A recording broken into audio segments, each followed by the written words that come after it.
Hello everyone, hope you all are well. Welcome back to my channel. It's been a long time since I uploaded my last video, so I thought to bring up something good. I am incredibly excited to walk you through a very fascinating DevSecOps project that I have been working on.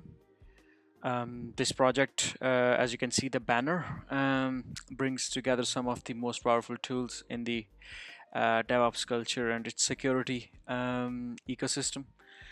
To create a fully secure and automated infrastructure. So I hope you are as excited as I am. Um, as you can see that there are a few tools are involved. I won't be going into the details there since there are few videos and tutorials are there, to give you the expertise. But I will give you a high level overview on how you can set up the project there in the production environment, and I will be using the Hetzner cloud for that, and everything will be as real as in the production environment we see. So this is something is going to be very excited, and let's get into the details there, and I'll show you what we are going to learn into this and how we are going to accomplish this project there. So the topics here, as you can see, the very first thing, of course, will be setting up the pfSense firewall. We'll start deploying a pfSense firewall on the Hetzner cloud, and this firewall will be the cornerstone of our secure infrastructure, protecting all of the servers behind it. Okay. The next one, of course, will be managing everything through the GitLab. We'll be building the GitLab pipelines there, where I will show you how to set up a GitLab CI/CD to manage the deployments seamlessly. We will configure pipelines and automatically deploy the changes to our, either it's Kubernetes or the configuration management tools, or are the web servers there. We're deploying everything through the GitLabs. The next one, of course, is the configuration management tools, Puppet and Ansibles. I'll walk you through using the Puppet and Ansibles to automate the configuration and the management of the servers. And of course, these tools will ensure the consistency and they reduce the manual work there. But the main purpose is how we will be setting this up in a private subnet basically, and we'll expose the ports on some of the public facing web servers, Kubernetes masters, and all those servers where we'll be needing. Okay, otherwise everything will be in the private subnet there, and it will be very secure. Okay, the next one, of course, is the monitoring with the icing and Grafana. um, Server health is very critical, so we'll be setting up the icing for monitoring and Grafana for the visualizing the key metrics. You will learn how to track and maintain a healthy infrastructure through these tools there. Deploying the Kubernetes behind the firewall, of course, that's a very important part of our project there, for containerization part of the project. And we'll set up our Kubernetes cluster behind the pfSense firewall. This will involve exposing specific ports securely while adhering to the best practices there. SSL offloading with the pfSense is also important. Of course, we'll add an extra layer of security by implementing the SSL offloading through pfSense, ensuring encrypted communication for web servers. And load balancing with HA proxy and Nginx will also be part of the this project. Okay. Now, the next one is, of course, the demonstration of the project through the diagrams, and I'll show you how is it going to be look like. And you will understand through the pictures and the diagrams in a better way there. Let's go with the first one. So first one, of course, as you can see this red box there, that will be our network actually on the Hetzner cloud. That'll be private network, will be secured by the pfSense firewall, and within the pfSense firewall network there will be creating all of the servers. And the first server which we will create, of course, the GitLab server, which is going to be keeping the track of all of the other servers there. And that's how it's going to manage everything. Look, GitLab servers as a central hub for the managing code and deployment pipelines there. Okay, and a developer push their codes to the GitLab repositories, and CI/CD pipelines are triggered automatically, performing the tasks by building and testing the application, deploying the application to the Kubernetes and everything. So all of the deployment configurations, including Kubernetes and manifest of the Puppet and Ansible playbooks will be controlled by the GitLab. So will be deploying or creating this, the first thing, of course. The next, of course, we will be deploying Kubernetes in. We will be deploying 3 nodes in a master slave configuration there, and Kubernetes clusters is designed for scalability resilience. Of course, as you can see that Kubernetes master node, 2 worker nodes, and slave configuration. The cluster is, of course, entirely private, with traffic routed through the pfSense. Any exposed services such as web applications or these all will be made available through the either the load balancers or the virtual IPs through the pfSense firewalls. And additionally, Kubernetes is integrated, of course, with the GitLab servers. So all of the codes will be deploying through the GitLab there. And as you can see that we'll be deploying the Ansibles as well, and we'll be creating web servers, proxies, and databases through the Ansible.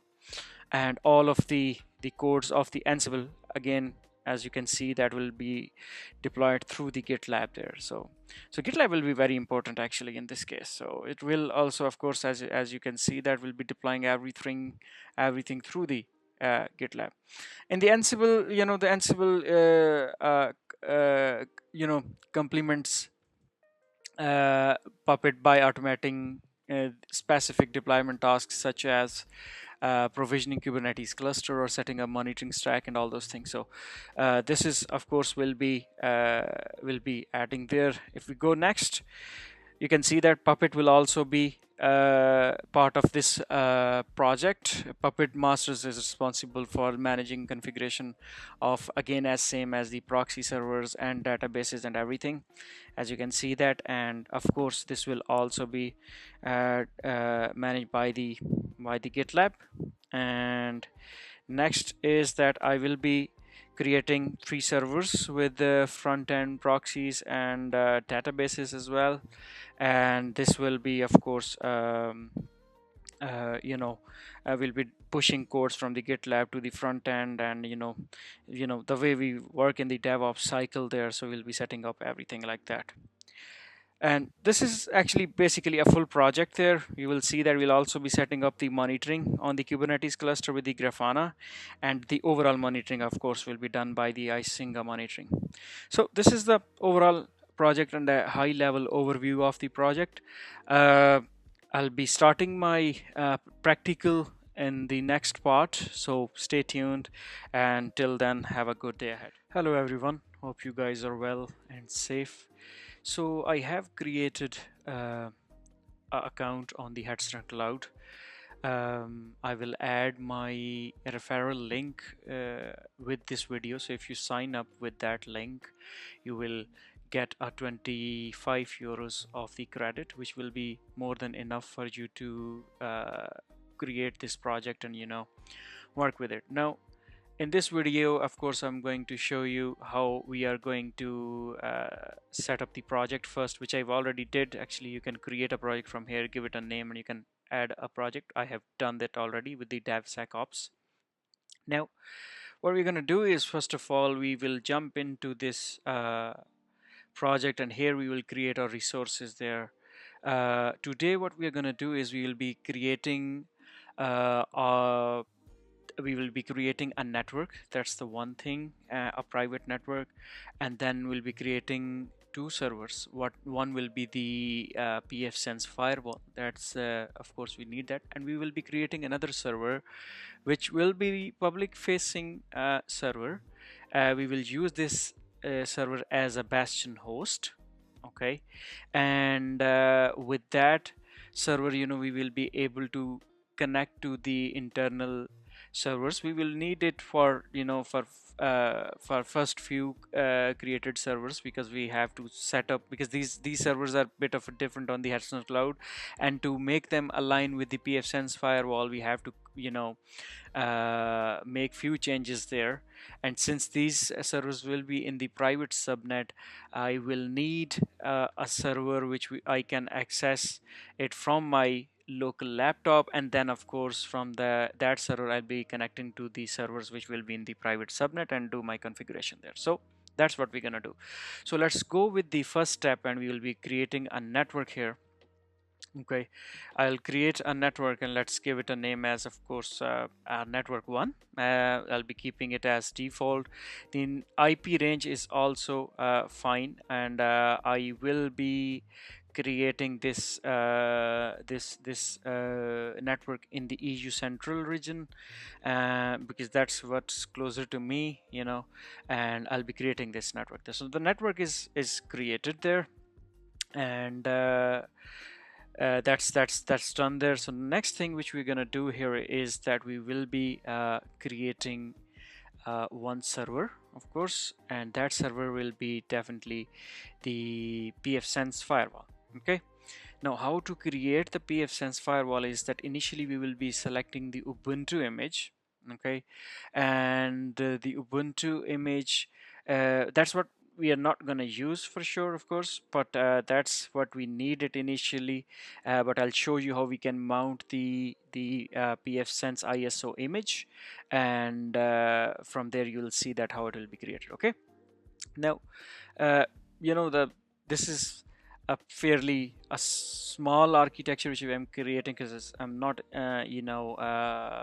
anticipating any traffic on it, so I'll go with the basic one. Okay, and then we'll select the network settings here. Of course, we don't need the IPv6 for now. Okay, we can leave it as it is. Of course, I'll connect to the, because pfSense will come with the two interfaces. One is the public interface and one the private interface. IPv public, IPv4 will come with that, and then we will also need the a private interface as well, which will be coming from this network. I can use my key if I want, that's fine. And then I'm not going to use any firewall. I can set up a firewall, and I'll show you at some stage how can we set up the firewall on the Hetzner cloud, but I'll keeping it as it is. And then everything will be as same as it is default. I'll just change the name as firewall, and I'll create this server. Okay, now since this has been created, I'm going to create another server that will be, as I said, the Bastion host. I will prefer, of course, Rocky Linux 9, and go with this. Of course, this is also okay with the basic one, sorry. And this also will be connected to this network, because we need it, of course. And then we'll be going further, and we'll be giving him a name as Bastion host, and we'll create this one as well. Okay, now both of the servers are created. So since the Bastion host creation is still in progress, what I'll do is I'll go and turn this off, because we need to mount this one. Now since it's been turned off, you can see that both have got the public IPs there and the private IPs. The private IPs, of course, comes with the private network there. Now if you see that, if you go through the if you go to the firewall there, and it's been turned off, and if you click on the ISO image here, you will see that it's pfSense ISO image is available. I'm going to mount this here. That's been mounted now, and I'm going to turn the machine on, and as you can see that machine is turning on, and yep, it's on. I'm going to connect through the console there, and we will see that the pfSense setup is now in place. Okay, now that's being created, Now we will go through the installation setups there, and you will see how is that gonna go, and you can follow the same instructions as I am doing, and then you'll see that it's gonna work for you.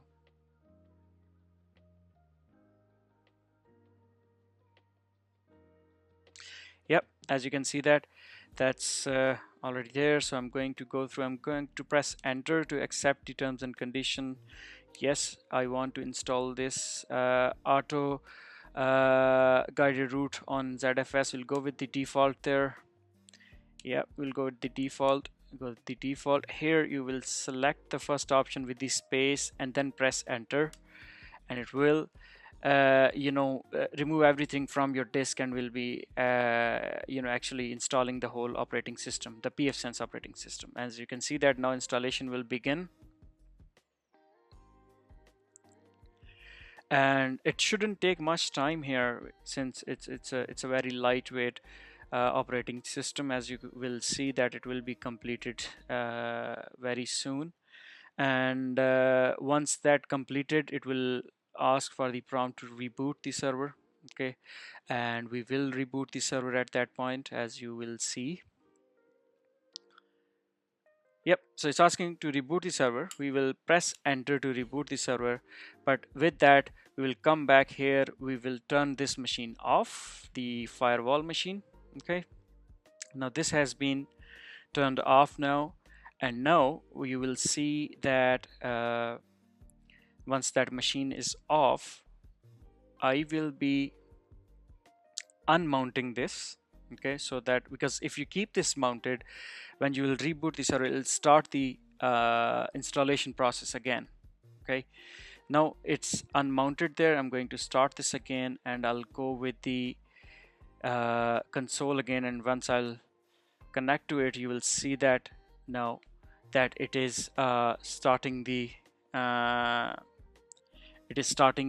pfSense there. Okay, now yep, you'll see that it's starting configuring the things, and you will see that once that configuration and the initial boot up is done, it will ask for you few options there. For example, you see that the VLANs and everything, as you can see it there.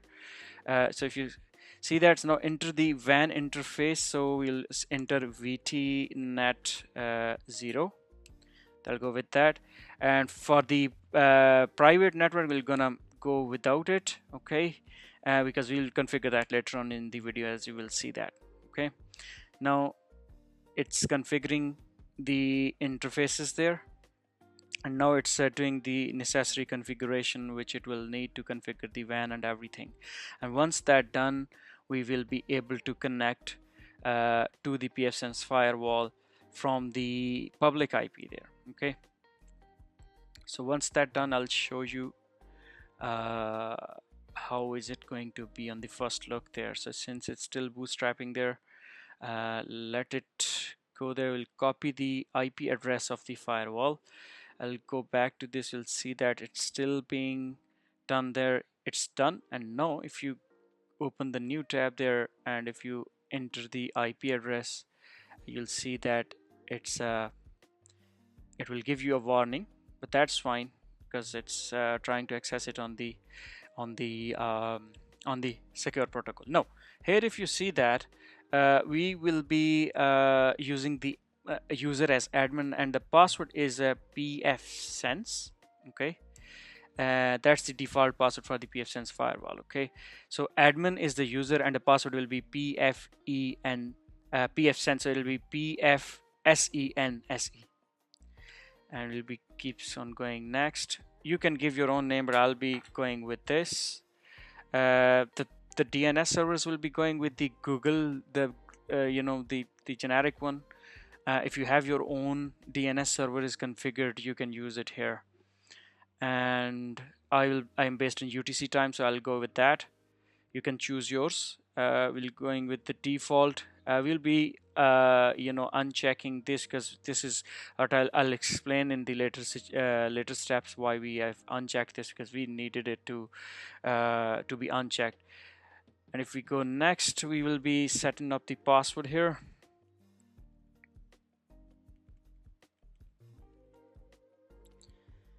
And that's it. If we reload the page now, and you'll see that the it's actually set up there. We're going to finish this, and we're not gonna go for the updates for now here. We'll check that later on. But as you can see that the pfSense firewall has been set up on your Hetzner cloud. Now the one thing is which we have to do is that, because we're going to enable the LAN interface as well. As you see here, if if you see this here, let me show you again. You see that it's only coming with the WAN address. There is no LAN address, and we need that. But if I enable it straight away, I will lose the connectivity to the public IP there.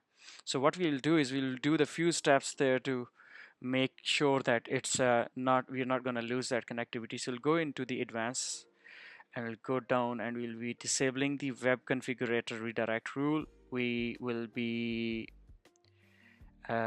checking the DNS rebinding checks, and we will also be disabling the HTTP referrer. Okay, and then we'll save that.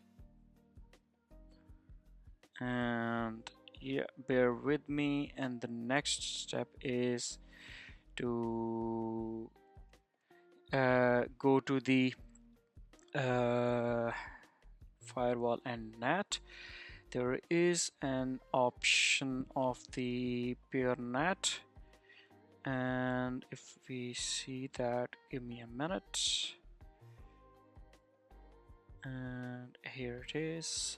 No, actually we don't have that here, so we'll leave it as it is. We'll go to the NAT, excuse me, in the rules there, and here what we'll do is that we will add a rule here, okay, which will be allowing us to access the WAN interface no matter what happened, and no matter if we for example enable the LAN interface there. So that should be fine. That's not gonna harm anything. So next thing what we're gonna do is we're going to add a rule here, okay. And in this rule, what we're going to do here is that we will be keeping the action as pass, and then we will keep the interface as WAN.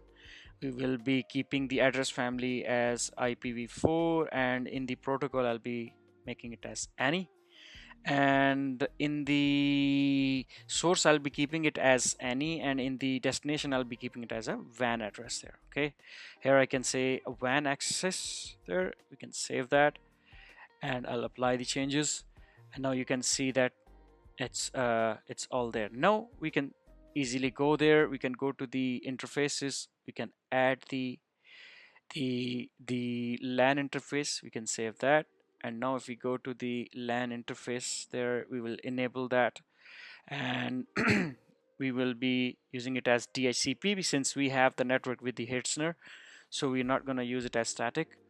I don't need the IPv6 there, and yep, that should be fine. So if we save that, apply the changes there, and once that's done, now if we go back to the machine there, and now if I press enter, you'll see that you are also getting the IPv4 from the private network as well, from the LAN. So you see that 10.0.0.2. So that's done there. Okay, pfSense is set up, and now we will go back to our servers there. Alright guys, so we're back on our servers there. The firewall is already there, it's set up, and now let's go back to the Bastion host, and let's connect to that because it have the publicly it's publicly accessible, and it have the public IP there. So we are going to connect to it and we can see that we are connected to it. Just we are here now. No, the next step is that since, as I mentioned, like we will need to create all of the other instances within the private subnet, okay, and they will not have the public access. So we will need a Bastion host for now, so that we we can connect to the newly created servers which are created in the private subnet, and we will be doing our operations in there. So I'm going to add a new server here, and let's see. So I'm going to use the Rocky Linux, and I will be using the ARM because it's pretty cheaper than the GitLab. Okay, and I'm using I mean pretty cheaper than the Intel. As you can see that if you go to the Intel, you will have to pay like 867. So I will be going with the ARM, and ARM is coming with a pretty cheaper option there. Now, as I mentioned, I'm going to put everything in the private subnet, and this is the key of the Bastion host. I will be keeping that key here, and then I will be adding a name here, which will be GitLab-server, and that's done there. Now you can see that there is no public IP, and since there is no public IP, it's not possible for us to connect from our local laptop. That is why we needed the Bastion host. So we copy this, and we will be going to the Bastion host, and we will be connecting from here. It's still bringing up, so we will have to wait. Meanwhile, I can show you I added a route actually here. So see that this is the route. Let's delete this one and add it again, so you know that. So this is the network. So you come to the network here, and in the route you can add a route. So the route you will be adding is 0.0.0.0/0, and everything will be going through the firewall. As you can see that the IP for the firewall is this. Add the route there, and you can see that that route is being added there. All right, now going back to this, so you see that it's up, and there we are. We are up, and we got our GitLab server up, but once I will run yum update here, it won't, because it doesn't have the connectivity. Even though if you ping www.google.com, it's saying no, there is no connectivity to this. Okay, so that's fine. We will bring the connectivity in. First of all, we'll go back to the server, the firewall actually. So we will be creating some rules here, which will be needing to set up a route from the backend instances like GitLab servers through the pfSense firewall, so that they can access the internet, but internet will not be able to access the GitLab server here. Okay, so I'll show you very short. So if you see that pfSense on Hetzner cloud, sorry, and you see that we have a documentation, a pretty comprehensive one from the Hetzner cloud itself, and we can follow this. Okay, you can go through this, and I'll provide the link in the video description there. So I am done till here, and I will be going through this step here. Okay, now in this step, if you see that it says the configure the well, that's not this one, from here actually. So from this step actually we are going to set up the static routing. We need to configure this routing, and I'll show you how to do that first, and then I'll explain like why we did it.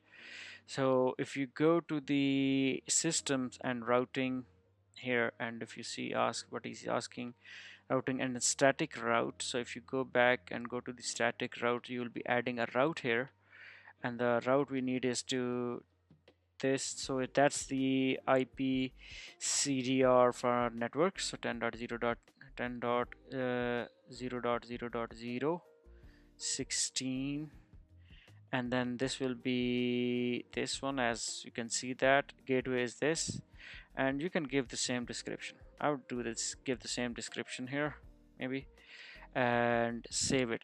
Now the static route will make sure that the traffic destined for our private network will be correctly routed through the pfSense firewall, and providing a secure path for the communication between the different servers in the network. Okay, We'll apply this change. We'll go next and we'll see. So this saying is the system advanced and networking. Okay, so we'll go back to this system advanced and networking, and then it's saying to disable the hardware checksum. This is the one, and we'll go back and we will find out this one. That's the check, so we'll disable that. We'll save it. No, not now. I think save it, and we don't want to reboot that for now, so we'll keep it here. And the next one is we have to add a net uh, firewall net outbound. Okay, so we'll go to the firewall net and the outbound, and here we have to select the hybrid outbound net rule generation. So it'll be this one. We save that, and then next is the create a mapping rule. So you'll be creating a mapping rule here. Now what we're going to do here is that we will be adding a rule here. Now it says interface will be WAN, IPv6, IPv4, protocol any,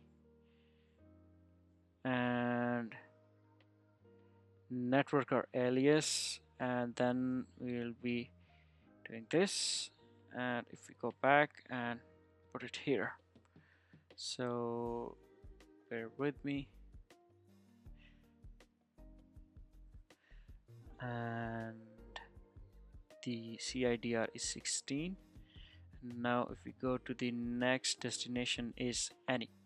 All right, we'll keep it the same, and let's say we can make it as WAN access. Now I'll explain it to you why do we need that.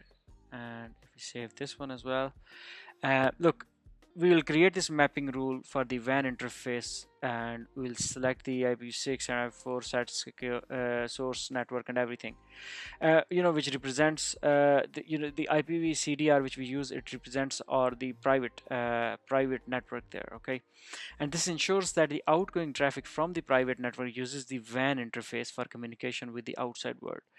And that's what we need to apply here actually. So we have applied all of the rules here, and the next one will be go to the firewalls, edit the rules with the description default allow rule to the, so I'll copy that.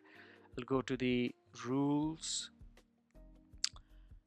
and go to the LAN, and if we check this one, we're gonna edit that as it says, and change the LAN subnet to any. Okay, where is it? This one. Okay, I'll change it to any. I'll save it and apply the changes, and let's go back. Yep, that's pretty much it. So we'll be going through this, and that's done. And now if we go back and if we ping, it will still not doing that, and the reason is, so let me show it to you. So that script which I'm going to use on this server. Okay, so I'm going to create a script. So hcli.sh, CLI basically .sh, you can give any name you want. And if you see this now, and I explain it to you, so what it's going to do is it's going to remove this utility, and it will override the network which is being provided by the Hetzner cloud itself. Okay, and we will implement these DNS as you see here. See that they have provided this, and the reason they are giving it because it will override. These are the default DNS from the Hetzner cloud, so we're going to use that.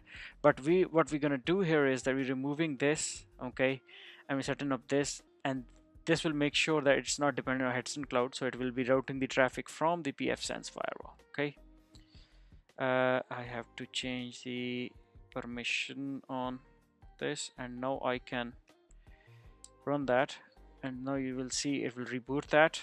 We are back in the Bastion host because it removed that HCLI. We have to run it again because we can see this error.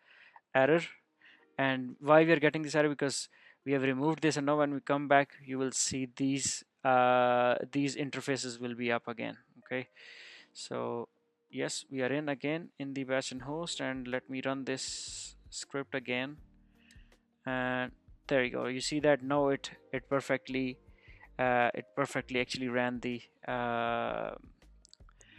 script and set up the DNS on the interfaces configuration there.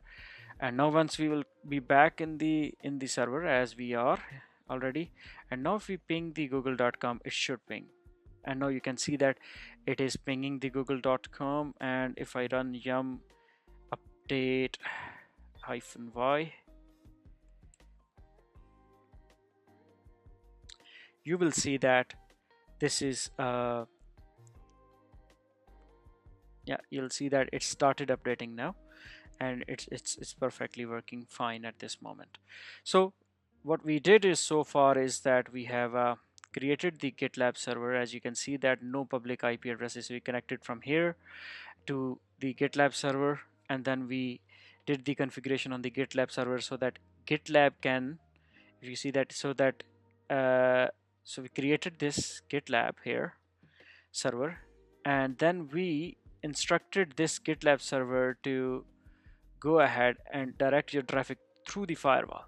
Okay, and it now sending outbound traffic from the firewall, and now it's been able to connect to the outside internet. However, if you want to get it to get the connection from the outside world to the GitLab, it's only through the bastion host, because bastion host have a public IP there. Okay, now you see that it's upgrading the Rocky 9.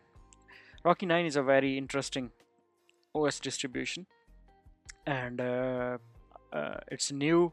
And if you see the Rocky 9, let's see when it's end of life there, and you'll see that it's in May 31st 2032, which is a great, I mean, you can see that it's good few years are there when it will be expiring. So it's a good choice actually if you want to set up your infrastructure on this. So I really like this. So we are back. It's been set up. Now the next thing is that we'll be setting up the GitLab server. Okay, so in order to set up the GitLab server, and let me create a script. I have a script already. So gitlab.sh and chmod GitLab a+x GitLab.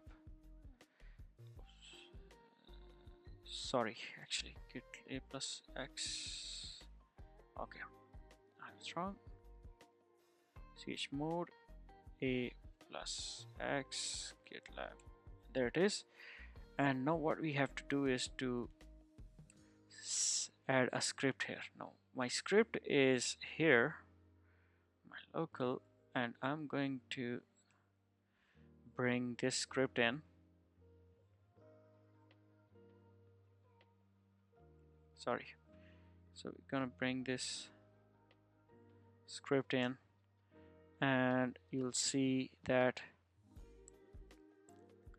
it will set up everything, and I'll provide you this script from the GitHub repository, because since I have many other scripts as well, so I'll be providing you there. You can copy it from there and you will be able to install the GitLab. So now it's already there now and it's installing. Now this is gonna take some time, so I'm going to pause the video here and I'll be back once it's installed and it's set up there. Okay, we are back now, and now if we connect to the GitLab server, the script works well, and GitLab has been installed. Now in order to access that, I'm just going to exit out of this.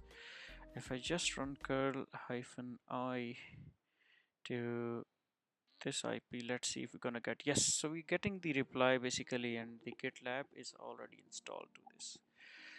However, we have as you can see that we cannot access it. If we go back, we cannot access it from the public IP. Okay, so at this point we will need the instance, the firewall, and we'll be creating a virtual IP into it, and then from that virtual IP we'll be able to access it. Okay, now How we gonna do that? Let's go back to this and let's allocate a IP there. Okay, location will be of course EU Central, and give it maybe GitLab. Okay, and we have added the IP. Now we have to assign it to our firewall. Okay, and the IP has been already installed. We don't need to configure it on the OS level. The IPs are here. Okay, now what we're gonna do is copy this and come back to the firewall here, go back to the virtual IP, add IP here, and it's a WAN address /32. Give it a name as a GitLab server. Okay, sorry, I don't need to add this one since the IPv here added, so we'll save this. We apply this change here. Okay, now we have to tell the end user. So we want to tell the end user, like, if the request comes on this IP, how it has to be handled on the firewall level. So that's what we have to discuss next. Okay, so if you click on the NAT here, and we are gonna use a port forwarding logic here. So port forwarding logic, we will see that when I'll add the rule, you will understand what is it exactly. So I'm going to select the interface as WAN because it's a public IP, so it's coming from the WAN. IPv4 for the address family protocol. So here we can add the TCP protocol, since we are using the TCP protocols mostly, like even though if it's port 22 for the SSH connection, or if it's port 80 for the HTTP, they all are the TCP connections. Now here, as you see that the virtual IP which we added is the GitLab server here. So if the request come on this IP, where it should go and which protocol. Okay, so first we will configure port 22. Okay, so where is the SSH here? SSH. So if request come on this IP on port 22, it should go back to the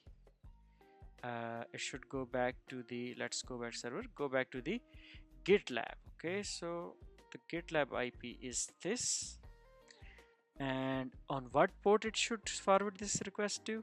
So it should forward to the SSH. It's coming on the SSH on this, then it will forward this on the backend host on this, and here we can give it like GitLab server maybe, and we'll save that.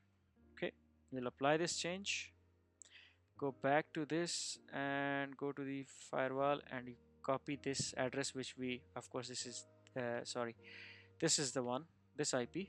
Okay, now we come here, we exit out of it. Okay, now we don't need the bastion host for this. Go to this and -l root. It's saying select yes, and you see that now we are directly into the GitLab server. And even though if we say IP space A, you'll see the 10.0.0.4, that's the GitLab server IP, as you can see it here. Okay, now GitLab server is ready. And now if I copied the same, like that floating IP, and put it in the here, it will not give me the GitLab. Let me see what is going to give me.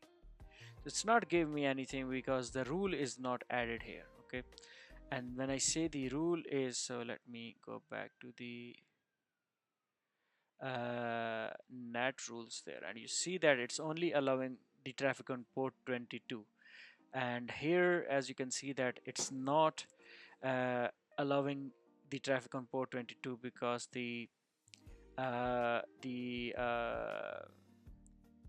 rule is not added here. So let's add a rule here, and let's hang on a second. So if you go back to the NAT again, let's copy the same rule. Okay, but we will only changing the protocol here, which will be HTTP here and HTTP here again. And if we save this and apply the changes, there you go. Now we have the connectivity on the port 80 as well. Okay, and now if we go back and copy this, and let's see if it's gonna let us in.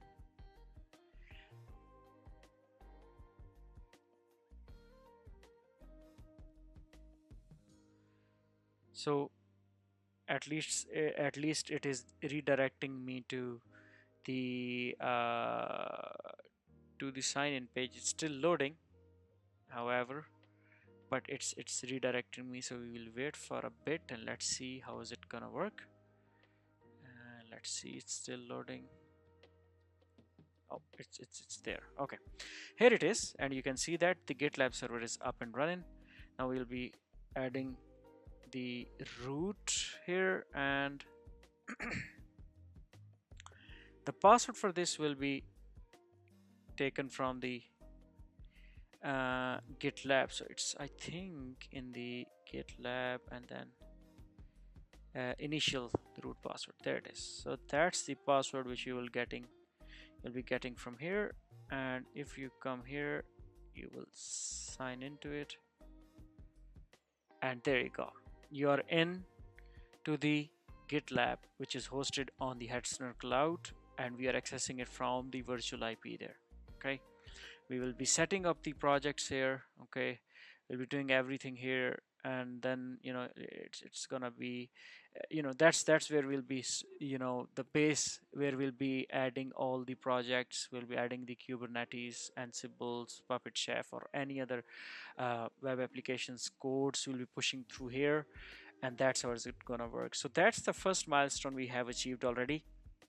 And if we go back to a diagram, so we have created the firewall already, which is here, and then we also created the GitLab server, as you can see that. And now from after this, we'll be creating all other resources like the Kubernetes or these things alongside. And of course, these are the vital parts of the project there. So you see that how the security is working. We will be definitely touching few more details on the firewall side, of course, and from there you'll get more expertise on how can we make our infrastructure secure, so that no other or unauthorized person can access it. So with this, actually, we are done with this lecture. Currently we have 3 servers. I'll be keeping it that way, and we'll meet in the next video where we'll be setting up the Kubernetes cluster, and I'll be explaining everything there, where we'll be setting up the project on the GitLab as well. But till then, I'll take your leave. I hope you enjoyed this video. Thank you very much, and have a really good day ahead. Bye. Hello everyone, welcome back to my channel. In this video, I'll show you how to set up the Kubernetes cluster on the Rocky Linux 9 with one master node and 2 of the worker nodes there. As shown in the diagram initially, we are already past the step where we build up the GitLab server. That's done already, and we are moving to the next step where we'll be deploying the Kubernetes cluster there. Okay, so we are now on to this step there. I'm going to create 3 nodes. Okay, one will be the Kubernetes master, and then the other 2 will be the Kubernetes worker nodes there. Okay, so let's begin with that, and now we'll look into the Hetzner cloud here, and where we'll be adding the server. And let's start with Rocky 9. Let's just zoom out a little bit. So yeah, here we are now. We are selecting Rocky 9, and of course I'm going to go with Intel, and I think the master node will be okay to go with this much of the RAM and the SSD, but we will maybe choose a smaller instance type for the worker nodes. As it was happened before, we're going to create all of them in the private subnet. We will be using both keys, and I'll be giving it a name as, let's take the name from my script which I will be using afterwards installing the Kubernetes cluster, and we'll go from there. So let's create this one real quick. Okay, so your Rocky 9 Kubernetes master cluster has been created, and yep, it's there. And now I'll be adding two servers all together, and yep, it will be Rocky 9, and that we can use, sorry, we can use smaller instances, which shouldn't be a problem. Now again, these all will goes in the private subnet there, and again we're adding both of the keys there and the name. So I'll increase the number of instances there, so the limit reach. Okay, we'll look into it, but let's create the first one, and that's the cube 1, which means the node worker node 1, and we're going to create this one now, and that's also being created there. And yep, so we have now two nodes, and the IP for this is 6. Let me confirm, because we have to use it 6, and next one will be the 7th one. All right, so that's good. For now, it's saying that the several limits has been breached or exceeded for the Kubernetes cluster, but that's fine. We can go with the 2 for now, and I will install the other one later on. So let's do install the Kubernetes on these two, and I'll see how to increase this limit, and then we'll come back to this and we'll add another node to it.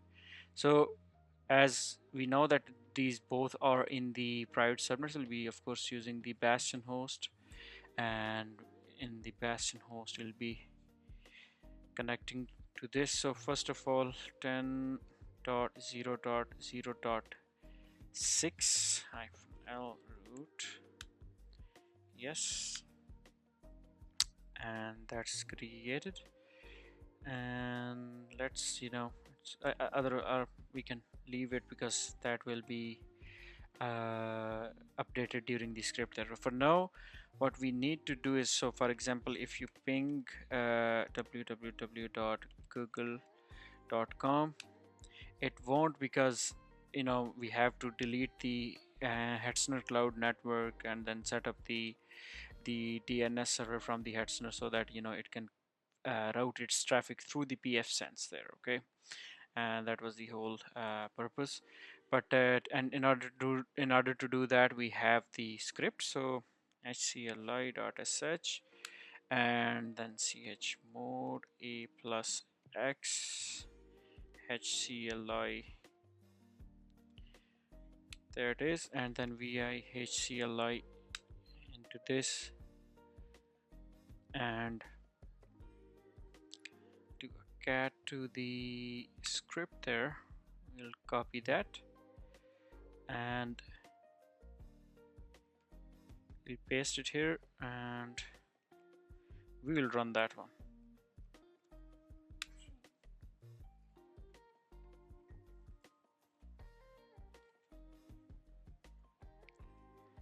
Now we are going to connect back again, and we are in. We'll run that again, because it's we delete the network first, and once that deleted, then it will come back to the it'll come back in, and it will bring it to that two network interfaces, wired connection 1 down there, and then it will recognize that and then add the DNS there. So see that now we are here now, and now what we will do is that we will try to ping the google.com here, and as you can see that the google.com started pinging, and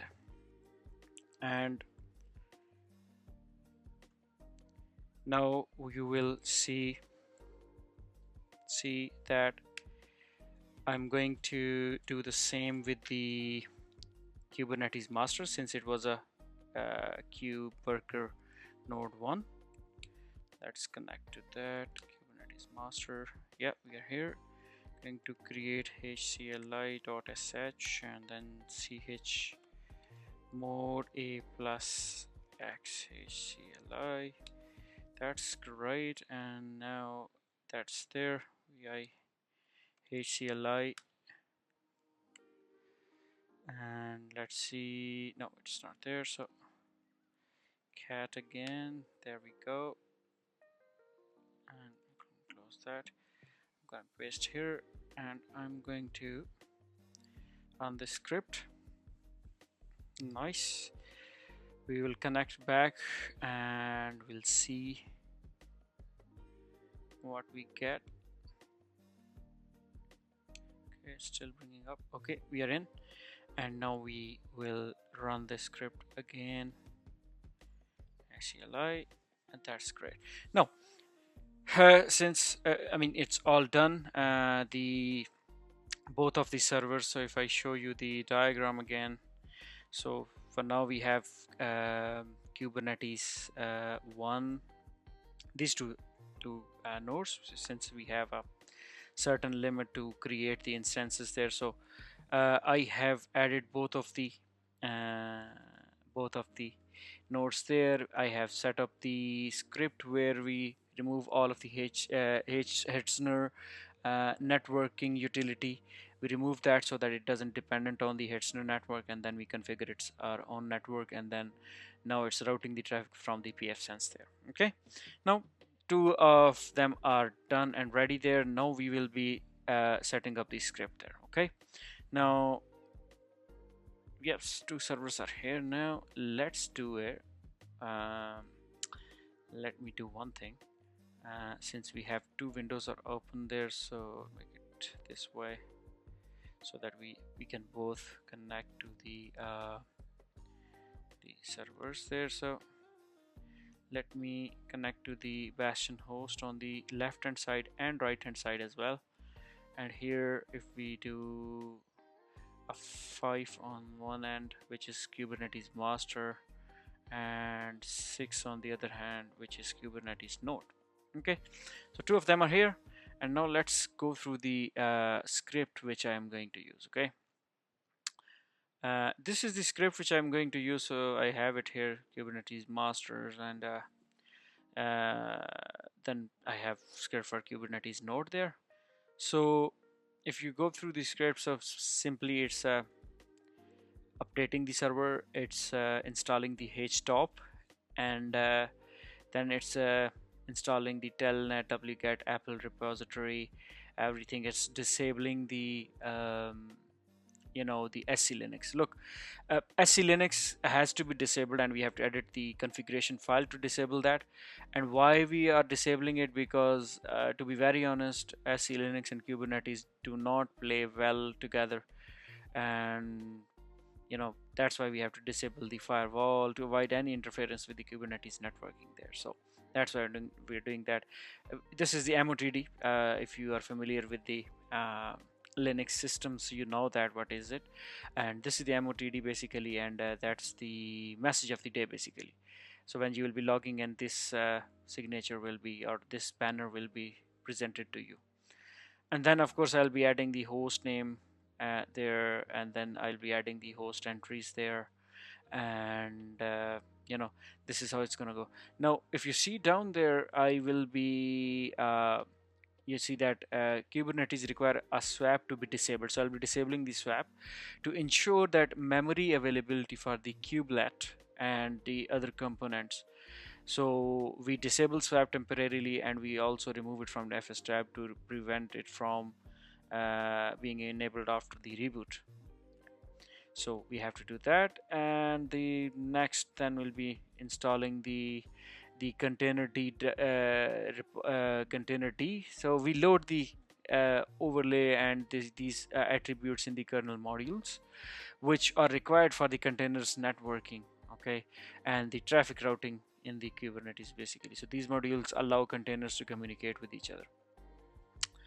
And then if you go down, I'll be adding the Docker repositories there, and installing and configuring the container D, and then starting and enabling it. And then I'll be adding the Kubernetes repository.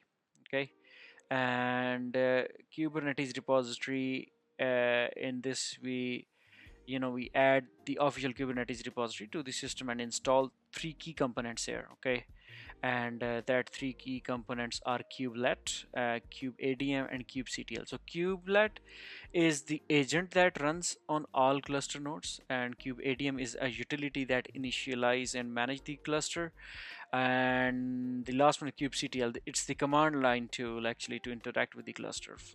So that's what we're gonna do. We'll enable the kubelet, and this script is basically is the post installation script, so we'll look into it later on.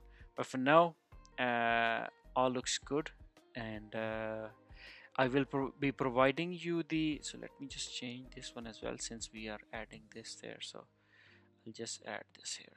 So since we will be adding the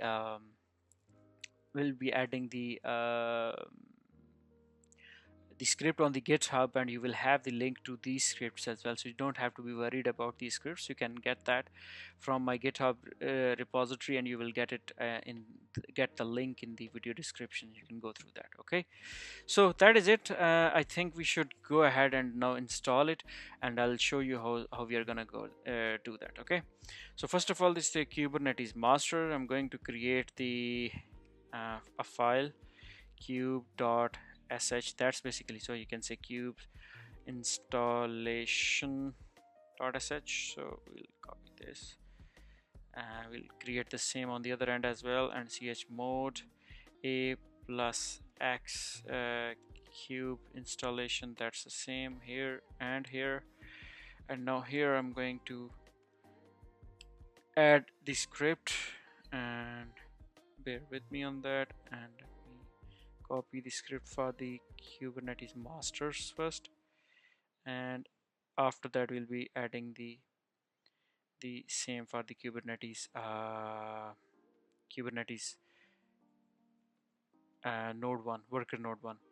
So I'm adding the script here. I am sorry if you can't see the full script, but I'll run the cat command to this so that you can see that, and you see that's where it's starting from. Okay, till the reboot. Now on the other end, if I run the vi kube.sh, and you'll see, let me copy the cube one basically. So let's do that.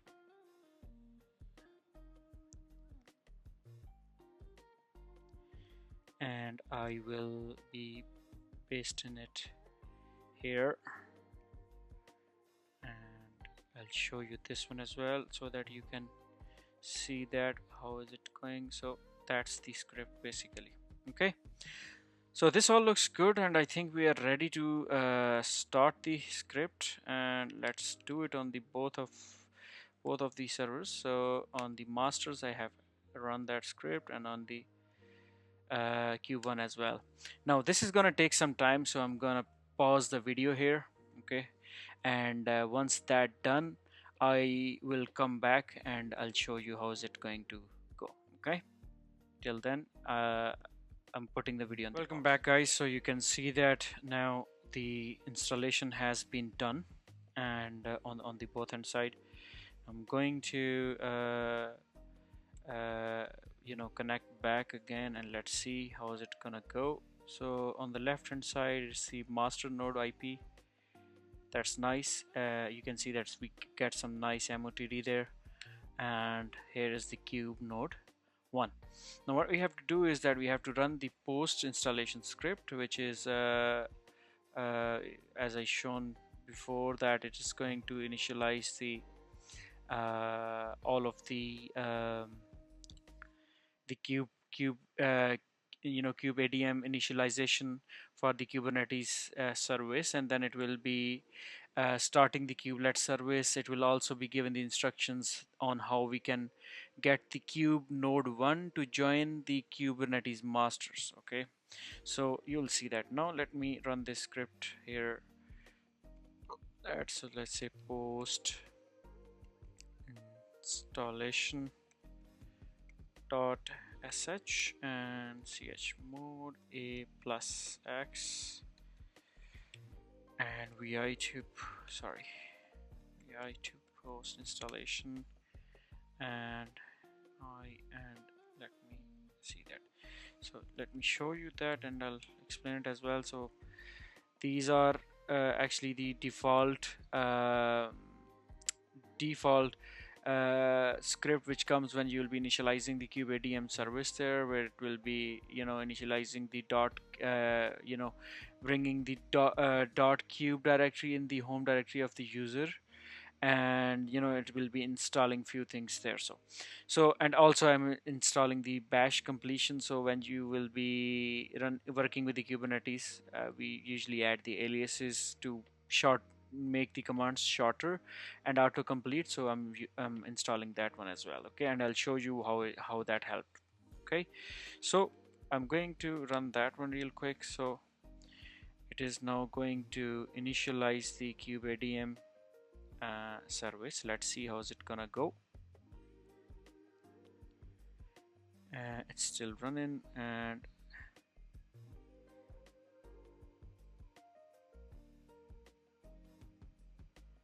okay, that's done. It also installed some of the containers from the you can see that these containers are very crucial for the networking of the Kubernetes setup there. But anyways, that's, you can see that it's been done here. It's been initialized. Bash completion has already been done as well. So what I'm gonna do is now I'm going to copy this command, this one, and I'm going to run it on this node. Okay, so for now, before I run this, hang on a second, before I run this, I'll come here and let me just do a copy, because this may not source this, so let me source this one. Okay, so now if you do kubectl get nodes, you will only see the master node, which is there already, but once we will run this, it will also join the cluster. So I am now running this, and that's done. And now if you run the same command here, you see you will get the kube node 1, which is this one. Okay, so it's still not ready, but it will be ready soon, and you will see that, because usually it takes some time to get ready. But you can see that like this is done, and it's been installed. Now hang on a second, let me see a couple of other things.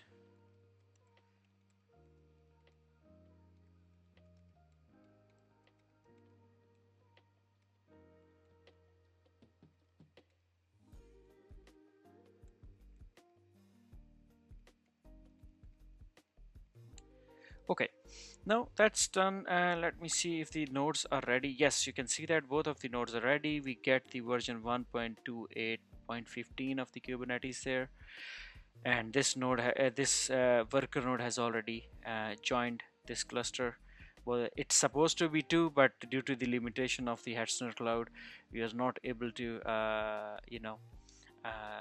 do that, but that's fine. Now if we run, for example, kubectl get pods, and you'll see there is no pod. Let's create a quick one, maybe let's say the nginx pod is created, and now if we run that, it's still creating, because pulling out, and now it's in the running state there. Okay, and that's done. And now what we're gonna do here is that in the next video I will be adding the project in the GitLab, and I'll show you how we'll be deploying the containers and everything from the GitLab there. Okay, and there you will see that how we will be exposing it to the outward. For now it's not exposed and I cannot access it, but once we've done that, you will see that we are successfully able to see the containers and everything, and we will be accessing it from the virtual IP which we'll set up on the pfSense firewall. Okay, so I think it's all done and the Kubernetes cluster is done. I'll see why we are not able to create the third one, and I'll come back with an explanation on that. Maybe it's a daily limitation or something, but if it's a daily, I'll create another one with the same process as we did on the node 1. Okay, and then once I am done with that, I'll join the Kubernetes cluster, and then it should be good to go. But anyways, I hope you like this video. Please like and comment if you have any question, and please subscribe to my channel if you like it, and share it with your friends if you think it can be helpful for them.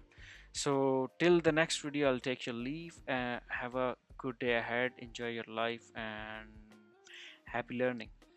Hello everyone, hope you all well and good. Welcome back to my channel, and now we are back on the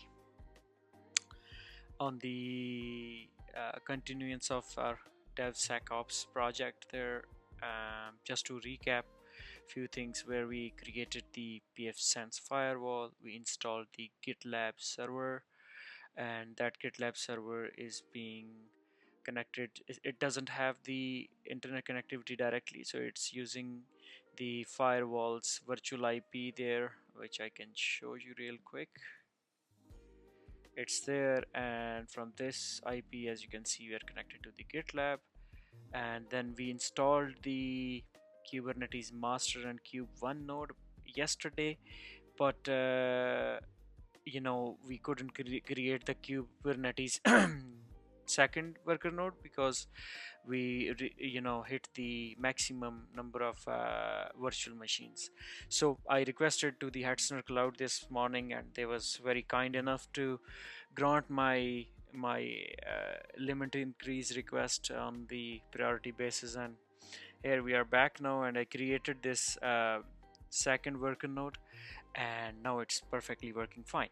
Okay, now let's connect to the GitLab server. Since I deleted the excuse me, Bastion host yesterday, so I now have the GitLab server, so I'll be using it as the Bastion host as well. Excuse me, my throat is not like really well today, so please bear with me on that. Now I'm connected to the GitLab server, and from here we'll be connecting to the Kubernetes master node, and you'll see that we are successfully able to connect, and the installation process we took yesterday, and we installed everything. And let's check the nodes there, and you'll see all of the nodes are up and running and ready. Cube1 and Cube2, both of them, and they are ready to they are ready to deploy the containers and pods and everything. Okay, now bear with me on that.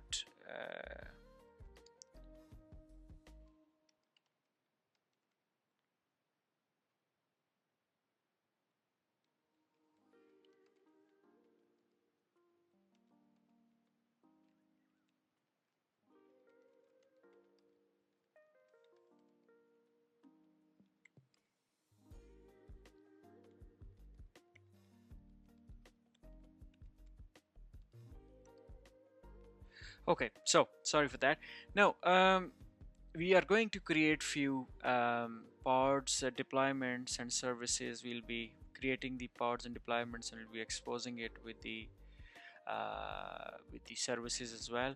Now as I mentioned in the start of the video, I will not be going into the details there, as there are very good courses where you can go through and master the Kubernetes technology and get your hands on. But here what I'm going to do is to show you how we can set up these all projects in the production environment, and this way you will be able to set up a basic environment, then you can use your expertise to uh, you know to to uh, to create the pods and everything in the production environment. Okay, so Kubernetes setup, as you saw that we and learned that how we set up this yesterday. Okay, in this case the foundational skill is the Kubernetes. Okay, as pods are the smallest and deployable units that can host your application. Okay, and just to give you a bit of a background, like what is pod in the Kubernetes, think of a pod as a single instance of a running application in your Kubernetes cluster, and it can house one or more containers that share the same networks, namespaces, storage, and the lifecycle. So we can create the pods with the two ways. We can either use the command as we did yesterday. So if I say pod, and you see that the nginx pod is running there, and we created it with if we run the history command there, you'll see that we ran it with this, we installed it with this command, number 12. But you can also use the definition file as well. You can create a YAML file that defines your pod, and then this file will include the pod names, container image, and the ports, and the container will expose. You can either give it in a one file, or you can create the pod file and then the service file differently, or separately, and then you can deploy them. So that's how the pods which we're going to create. However, in our case, as I mentioned, that we will be using the GitLab, the version control, and CI/CD pipelines, as it's a DevSecOps project. So we'll be using that to deploy the containers and everything. So we will not be directly, I can simply create the file here, and maybe I can run the kubectl apply command on that YAML file, and it will create that pod. But we're not going to do that. We'll do it from the automated process there, and you will see that how is it going to go. Okay, now going back to our infrastructure here, we have the firewall, we have the GitLab server, we have the Kubernetes there. Now, in order to deploy the codes and everything on the Kubernetes master, we will need the GitLab server and the GitLab runner as well. Okay, now what is the GitLab runner? Okay, so first of all, the GitLab, as you all know, that GitLab is an all-in-all one DevOps platform that helps teams plan, build, secure, and deploy the softwares. Okay, it's just not a code repository like a GitHub or a Bitbucket or so these kind of tools. But GitLab also offers a robust CI/CD pipelines to automate the testing and the deployments. Okay, and that's why we need the GitLab. But here's the catch, GitLab doesn't directly execute the CI/CD jobs.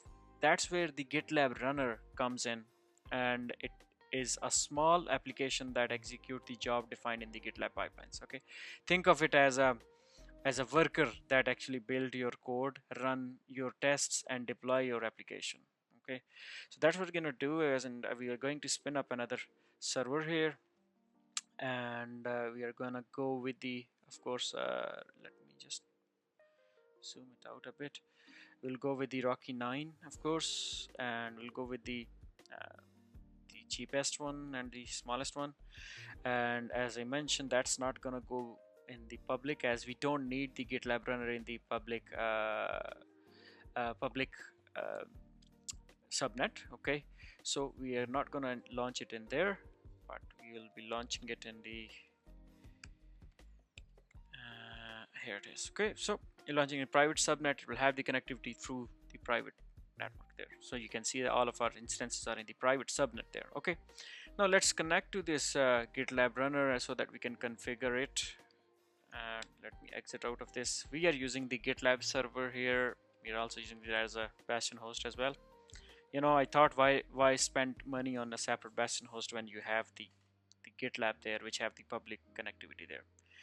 So That's it, and we are in here now. Let's see if it's gonna let us in. Yep, you're in there now, and GitLab runner is there. Now we're gonna go ahead and you know, run some updates there before we do anything. That's a very good practice to run the, oh well, it's not gonna let us run the updates, and the reason behind this is, of course, is the script which we have to run. As you know that already, let's run it directly, you know, rather than creating the script. And there we go. And if we just copy these two commands and we'll reboot it again. Let's see, we are in. Let's run it again, and that is it. Now our GitLab runner should be ready. You know this script already, which I have discussed in my video previously, and that is actually to remove the Hetzner network utility, so that we can set up our own network which will be routing through the pfSense firewall. Okay, and now if we run yum update -y, I'm sorry, the spelling mistake, hang on a second. Okay, let me do it this way, update -y, and now it's going to be you know, updating the system. Now, you know, dive into the installation will begin by adding the GitLab runner repository and installing the runner, and once that's done, we'll register the runner with the GitLab project, which we haven't created as yet, and then from there we will be able to work ahead. So just bear with me there, and then see that.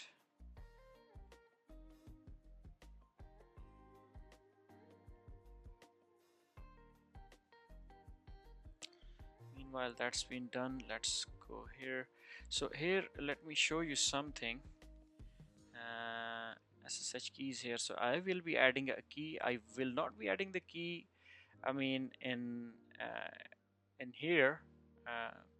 So we have to I'll be adding it on the other screen just due to the privacy.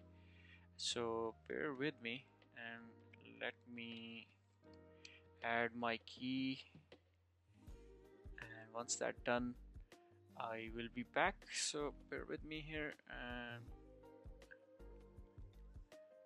the key is necessary here. So when you will be you know, setting up your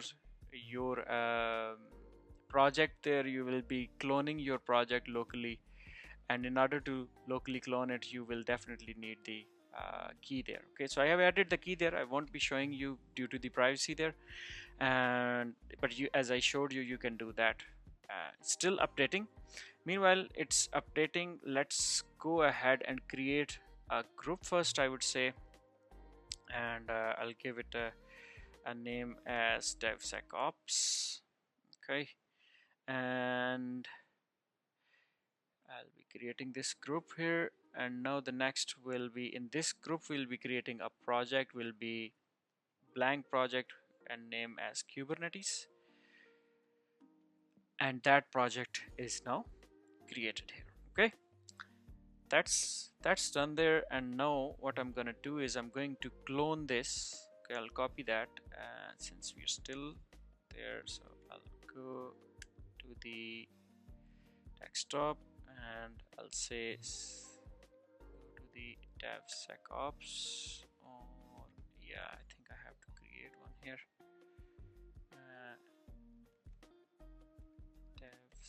DevSecOps. Oh, it's already there. So DevSecOps 1 cd DevSecOps. And a second, that is very strange. And let's go into it. We are here now, and here I'm going to clone this project here. And oh yes, actually no, yeah, we have the, but the problem here is that this domain is not that's what I registered when I was installing it, but this is not registered. So let me add this in my etc hosts file. That's as you, if you don't know this already, that's your local DNS settings, you know, where you can add the IP and your domains there. Since this is not a public domain, so I'll be adding this without anything. So GitLab -rajput.tk, and I am going to set that up. I'll show you the file real quick, and then you'll be able to understand that. But before I do that, let me just copy the IP address from here and paste it here, and that should be good to go. Now what I did here is that I'm not going to show you the whole this. So what I did is I went to this file. I'm not going to do a cat because I have few other entries are added there, and I added an entry there, and I added the GitLab Rajput and the IP address of my GitLab server, and now when I will be running this, it will be resolving to that IP there. Get my point there now? Okay, it's still not. I'll fix this one later on, guys. Let's do one thing. Let's go back and let's you know, use the IP address instead of the domain name, because that's something is not really working for me for now. So yeah, let's do it this way. Let's see. No, it didn't. So let me fix it. Actually, I have to do it from here. So git clone.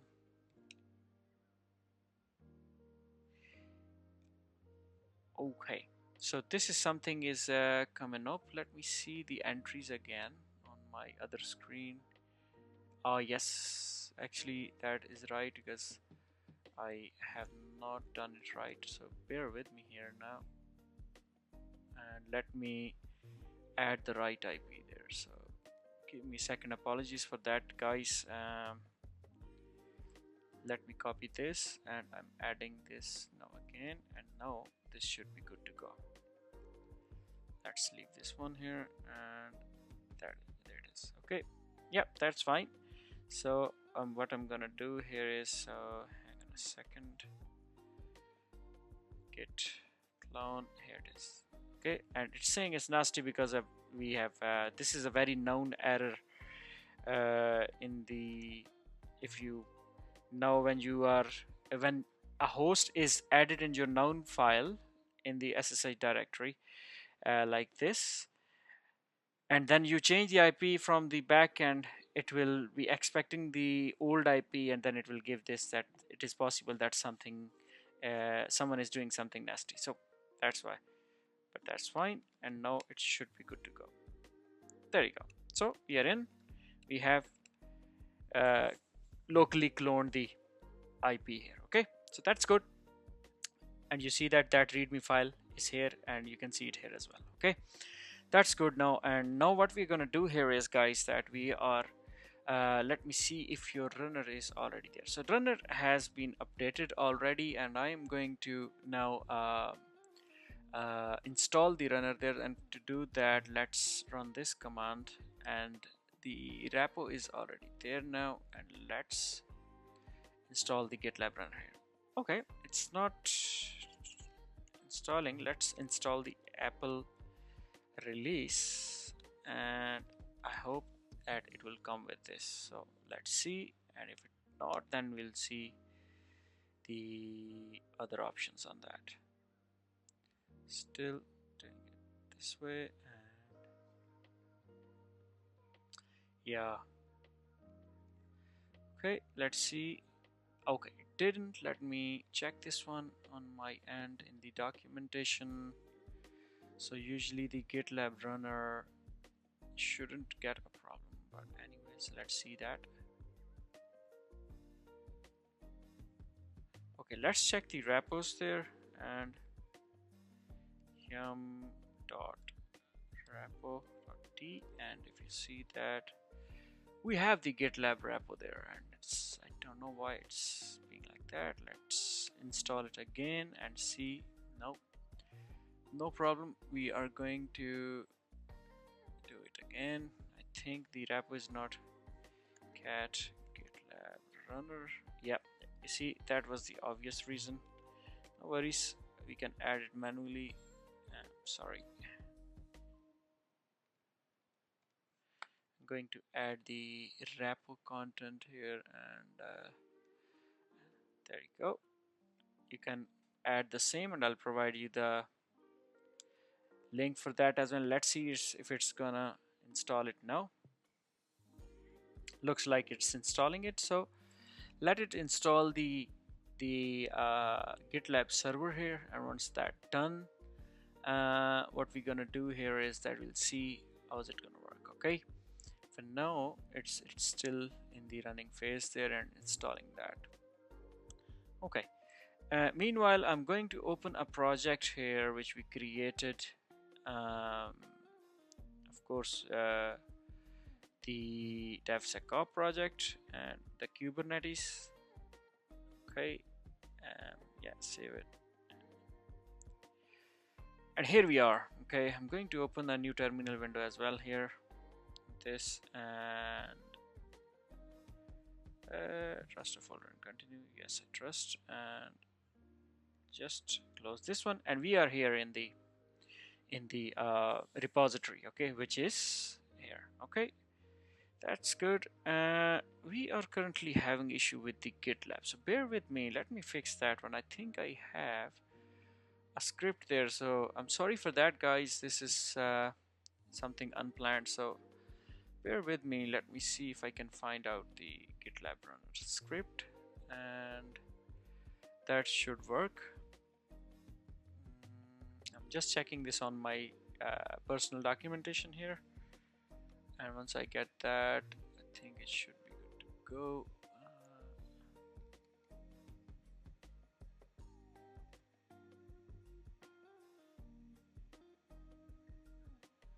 Okay, let's try with this. Okay, and we're going to remove the GitLab runner repo there.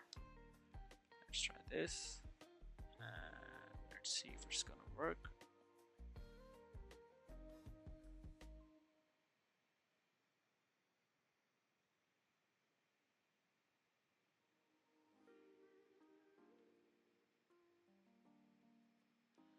Okay, it's installing it again, and let's see once that done there. Okay, meanwhile, you see it here, we are already in this in the repository. Just to show you something, so for example, if I create something test, okay, like pod1 dot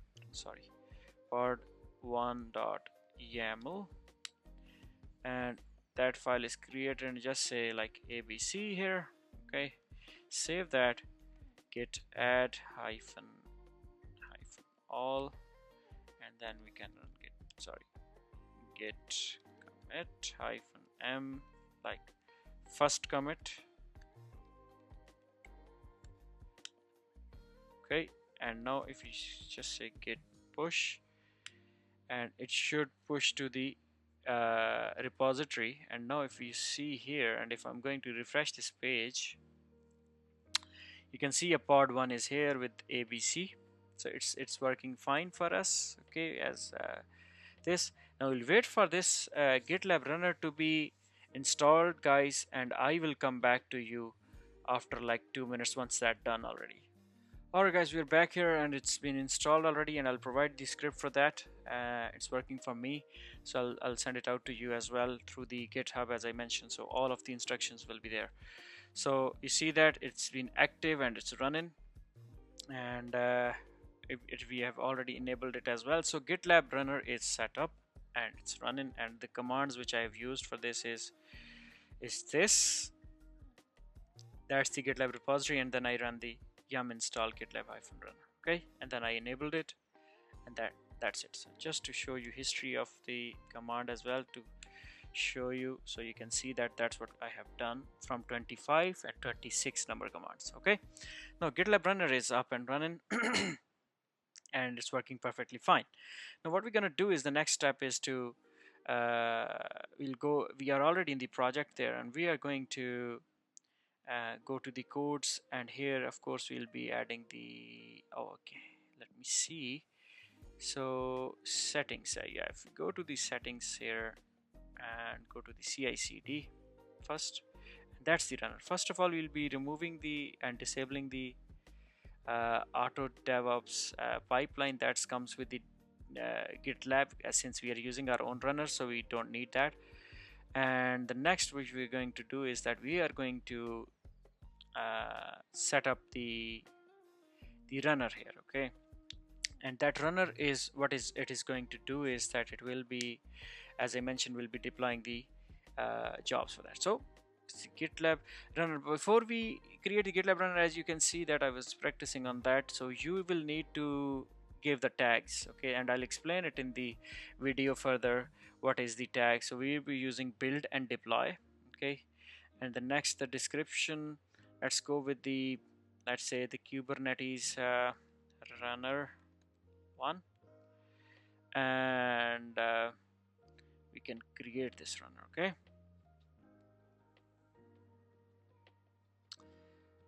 Okay, now it's actually throwing me out of it. Let's see what's that. And I'm back. I think sessions was out anyway. That's done here, and we have the runner already here, so let's copy that, okay? And we will be pasting it here in the GitLab runner, but there is a one problem here, okay? You see this? Now runner do not know this domain, okay? So if you do a curl -i, it do not know this domain, and the reason why is because it doesn't exist. I am just using it in my hosts file, and that's where it is. And now I'm going to show you, and that's a very good example. I'm going to show you how did I modify the host file on my local, okay? And I'll show you here, and then you will be able to do it as well, okay? So what I'm going to do here is that I'm going to go back, copy the IP address, paste it here, tab button, and come back here, copy this, and now my runner know that this domain is resolving to this IP, which is the GitLab server IP, okay? And now if I run this, it will work, okay? See that it's working, and now it's saying the enter the URL for the GitLab instance, which is already there as default, so we're gonna go with that. And now it's trying to access that GitLab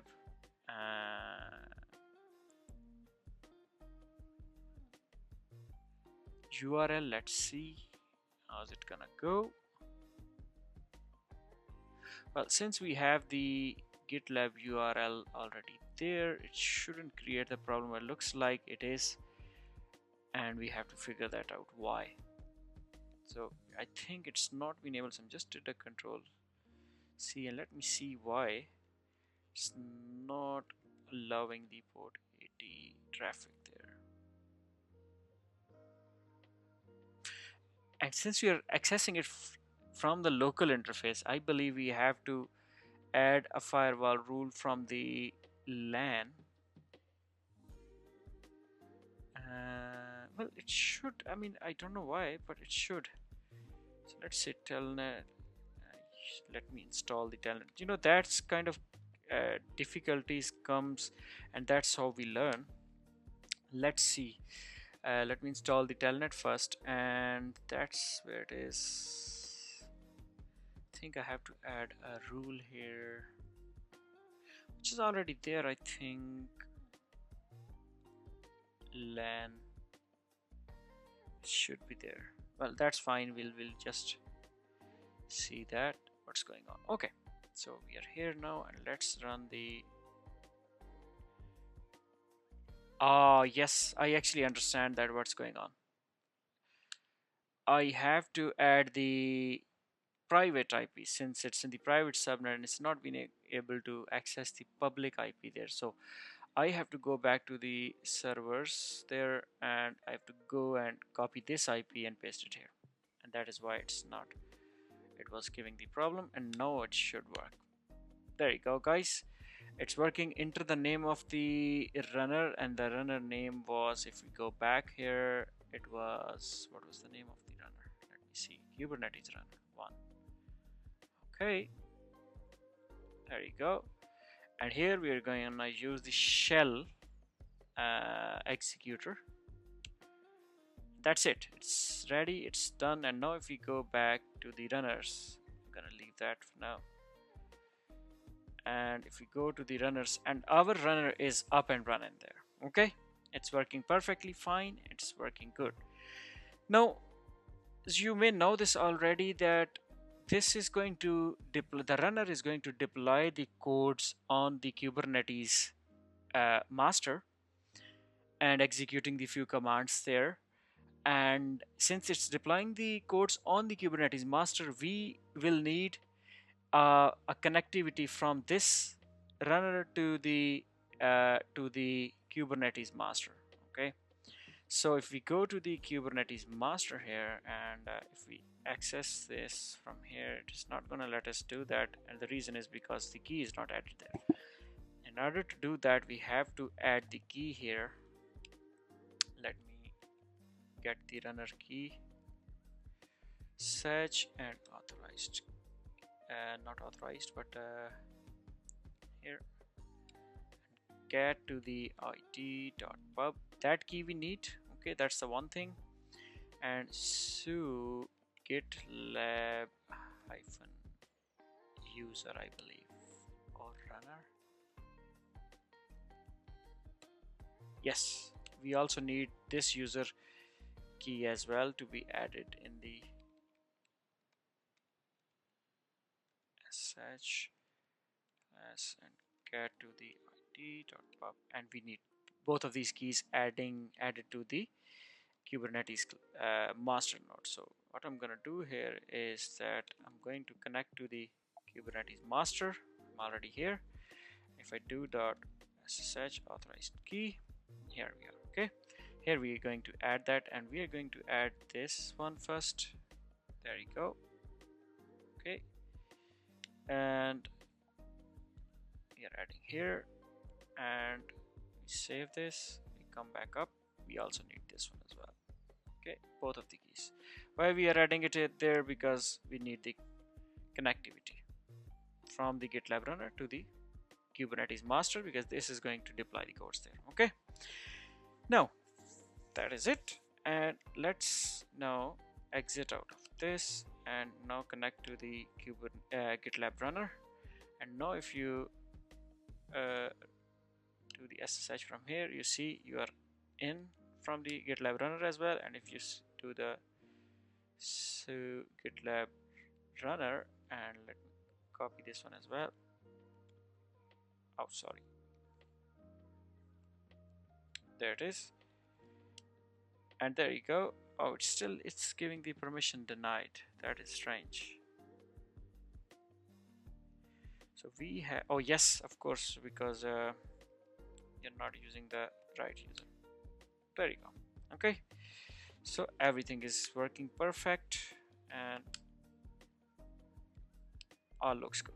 All right, now we are in the GitLab runner as well. We're gonna get out of this, and now here. Now the next thing what I'm going to do is I'm going to go into this project, and I'm going to create the pods deployment file. Okay, like this, and I am going to I'm going to deploy the pods there and on the Kubernetes.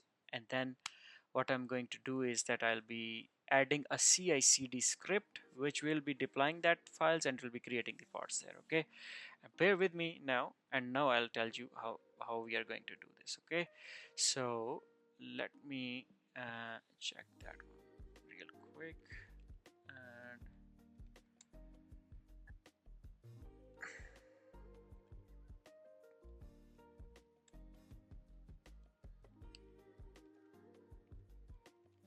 okay, now if we go to the, okay, I'm going to do is that I'm going to create the deployment here now.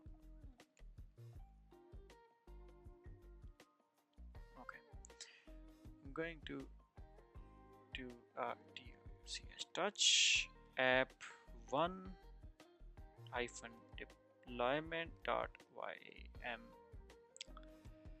yaml. That's done there. It's been created. That's the one, and I have already the files ready for that, and I'm going to add that here. Okay, that's done.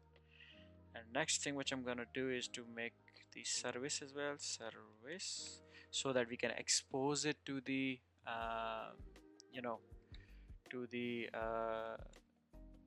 outer world. And I'm going to see how is it gonna work for me. Okay, and now in this service one, I'm going to copy the here it is, sorry, and if you see that, that's also created.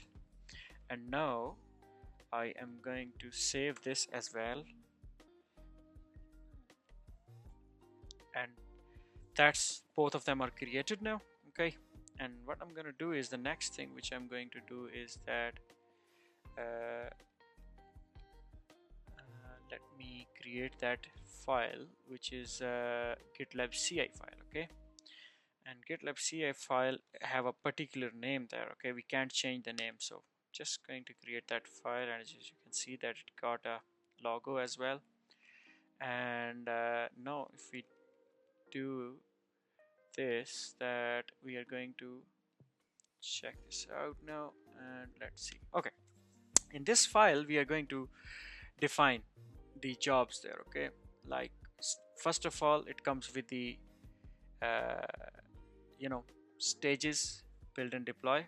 Okay, and you know what, let me explain this a little bit more, because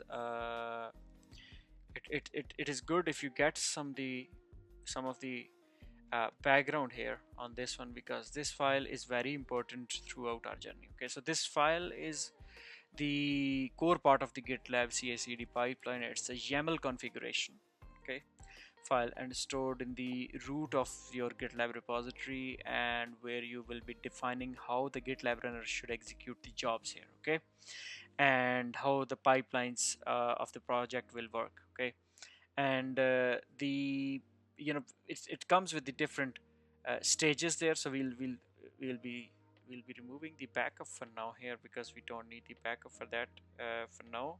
I'll just comment that out. So these, you see that I have defined two stages here, which is build and deploy. Okay, and in the build I'm not going to do anything, just a requirement. So what I'll do is just add a build stage there as this. Okay, and for the deployment, that's where we're going to deploy the jobs. Okay, and in the deployment, as you see that, we will say as like deploy job, we give it a name, what stage is it working, is on the deploy stage, and that's where we will be you know, performing our operations there. Okay, and that's where the GitLab runner will SSH into the Kubernetes cluster, and it's making all of the changes there. Okay, now what we want is that we want to upload these two files, app1 deployment, app1 service, to deploy on the Kubernetes cluster, and from there it will be running some commands on that, and then, you know, it will be creating that part. So let me show it to you. So first of all, we are logging into the Kubernetes master here. Okay, and what we're going to do here is that we will be creating some folders here, so that we can you know, we can deploy our resources there. So you'll see it here now. Your deployments. Okay, that's it. I'm going to make it as 777, so that it doesn't comes with the permissions problem.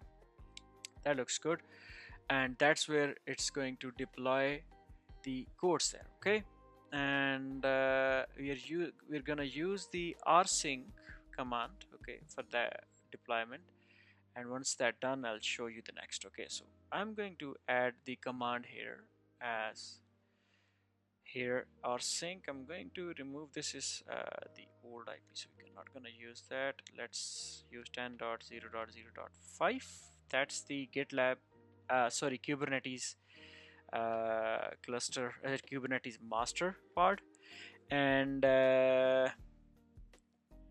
that's only gonna do the one job, and that is only gonna deploy that. Okay, and the next thing which we will need is that it will have to go and it will have to apply the job there. Okay, and that's where we will be using the ssh command.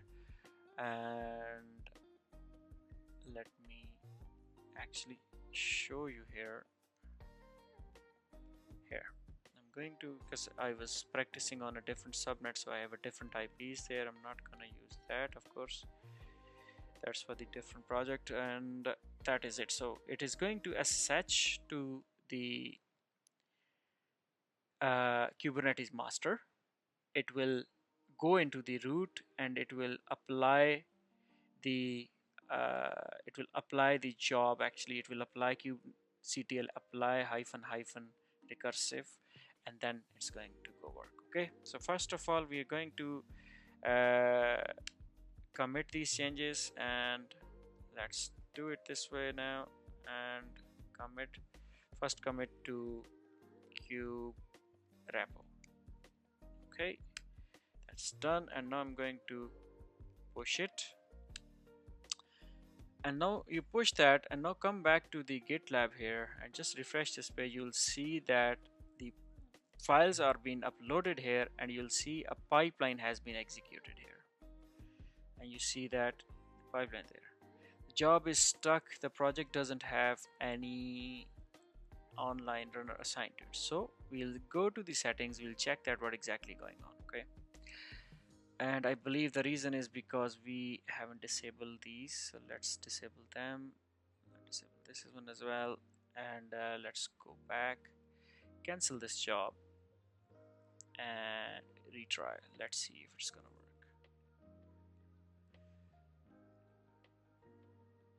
Okay, it's still stuck, and go to the CI settings. The runner is here, and everything is working as expected. Let me see if there is anything we can check. Git strategy, git fetch, git clone, we'll keep it that way.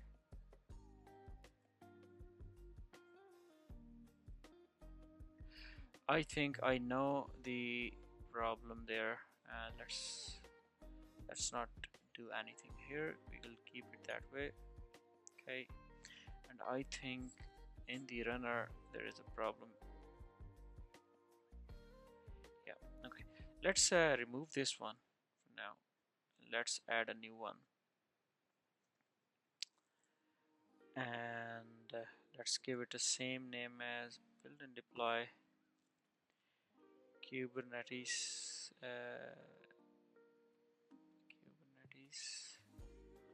runner.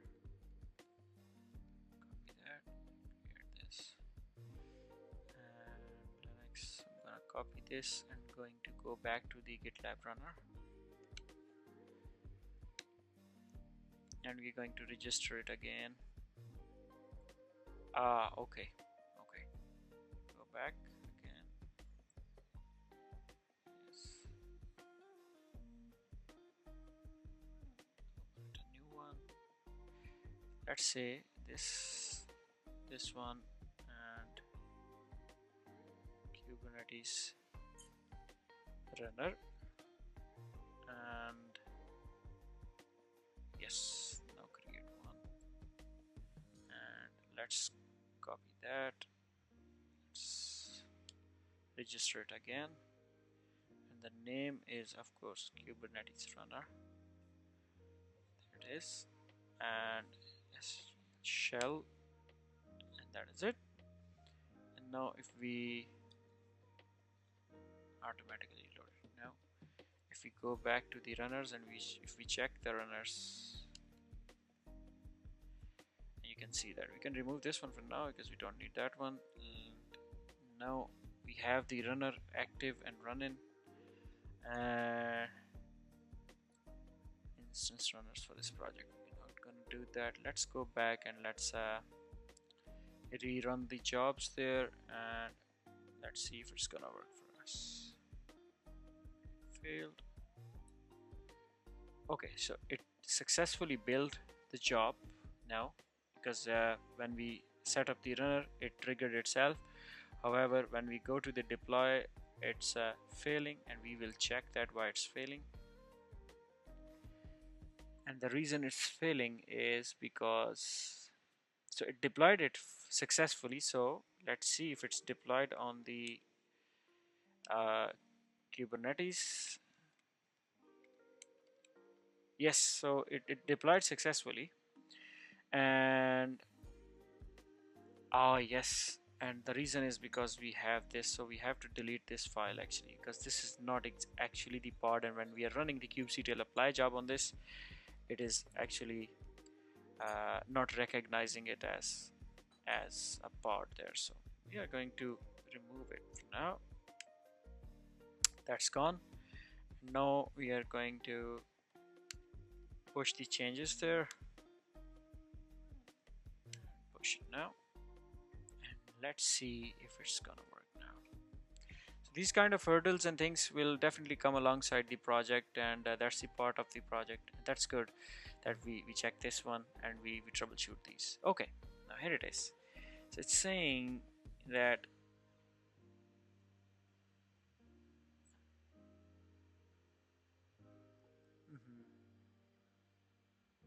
okay, so I think we have a problem in our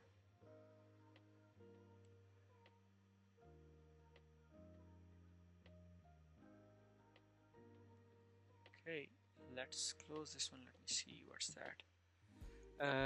So everything looks okay here. If we check the service also looks good.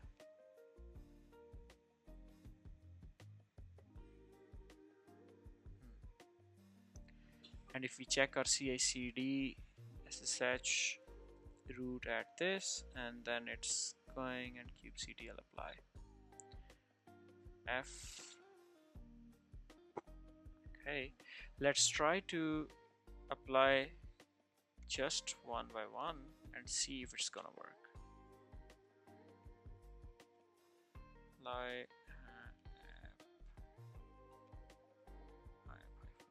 one, sorry.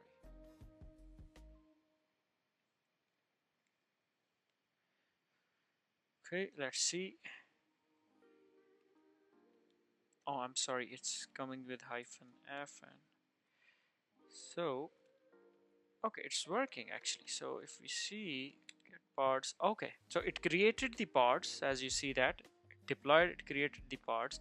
We look into it why it's failing that, and we'll look into that. But as you can see that it's creating the pods there successfully. And if we get the SVC services, and you'll see that this has also been created. Okay, application 1 service is there, and it's exposed on port 3330001. Okay, and if we do a curl on the local host at this port, and we're getting the response, that is great. We're getting the response. Now what I'm going to do here is, so it's deploying it successfully. Let's delete the pods. kubectl delete the pods, and we have 2 pods there. Let's delete all of them. Okay, and again delete the pod. Sorry, X. Delete that, and now again delete the pod. Okay, so because this is a deployment, it's not going to be have to delete the deployment actually, not the pods, because if you delete the pod, it will create the deployments again. There you go. And now if we run the get pods there, you will not see any pod there. And if we delete the service, and that's the application service. We'll delete that and let's redeploy that again. Let's see if it's gonna work this way. Okay, so it created that, but it's giving this error message there. I think we can ignore it because this is not actually going to give anything. Let's say if we just send it to dev null, okay, and just push the changes again and just say adding dev null.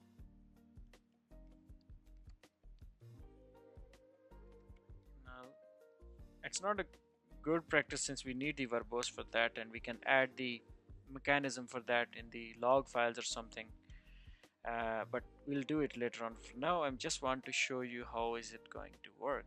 It's failing again. Let me see that why it's failing again.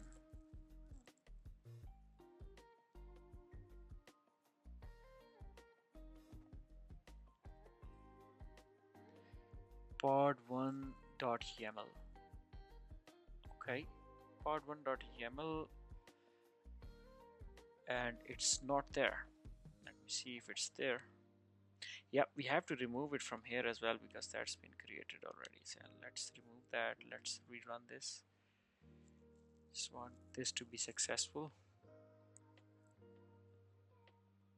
Yep, so finally job is succeeded, and you can see that, and we have all the services and pods are there. Okay, get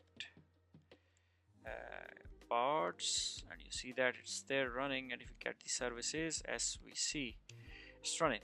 Now what we are going to do is that we have to expose, we have already exposed it, but there is no public connectivity to the Kubernetes master, okay, and we have to add the public connectivity to this from the firewall. In order to do that, I will need a IP. I'm going to add a IP, and that will be kube master IP. Okay, location will go with the central, add and apply that, and now I'm going to add this, assign this IP to the firewall. Yeah, that's fine, it's been done there. And now if we go back to the, if we copy this, go back to the firewall, add the virtual IP there, and there we go, and add the address as 32, and that's the kube master. Let's say kube master, and save it, apply the changes, go to the NAT, copy this rule, maybe the same, and now select the kube master virtual IP here and make it 5 here, make it a kube master on port 80, save it, apply the changes here, and well, that's gonna go with the port 80. We have to see what port it is exposed. It is exposed on port 30001. So what we're gonna do is we can edit that. So let's say if request comes on port 80, it comes on this, and it should redirect this to this. And now save this, apply the changes, and now just browse this and let's see what we're gonna get. Okay, there you go. That's the application which we are using. Okay, that's our first app has been, yeah, it's not gonna work, and the reason is because we have to you know, add all of the applications there to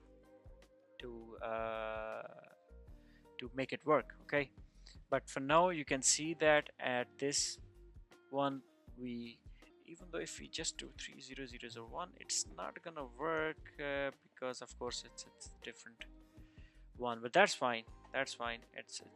It's so if you see the firewall here, okay, if we edit this rule, so WAN, so if something coming on this WAN, this IPv4 on port HTTP, it will redirect this traffic on this on port 30001.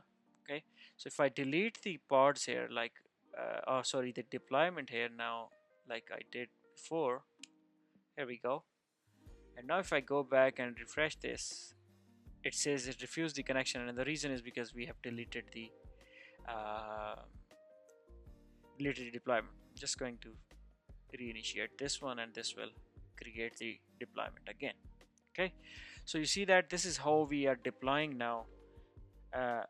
The If we refresh this now, and my dashboard is back on this.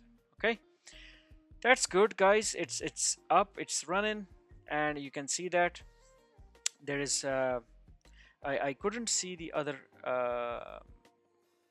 application pods because I have to bring all the files here, and which I can. And let's maybe bring it on because I have those files already somewhere, and let me do that actually.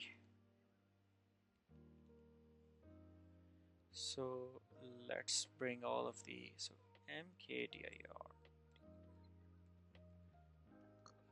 deployments. I'm going to remove the app star.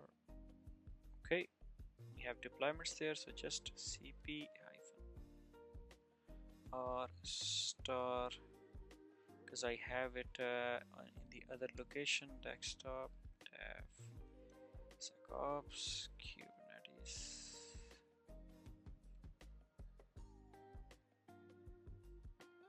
Okay, DevSecOps, yeah, Kubernetes, and deployments here, star, and copy everything here.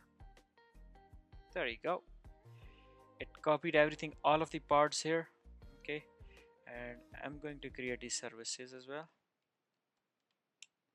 And if I do the same, oh sorry, actually you know what I did, star dot YAML to deployment, that's where I wanted to bring it.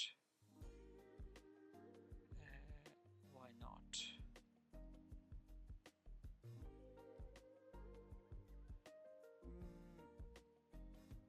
Oh sorry, YAML, sorry, my bad. Okay, all of them are there, and now I'm going to use the same command here, and I'm going to bring all the services star to services. Okay, all of the services are already there as well, as you can see that. Now I'm going to push all the changes, git add all, and git commit. I'm just going to adding all tabs and SVCs, and now git push, and it's pushing now. And if you go back here, and you'll see that very soon you will see all of the folders and files here. See that all are coming here, deployments and folders. And now if you go back here, let me see if it's gonna pass that. And it did successfully pass the deployment there, and it created all of them. And now if we run the get pods, and see all of the applications are there now, and if I run svc, all of the services are being exposed here, and as you can see that. Okay, so it's all looks working. You see the 3001, 30010, and all these services are running on this. Okay, and now if I just go back here and just refresh, and now go to the application 2, since it's actually due to the application architecture, it's redirecting to the URL. But if you want to read access it directly, you can do it this way, but for that you have to allow it here. And like I have an application running at 3002, let me see that, this one. Okay, we're going to access this one, but in order to do that I have to allow it. So I'll make it this way, 30001. Okay, and this one of course is going to, sorry, 2 and 2 and 2. And if I save it now and apply changes, now if we come to this, and you will see it should give you the, because since the, let me see if that pod is created, application 2. Yeah, all of them are running now. It should give us this.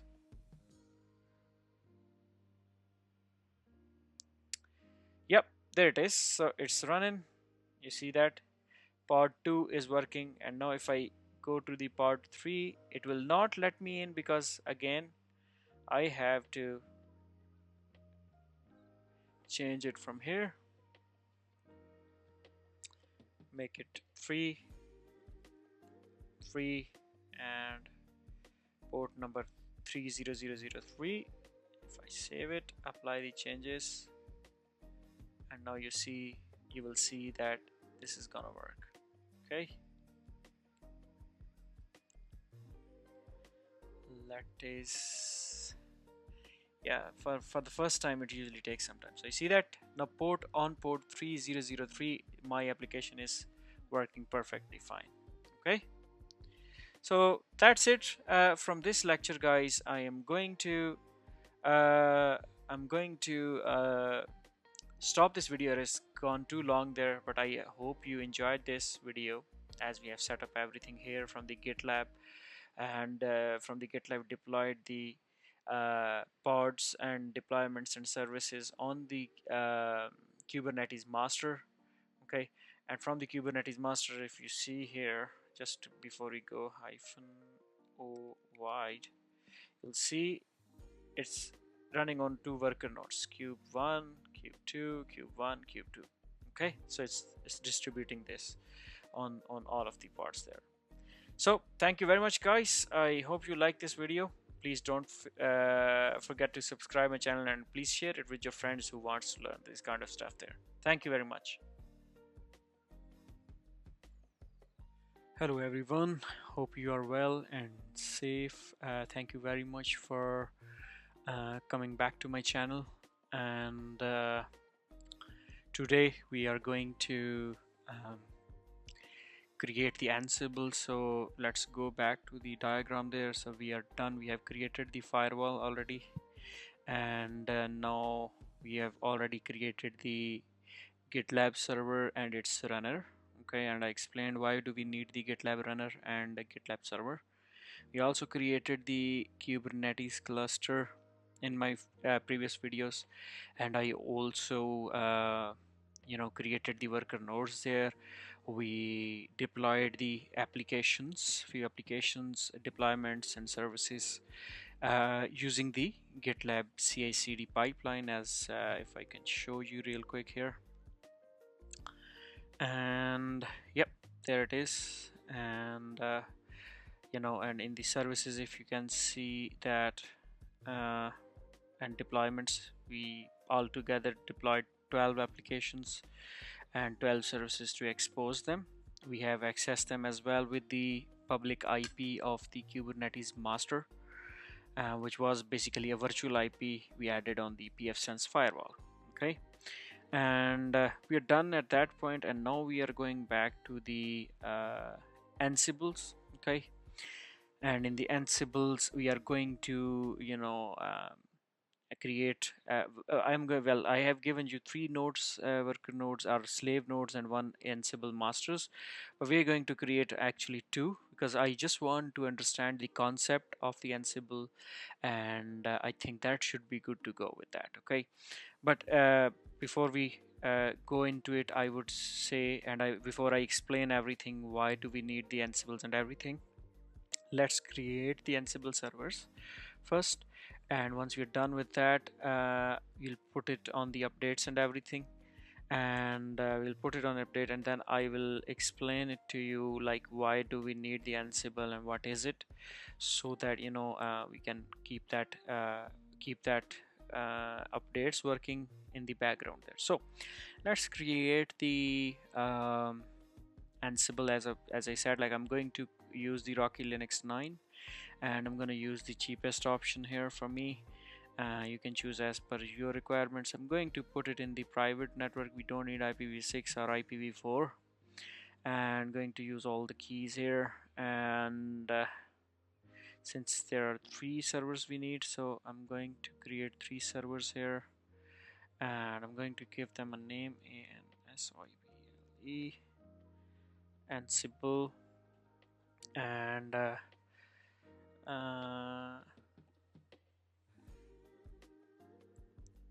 master, and then Ansible slave 1, I would say, and then Ansible slave 2.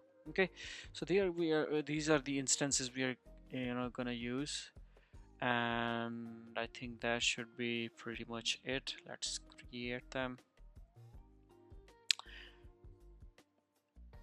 Now if you see that all of them are in the private subnet, so we have to log in through the GitLab server. As I mentioned last time, that we are using the GitLab server as the bastion as well, so I'm going to use it here, and there we are, and here as well we are, and here as well. Here we are. All right, now we are logged in here, and now what I'm going to do is I'm going to connect to the backend server. So 10, 8, 9 and 10. So let's start with the 8. Yes, nice, we are in. Oh, we are already there, and let's connect here to 9, and we are connected to 9, and here such 10. No, Ansible slave 1, slave 2 and Ansible master. Okay, all of them are created, and now what I'm gonna do here is that going to create the script which we used to create, if you remember. Let me bring that back, this one, as you know that, because we needed to make it work with the Headstone Cloud. So I already explained that, don't need to explain again. And cli.sh and chmod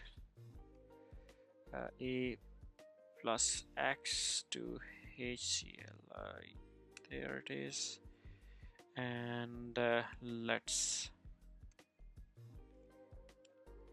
go into it, and that's done. Save it. I'm going to do the same on the other 2 instances, and creating that, creating the permissions, and then of course if I do cat to hcli, we'll need this script. Okay, we need the bash as well there, so which I haven't, shebang, I haven't copied that, so I'm going to close that. We hcli here, going to remove it, save it. hcli,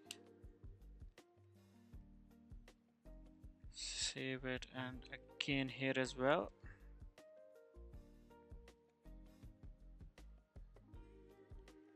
Save it. I'm going to run this real quick. Here as well, here as well, and here as well. hcli, and let's connect back to the servers now. Okay, we are already in this. We are on the 9 now, already in this. We are on the 10, already in this. All of them are now ready. We'll ping it on the google.com. We'll see if it's gonna work for us. Okay, slave 1, slave 2, and masters. Okay, it's good to add the you know MOTD, because that something is very helpful when you are uh, you know troubleshooting the things, or when you are working with the few different servers there. And the reason is because MOTD, whenever you logged in, you'll get a message there that's slave 1 or slave 2 or whatever. Yep. And slave 1, and I'll copy that and paste in this vi etc motd, and that's slave 2, so we'll go with 2, and that cmotd, and that's the master, so we'll go with master. Okay, that is it, and they all are done. Now the next thing what I need is that I will be writing a script basically. So let's write a script to install the yeah,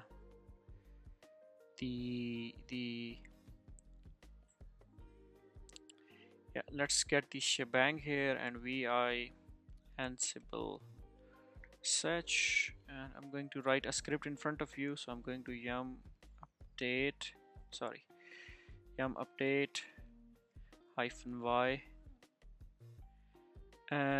We only need to install it on the okay, let's leave this one for now, and I'm not gonna create that. Let's run yum update -y on all of them, and let's see once that goes in the update there. Okay, so they all are getting updated. We'll come back to them, and now let me explain why do we need the Ansible here. So we are at this stage here. Okay, so in this case I'll be explaining everything about the Ansibles and why do we need that, and this is something is very important. So Ansibles basically is allowing IT teams to automate their repetitive tasks which they do in the daily routines. For example, configuration management, application deployment, or orchestration of the complex workflows across multiple systems. Okay, and one of the standout features is that it operates in an agentless manner, meaning you don't need to install anything additional software on the machine you manage. Okay, so that's a plus point there. Now why do we need the Ansible? In today's fast-paced IT environments, efficiency and consistencies are crucial. Manual configuration of course can lead to errors and inconsistencies which can be costly. Okay, and Ansible addresses these challenges by allowing you to define your infrastructure as code, and ensures that the deployments are repeatable. So for example, if you have like 10 backend servers there, and if you are bringing more and more considering your application use and high availability, you don't want to configure all servers one by one manually. Okay, and you should have a Ansible script there which you can maybe just configure your new virtual machine with the Ansible master, and then run the script or the playbooks, and it will configure and do the rest of the jobs. Okay, so of course there are a good few benefits there for the Ansibles, which you can use and utilize. So that was the Ansibles, a very high level overview. As I mentioned, like, I'm not going to go in the details there, to be very honest, and that is why I will be skipping that. But as I said, like, I'll be touching few things there. so that I don't miss out anything. I mean, not everything. Okay, so that was the Ansible. Now we see that updates are complete on two of the instances, two of the virtual machines are there. Now what I'm gonna do here is that I will be installing the Ansibles on the Ansible's master, and then I will be adding everything, all of the configuration there. Okay, then we will configure the Ansible's master server as I would say like Ansible master servers through the GitLab, and we'll be doing everything through the GitLab so that it all comes apart, and it all work through the proper version control and GitLab workflow there. Okay, now let's connect back to all of the servers here. So Ansible slave 1 is ready. Now if we go here, and Ansible masters is ready, Ansible slave 2 is still updating, so we will wait for a bit. But meanwhile that's installing, let's install few things. Let me reboot this one. That's also done. Apple released that repository. We will need to install the Ansible, and I have installed that. And now yum install Ansible -y. Okay, and now it's installing the Ansibles there. You'll see that that is all you need. Okay, and that should do the job. All right guys, we are back on track, and as you can see that all of the installation is done here, and Ansible is working fine. Now the only one thing which we have to do, we have to establish the connectivity in between the Ansible master and Ansible slave node, so that we they can connect to each other successfully without prompting the password and everything, because that's what we need here, and that's what I'm gonna do. Keygen, just don't need their public or private keys of the slave there, but we just need to do it in the authorized key. So let's do it on the authorized key there, and that's it. It's there, and let's go with this ls, and oh sorry, that's still in the, let's go there in the slave 2. What's that? Slave 1. Okay, that's good. Now we are going to go into the authorized key, and we will be adding the keys here. Okay, now we're in now, and IP, actually this is the 9. We have to test it on 8 and 10. 10.0.0.10. Nice, we're successfully in without asking password into the Ansible slave 2 from Ansible masters, and now we are going to check the Ansible slave 1. That's brilliant. We are already in here as well, since we have added the key, so we don't need the password or any kind of authentication there. Okay, and now if we go ahead and check this, and you will see that we are going to integrate the GitLab here, and we're going to go here. We will be creating the project, a new project, since this is the Kubernetes one. So first of all, as you can see that we have the groups here, which was the DevSecOps group, and if you go into that group, we have already the Kubernetes there, so we're going to create another project here, a blank project. Ansible is there, let's call it Ansible, and let's create that,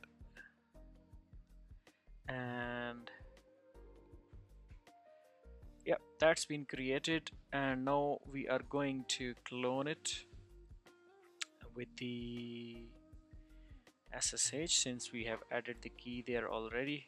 I'm going to open this up, new one, cd desktop, cd DevSecOps. So it was this. We have already Kubernetes here, and now we're going to clone this one. Okay, that's done. We have the Ansible already here, and now we will be we will be creating all of our project here, and let's do it this way. Okay, sorry, close this, and new okay, let me put it here. Okay, now uh, that's been created. Now let me explain here two things, okay? And let's keep this one here, and let me actually open the Visual Studio as well meanwhile, and once that open, we will be working with the Visual Studios, because that's where we are creating all the files and everything. Okay, what I'm going to do here is that I'm going to open that's the Kubernetes project. So I'll be opening the Ansibles now, and let me open the Ansibles here, desktop, DevSecOps, there it is, and Ansibles. Now Ansible has been opened here. Now you will see that should be open in any second. Yeah, there it is. Okay, so Ansible is there. I'm going to open a new terminal, and let me put this one in the new screen here, and yes, trust it, and let's see now. All right, so everything is in here, and so we can deploy everything. So now let me explain one thing here. Okay, we are here, and there are two types of hosts, so let me explain it on the masters. Okay, so there are two types of hosts here. Okay, so we have one host is the etc hosts file. Okay, this is the local system host. Okay, and then we have another host which is for the Ansible, so that will go with the Ansible and this host. Okay, now in this hosts, whatever we will define, it will be here, and you will see that hosts will be to used to deploy the applications and everything, whatever will be adding here. Okay, so what I'm going to do here is that I am going to create few folders here. So let's say system hosts. Okay, let's do this, and into the system hosts, let's create the hosts file. Okay, that's done. And if we go into this hosts file, we can maybe use this guy here. Okay, we'll keep this here, that's fine, and then we'll be adding our own hosts as well here. Okay, and here we will be adding, for example, IPA, this one, that's the first one, so we'll go with 8, 9 and 10. Okay, now 8 is, I believe, slave 1. 8, yeah, slave 1. So let's say Ansible slave 1.tk, like this. Then 10 is, let's say, 2, and 9 is of course the master.tk.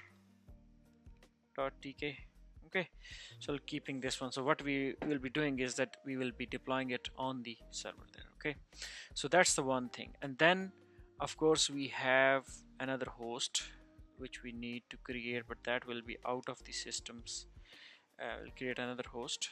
Okay, hosts, and that will be the Ansible hosts. Okay, and in this hosts we have nothing for now, but we'll be adding this soon. Okay, now since uh, this project is here, we do not have any runner for this project, or we do actually, we do. Let me see that, because we have set up the runner for the Kubernetes. Let me see if that's the same we are gonna use. And okay, let's disable this and let's check if we have an active runner for this one. And yes, we do. Okay, we do have that. We just only have to remove the auto DevOps for this. Okay, that looks good. Now we have all of the things here, and let's go back to the Ansibles here. So we'll be pushing the changes from the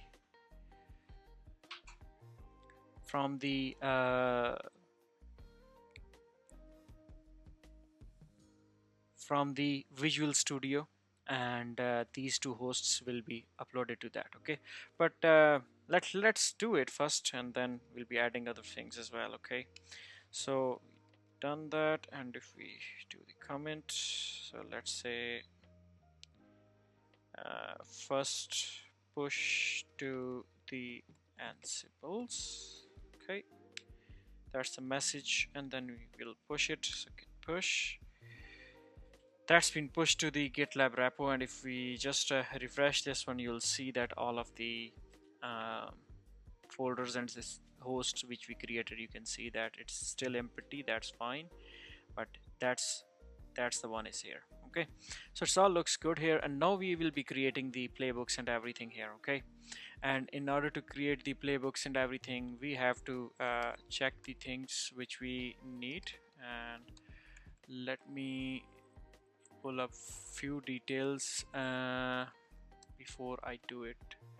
Now the hosts. Okay, so first of all, let me pull out the hosts here, the one we are gonna use for the system. Okay, here the context is that whatever you want to do, that'll be good. So first of all, for example, we say a managed host. Okay, manage host, and I can add only one host out of it. Okay, so for example, I just want slave one here. Okay, and now if I go here and just add the slave one, okay, and that's all, just a managed host here. Okay, and that's I'll explain it to you why do we need it, and why we are using this. So for example, if you go on your Ansible masters, and let's say you are in the hosts here, let's add it manually and you will understand it. Okay, so let's say you add this all here. Okay, here, and since I haven't add this hosts entry, cancel that. Okay, and escape this, save this, and then we are going to change the this one. Let's say I'm gonna add everything here. Okay, and now if I say, let's say let me see one more thing. There was a command on the Ansible's master. Let me get that out for you. It was called ping actually. So since we have that one, so let's say ping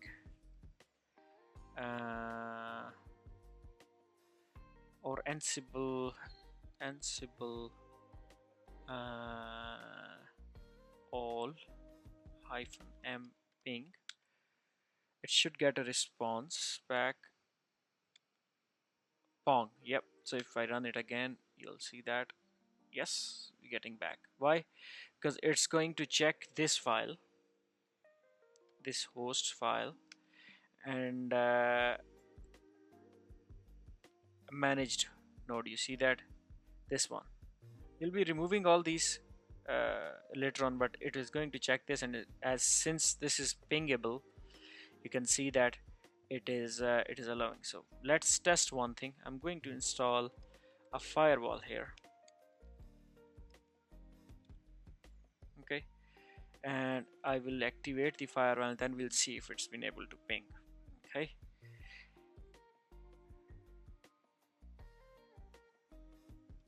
ping should be fine. Let's see. I'm not sure if this test is going to work, but let's see. Status of the firewall D. It's active, but it's not started, so let's start it. And if you check now, and let's see if it's gonna go work for us. Let's see. We're still getting that, and the reason is because it's so let's reboot this one. Let's first of all, let me remove this one because we may forget about it, and it can create a lot of hassle. So I'm going to remove that one. That's done, and let's start rebooting and run this one real quick. Let's see if it's gonna get a reply.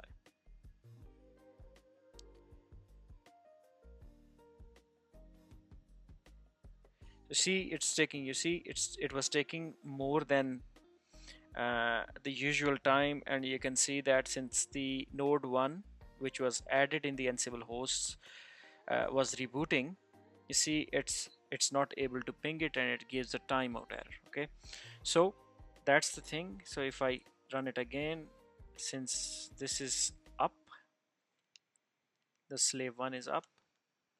Hang on a second. Slave 1 is now up, and we are getting the reply. Okay, and before, when we rebooted, it wasn't. So that was the host file there. Okay, now let's create the CI/CD file here in the project, so that we can create a pipeline and push the changes on the Ansible master. So what I'm going to do here is I'm going to create this file, GitLab CI. Okay, and here I'll be, of course, adding all the content. So like yesterday we did, is that we will be adding 2 stages here. Okay, and then in the build stage, let's say just add a test one, because we need this, and we add this one. Was doing nothing, to be very honest, but the main thing is of course the deploy. Okay, now in the deploy state, and we'll be adding the script here now. In the script, the first thing which we need is this system's host. So what I'm going to do here is that I'll be adding this system host file on the, of course, Ansible masters, and Ansible masters host will be managed from the GitLab. And why we doing that? Because we need it for the for the hosts, because we will be adding the host name, and we need to manage the host name and the IP address, so that when it pings to the name, it resolves to the IP. Okay, and that is why we need that. And let's add it here, and you'll see that since that's let me see if it's 8 or 9, the Ansible masters. It's 9, so we have to do it this way. Okay, so it goes to the system host, which is here. It will copy this host and paste it. It was adding it here. Okay, so for example, now if I remove everything from the hosts, etc hosts, like everything, let's delete everything. Okay, and save it. And now if we check hosts, it's nothing there. Now I'll push these changes. You will see that you will be getting all the changes there. Okay, and I'm saying like adding the host, system host, adding the system hosts, and now I'm pushing it. So git push, come back, we'll see if the pipeline is working for us here. Let's go back to the Ansible main project. Yeah, here it is, and let me see. I think the job is stuck, and as you know, in the yesterday's CI/CD setup, we did few changes there, so we'll do it again. I think we have to disable them and go back to the runner again, and we have to disable this as well. And then if we go back here, refresh this, let's see if it's gonna let it run. Let's cancel this and rerun that. Let's see if it's gonna run. I think it will.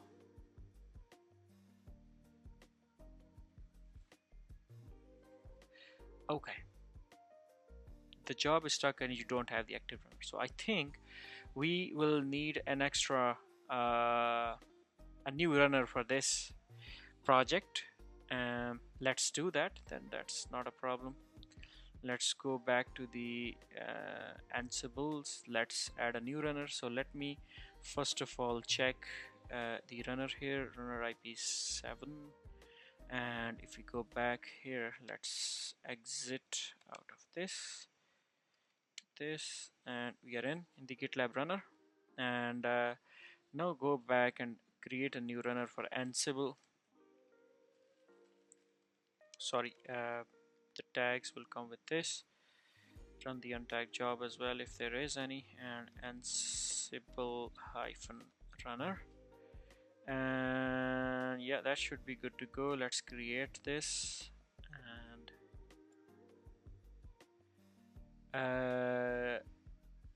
yeah, let's root sign in again. Sorry for that. Okay, so the runner is created anyway. Okay, and we're going to paste it here. That's fine. And what's that? Enter the name of the runner. Yes, the name of the runner is of course this,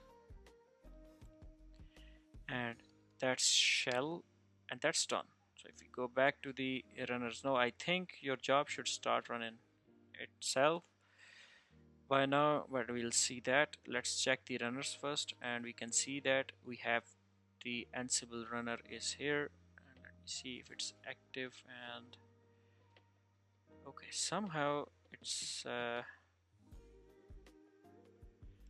that should be active, and I'm not sure why.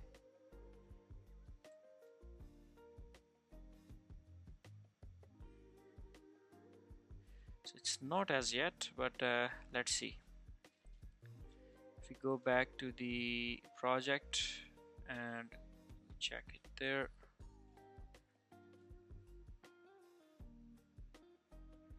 that's still stuck, I believe. Yeah, we're going to cancel that since we have the active runner now. It's not turning into green for now, and we'll look into it again. It is now. Okay, let's cancel that job there. Let's retry now, and we'll see if it is gonna work now. Because okay, it's not stuck now at least. So yeah, the job has not started as yet, so we'll wait for that to be started.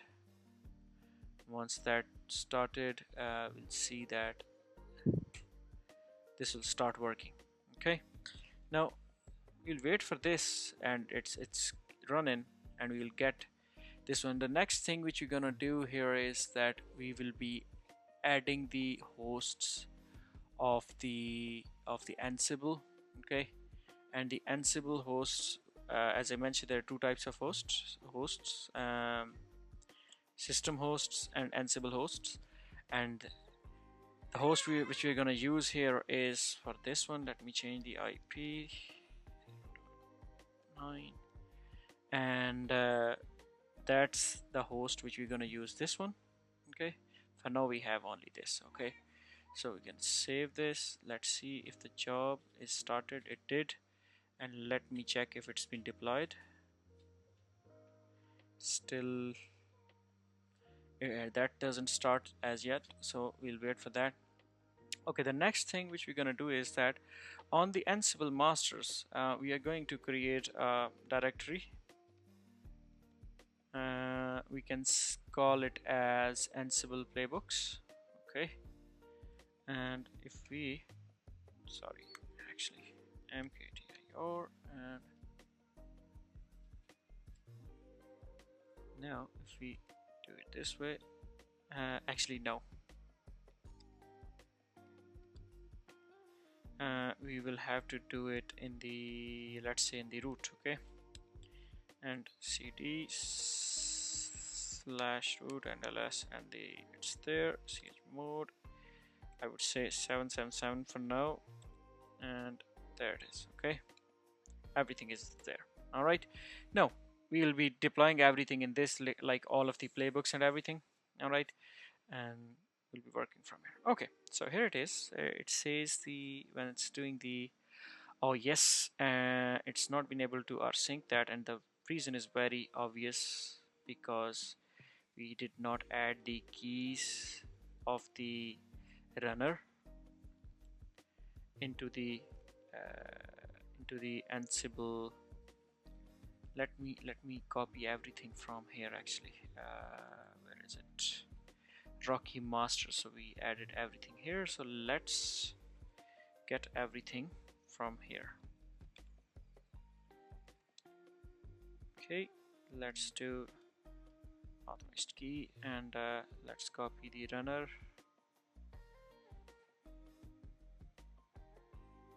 Or I would say all of them from here. Okay, that looks good. And now if we do a vi.ssh authorized key, I'm gonna remove everything, and there it is. All right, all of them are here now, and just do ssh 10.0.0.9. yes, nice. We are in the Ansible masters. Exit that, and su GitLab runner user, and if I do the same ssh to the Ansible masters, there we go. We are now being able to sign in on both ends. Okay, now let's run this job again, and you'll see it should pass. Okay, since we're still testing this guy here, and let me see that this one, it's 0. Let's see if it's gonna get something. Okay, so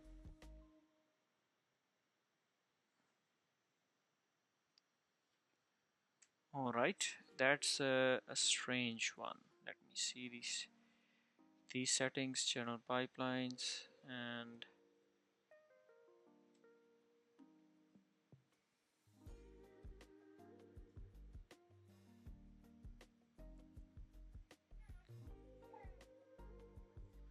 okay, this looks good. The general settings are okay, auto DevOps are okay, and artifacts should be fine. Let me check this one again. Sorry. So this saying send an increment file.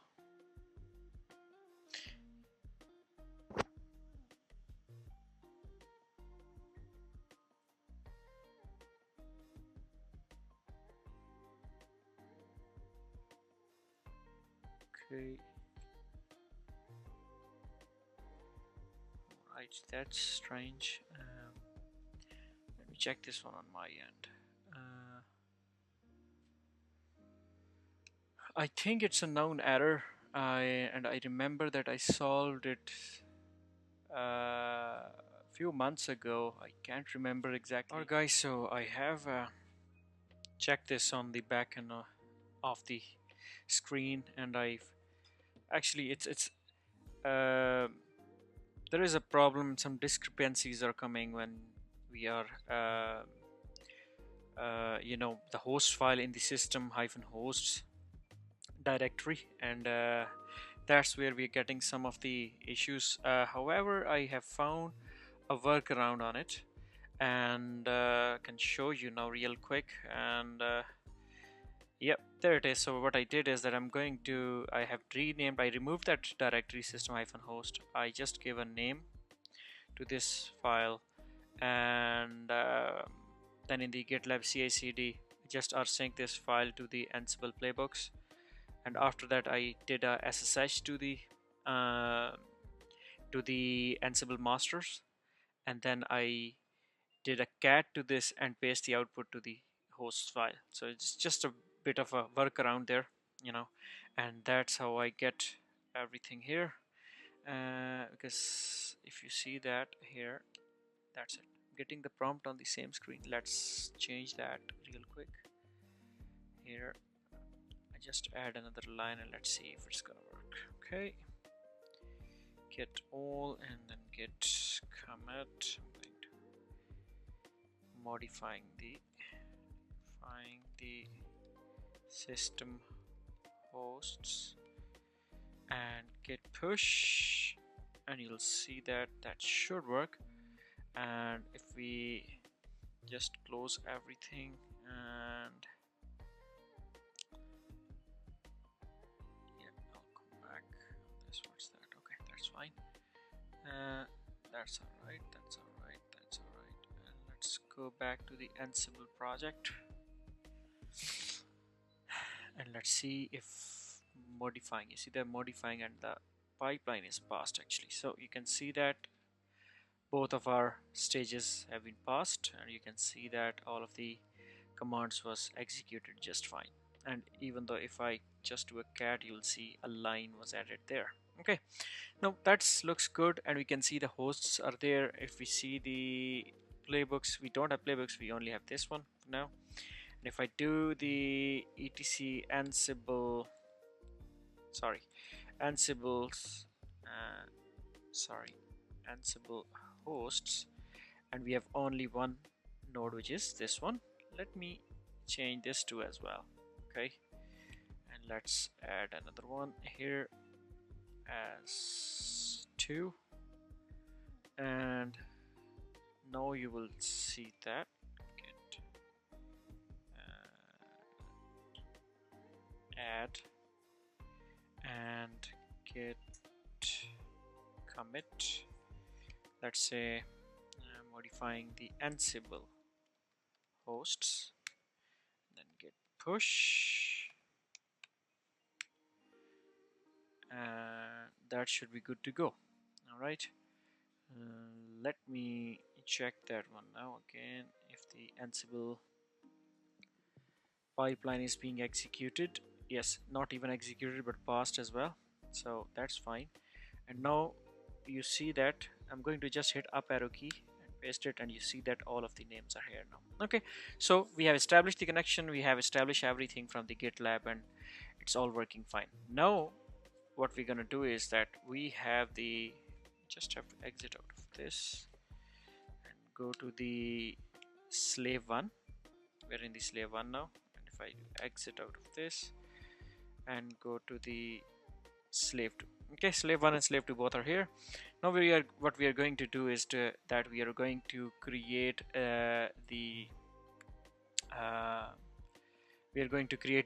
playbooks there. Okay, and the playbooks are, of course, as I said, necessary to install everything. So the first playbook which we're gonna do is that just a startup playbook, let's say. Okay, which is going on everything. Okay, so let me create a playbook, and the playbook name will be like, let's say, touch startup, like for for everything basically. Okay, so YML, there it is.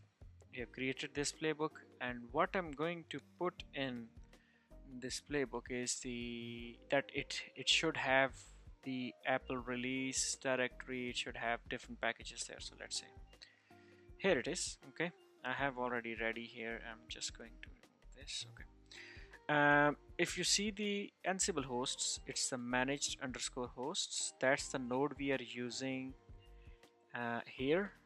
Okay, so whatever in this host, sorry, we have both of them. What this is going to do is it will be installing the Apple release, it will be installing htop and everything. Let's say nginx or httpd apache. Okay, or nginx, let's say nginx. Okay, and in the GitLab file we have to add another command on that. This is going to hang on a second. So we will be adding here another command where it will be logging into this and it will be running these playbooks there. Okay, and let me give it to you because I have saved it for the other project, and let me put it here. As I mentioned, like, I will only be covering the main topics there and will tell you how it will be working. However, I'm not going to be going into the details there, but you can see how is it going to be set up. Okay, so git add all and git commit. Let's say now creating the playbooks. Okay, now we have to add another command as well actually here. Hang on a second. Before I do this, if we want to make it work, hang on a second, we have to do it not like this, but let's say, so you have to add another rsync actually. Okay, let's say I add static dot YAML file to Ansible hosts. Okay, because this is going there, and Ansible hosts is there, and now you'll add the sorry, git all again, git, oh, I did wrong, but anyway, that's fine.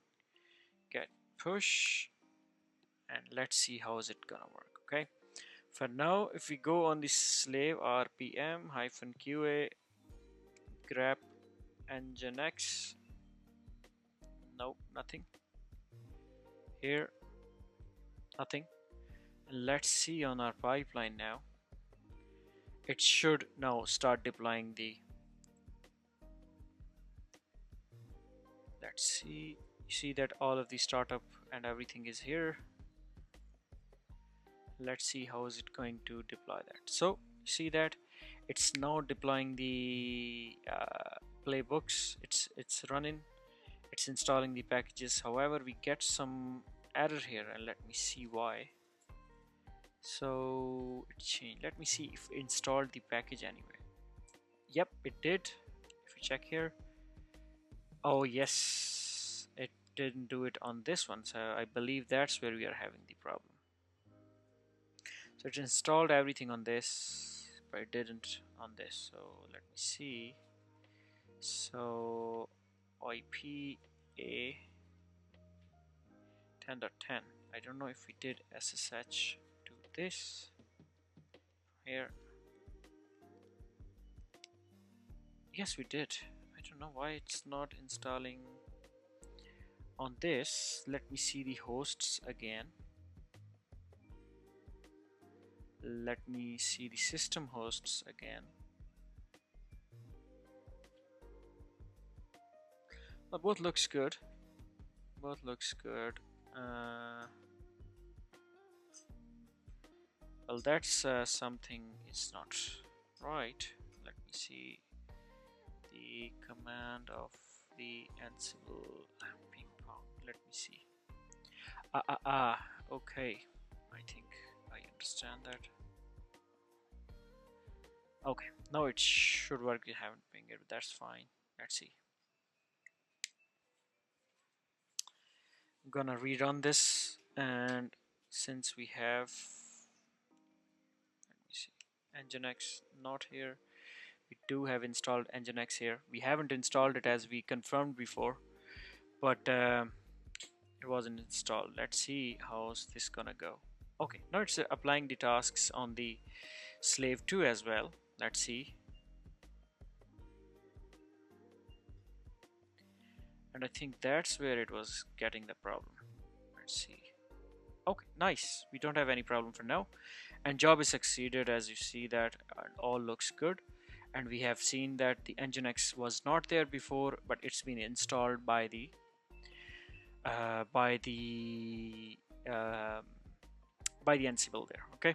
Now what we're gonna do next here is in the hosts here, I'm gonna add like php_7. That's the one, that instance. I don't only want it to install on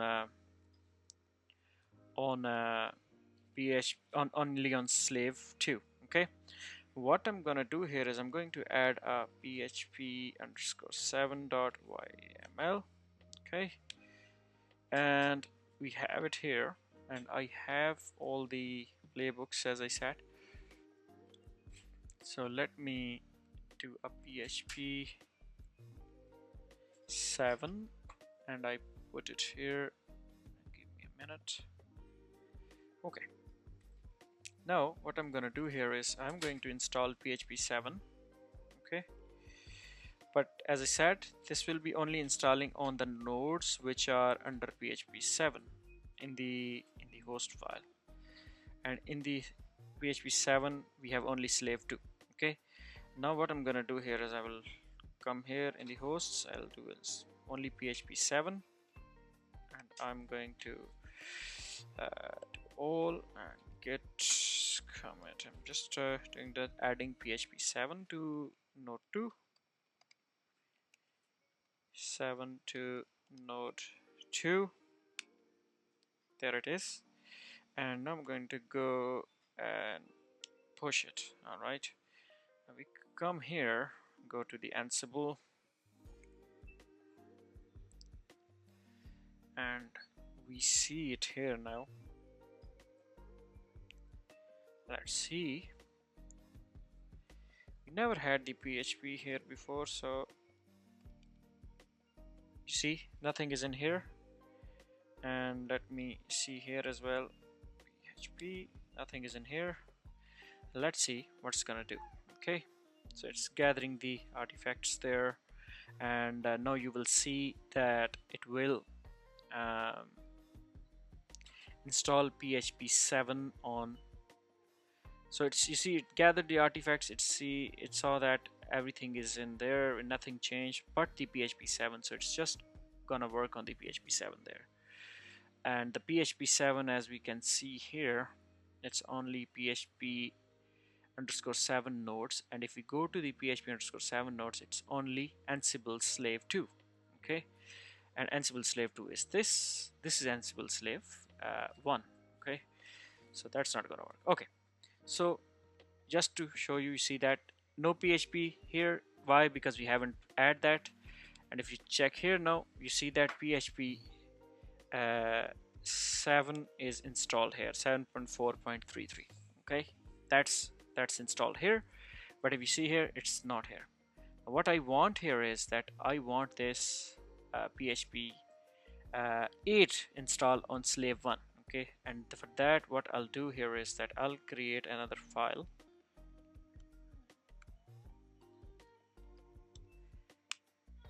There it is, and I have the configuration for this as well, and I'll share it with you.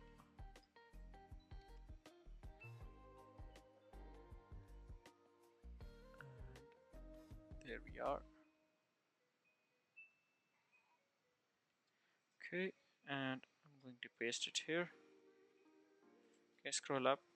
Now you see that now I have to add the hosts here. Let's say I say php_8, and here I only will add php1 sorry, Ansible node slave node 1.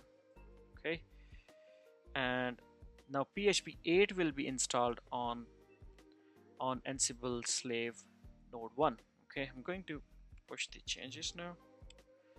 Git commit to 8 to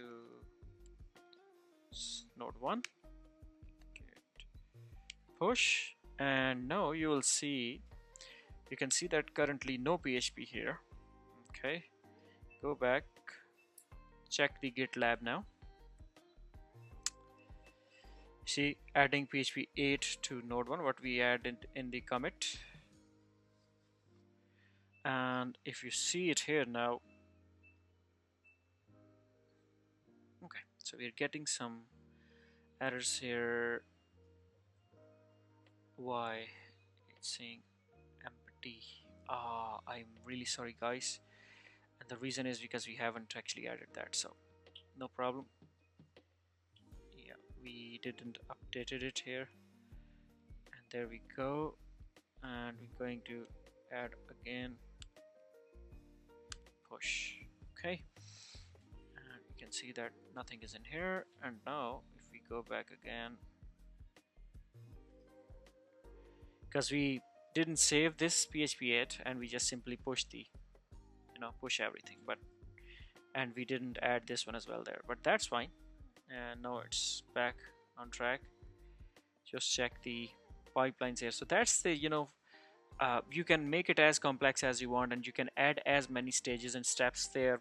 Like I added a backup step there as well, like it should have create all the backups on the EC2 instance. So it's good for the backups, it's good for many other things, it's good for the testing as well. Usually the pipelines can be used for the testing as well. So let's see if it's gonna work.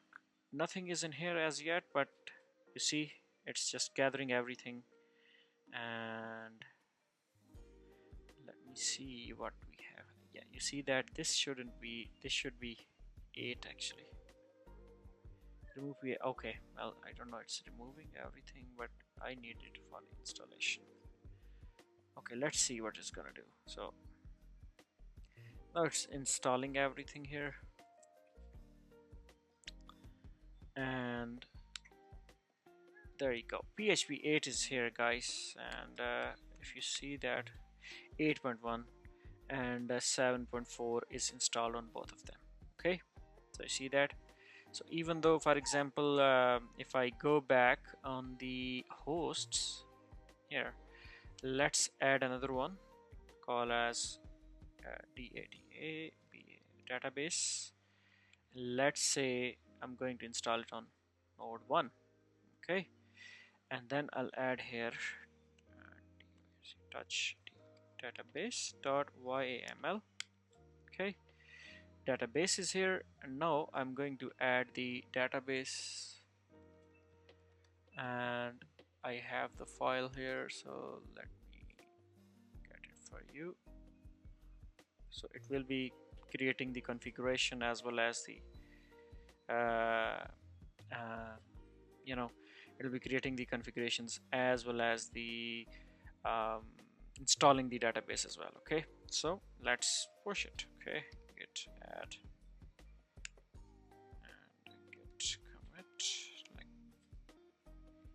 installing database. Okay, git push. Before I push it, just to double check that database and database here. Yep, that's good. And push it, and you pushed it here, and now you see, if you go back to the Ansible, you'll see that it's throwing, you see that database is here. It's installing the MySQL server for now. If we run the RMQA SQL, oh, it's already, oh, it's the part of the PHP. Let's see MySQL. Yeah, MySQL, but it will be coming with the this. And let's see the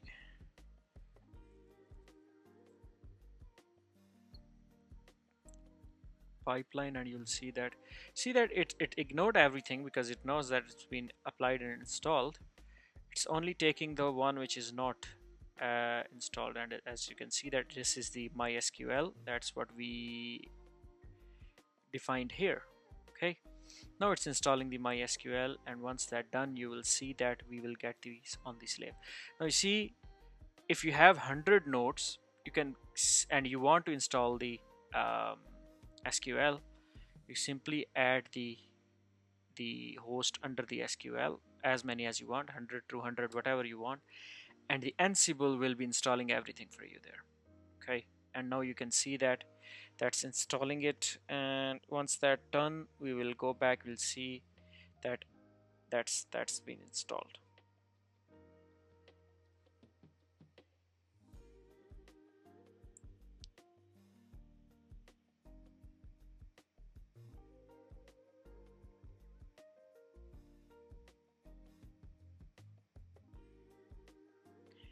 Let's see it again.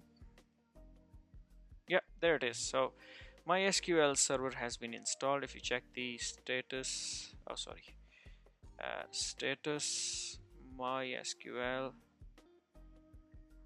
server.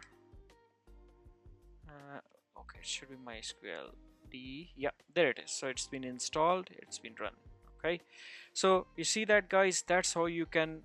So today what we have done here is, so far we created the 3 nodes, basically Ansible master, Ansible slave 1 and slave 2. Then we integrate the GitLab with the Ansible masters, and then we deployed everything from the GitLab to the Ansible masters and added these steps like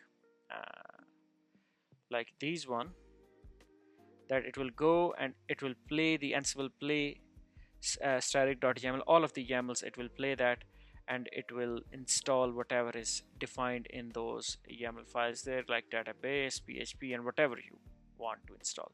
So this is something how Ansible is automating this stuff and everything.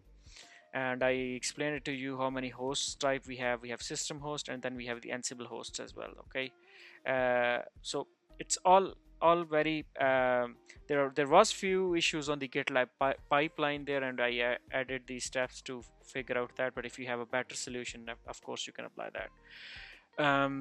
With this, we are done with the Ansible portion, and I hope you like this video and the tutorial.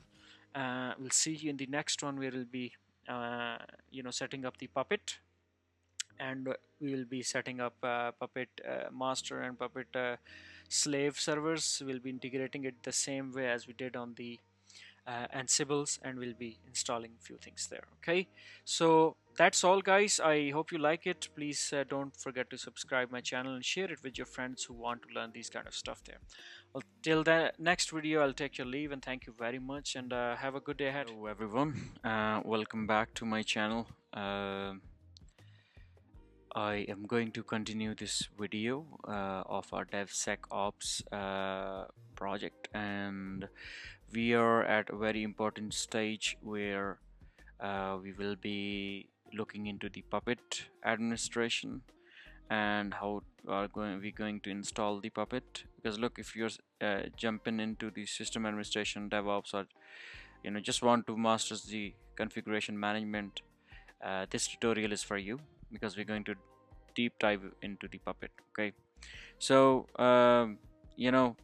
let me go back to the diagram which we used. So we, just to recap here, we created the firewall in the network of the Headstone cloud. Then we created a GitLab server with the GitLab runner.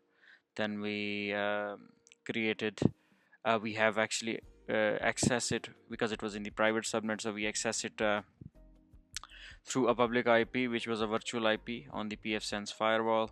And then we created the Kubernetes cluster, and we deployed everything from the GitLab on the Kubernetes master to make sure that everything is going through all a peer test process, and going through a CI/CD process there to make everything organized. Then we created the Ansibles, and we installed few different things which was really useful actually.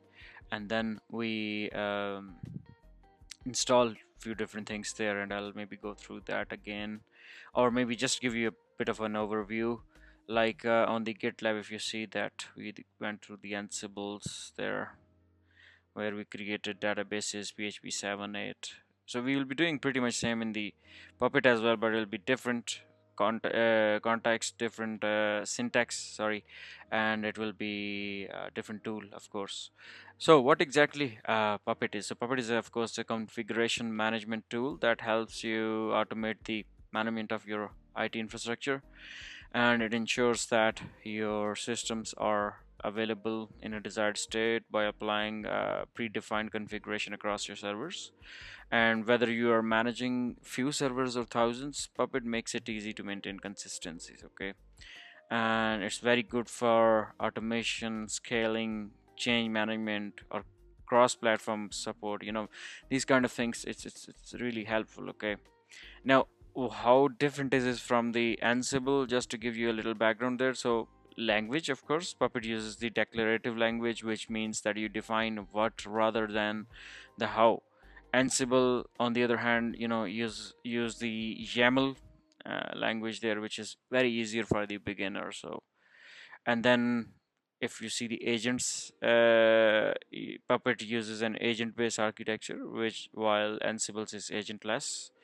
And as you know that it uses the SSH keys to log into the nodes and install the things which you want to do. But on the other hand, if you see the Puppet, it's agentless, so we'll have to install the agents on the worker nodes as well, or slave nodes as well, to fetch the configuration from the Puppet. Okay, so that's how it is. How Puppet is working, of course, you have to define a desired state in your system in a file called manifest, and this configuration is stored on a central Puppet master, and then Puppet agents running on the slaves, as I mentioned, will pull the configuration from the master and then apply it. Okay, so this is what it's gonna do. Now, I just don't want to waste your time, and that is why I got everything ready. So I created one Puppet master and two slave, Puppet slave 1 and Puppet slave 2. Okay, and updated them and rebooted everything there. So it's all good there. This is the Puppet master, this is the slave 1, and this is the slave 2. All right, and now we are going to, as it's already been updated and everything, we are going to install the Puppet setup there. All right, and this Puppet setup will definitely, as I mentioned, includes the um, that it will include the Puppet server, which will be installed on the Puppet master, and then we'll be installing the agent. So the installation process will be a slightly different, of course, but rest assured, of course, that I'll make it easier, in terms of the configuration and everything, and I think that should be good to go. But anyways, let's jump into it, okay? And let's see how is it gonna work. Okay, now the first thing which you're gonna do here is that we are already logged in, so I'm going to install the master. We have already copied the command here, so you see that I have copied two commands. It's going to install the Puppet release repository, and then it will be installing this. That's good. And the next thing which I'm gonna do is that I'll need the Puppet agents, and that's what I'm going to install on the other end. Okay, now I'll be installing the Puppet agents here, and that's been done, and here it is. Okay, now that's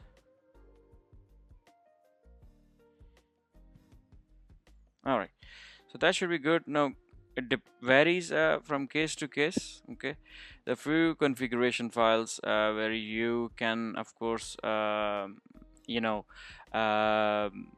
do few things there. Okay, and you can change the settings as per your need. Okay, and you can do whatever you want, but for now, let me give you something. Bear with me, and let me pull out some documentation here before we jump into it. So for the Puppet, actually it's very good documentation as well. You should go through, and not Puppeteer, Puppet. management tool. So go into it. I mean, they have very nice and comprehensive documentation there, and these documentation definitely will give you more insight. Actually, to be very honest, for pretty much for everything. Let me actually, you know what? Hang on a second. Let's say Nginx installation. Okay. So let me see. You see that it will bring up with the modules, which will give you more details there. All right, and you can go through that. You can use these. You can change different settings there as well. You know, which is very helpful, to be very honest. And it's good for the uh, you know, for your references there. If you don't understand anything, you know, you can definitely refer to this, and this can definitely fix few issues there. Okay, now that's great. Let's go ahead and check few things there. Now we see that agents are installed on the slave nodes there, and now we are going to insert few things on the agents there so that they can fetch the details from the master. Okay, and for that the file which is important is this file actually here. Okay, and that's where you have to define. For now I think everything is commented as it's supposed to be, but what I'm going to do is I'm going to add few things here, and you will see that this will work for us. So since this is the node 1, so what I'm gonna do here is I'll add the node 1. So you see that cert name will be this, and the server which is fetching the details will be this. Now before we do that, let me tell you something how this server 1, let's not save that for now, how this server will know that what is the Puppet master. Okay, so if you ping puppet master dot tk, see it doesn't know that, so we have to tell the server that what is this and why do we need that. Okay, so in that case we have to add the IP addresses and the names from here. Okay, and that's what I'm gonna do on all three servers so that it can. And now if you ping Puppet master, and you can see that it's pinging successfully, so that's what we need. Okay, now I'm going to edit the file, this one, and I'm going to add the detail which, as I said, like I'll need to add that. So I'll come down, and here it is. Now it will be requesting the details from the Puppet master, and we can do the same here as well. Okay, and if you scroll down here and go to the next line there, and now we can add the same thing here, but in the here we will saying 2. All right, now this is done here, and both are. Now we'll come back to the masters here. Okay, and look, before we do that, I would say that we enable everything here, because if you reboot, you know, from here, it can create the problem. Okay, now if we come on the side of the masters, and if we run this file, this command here, and if you list that, okay, so it's saying this. I think the Puppet server is not started. Let me see the status.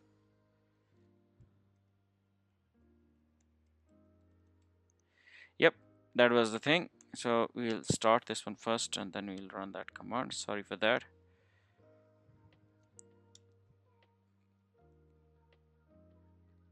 So let it restart. It usually takes a bit of a time, like you can say 10 to 20 seconds or so. So you see that once it's started, and we can see that when it will be in the running state, we can list the certificates, and it should list the certificates from these two nodes. Okay, so if I say this, okay, for now it's not, and the reason is because we haven't restarted this one. Okay, so let's restart Puppet. That's done. And if you restart this one as well, that is it. And if you run this now, we can get the slave 1. Let's see, slave 2. Yeah, so both of the certificates are here now, and it's been it's been all here. And now what we can do here is that we can sign these certificates. And let me see. So usually we can um, sign it one by one as well, or if you want, you can simply you do run this command here, and it will sign all of them here. Okay, so successfully signed the certificate for Puppet Slave 2, Puppet Slave 1. Now these two nodes will be taking all of the configuration from the Puppet master. Now in the Puppet master, what we're gonna do here is that we'll be installing the scripts as I mentioned, and that that will do the job. That will installing everything from the Puppet master to the other nodes. Okay, in order to do that, let me pull out the scripts on my end and let me see that. We will create one small one, and then we'll see if we can do that. So bear with me here, and let me, yeah.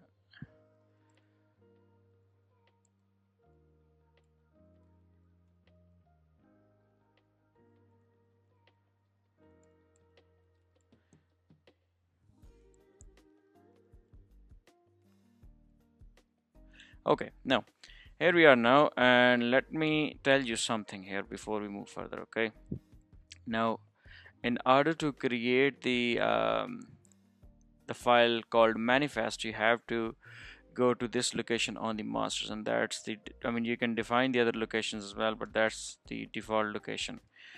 You will be creating the files here. Okay, and you can create the files here, and that's where everything will be installed, and you will be you can do whatever you want here. Okay, so first of all, what I'm going to do here is I'm going to create the files there. Okay, so let's say I create for Puppet 1, let's say. Okay, so we are going to install first on the slave 1 something. Okay, and I'm going to create a configuration file here. Okay, so that's been created. Okay, and for now nothing is in there, as you can see.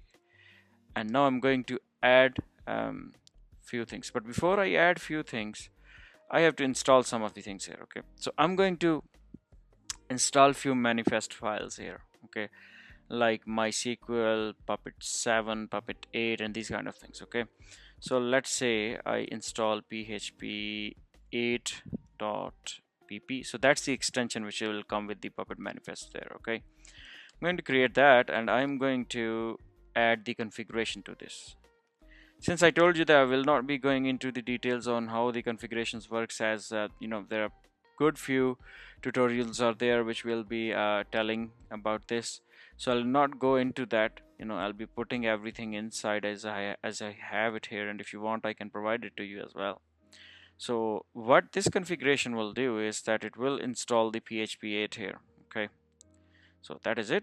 And now what I'm going to do is, so let's say I have now PHP 8 module here, and I want to install PHP 8 on Puppet Slave 1. What I'm going to do is that I'll go into the Puppet Slave 1, and that here I'll explain a bit about the about how the configuration is being working here. Okay, and let me give you the configuration here. Now here what you will do is you will explain which node it should go. So you will explain node Puppet Slave 1.tk. Okay, and then you will include a class or a module here, include PHP 8. Okay, and where is PHP 8 is? Here is PHP 8. That's what I have included in the Puppet file there. Okay, and if you do cat here, and you see that I have included that. Now here PHP -v, nothing is in there because PHP is not here. and now I have to run a command here. All right, and that command will install this PHP 8 here. Now what I'm going to do is that -t, this is what I'm going to run, and you will see that it's now started. Okay, you're getting some of the issues here. Let me see that here. So error PHP 8 line number 23, warning using cache nodes. Let's skip it. Let me run this again. Let's see if we can get something here. Solution error. Okay, let me see that. Let me check my configuration here, and when we run that, we are getting the issue. That's all right.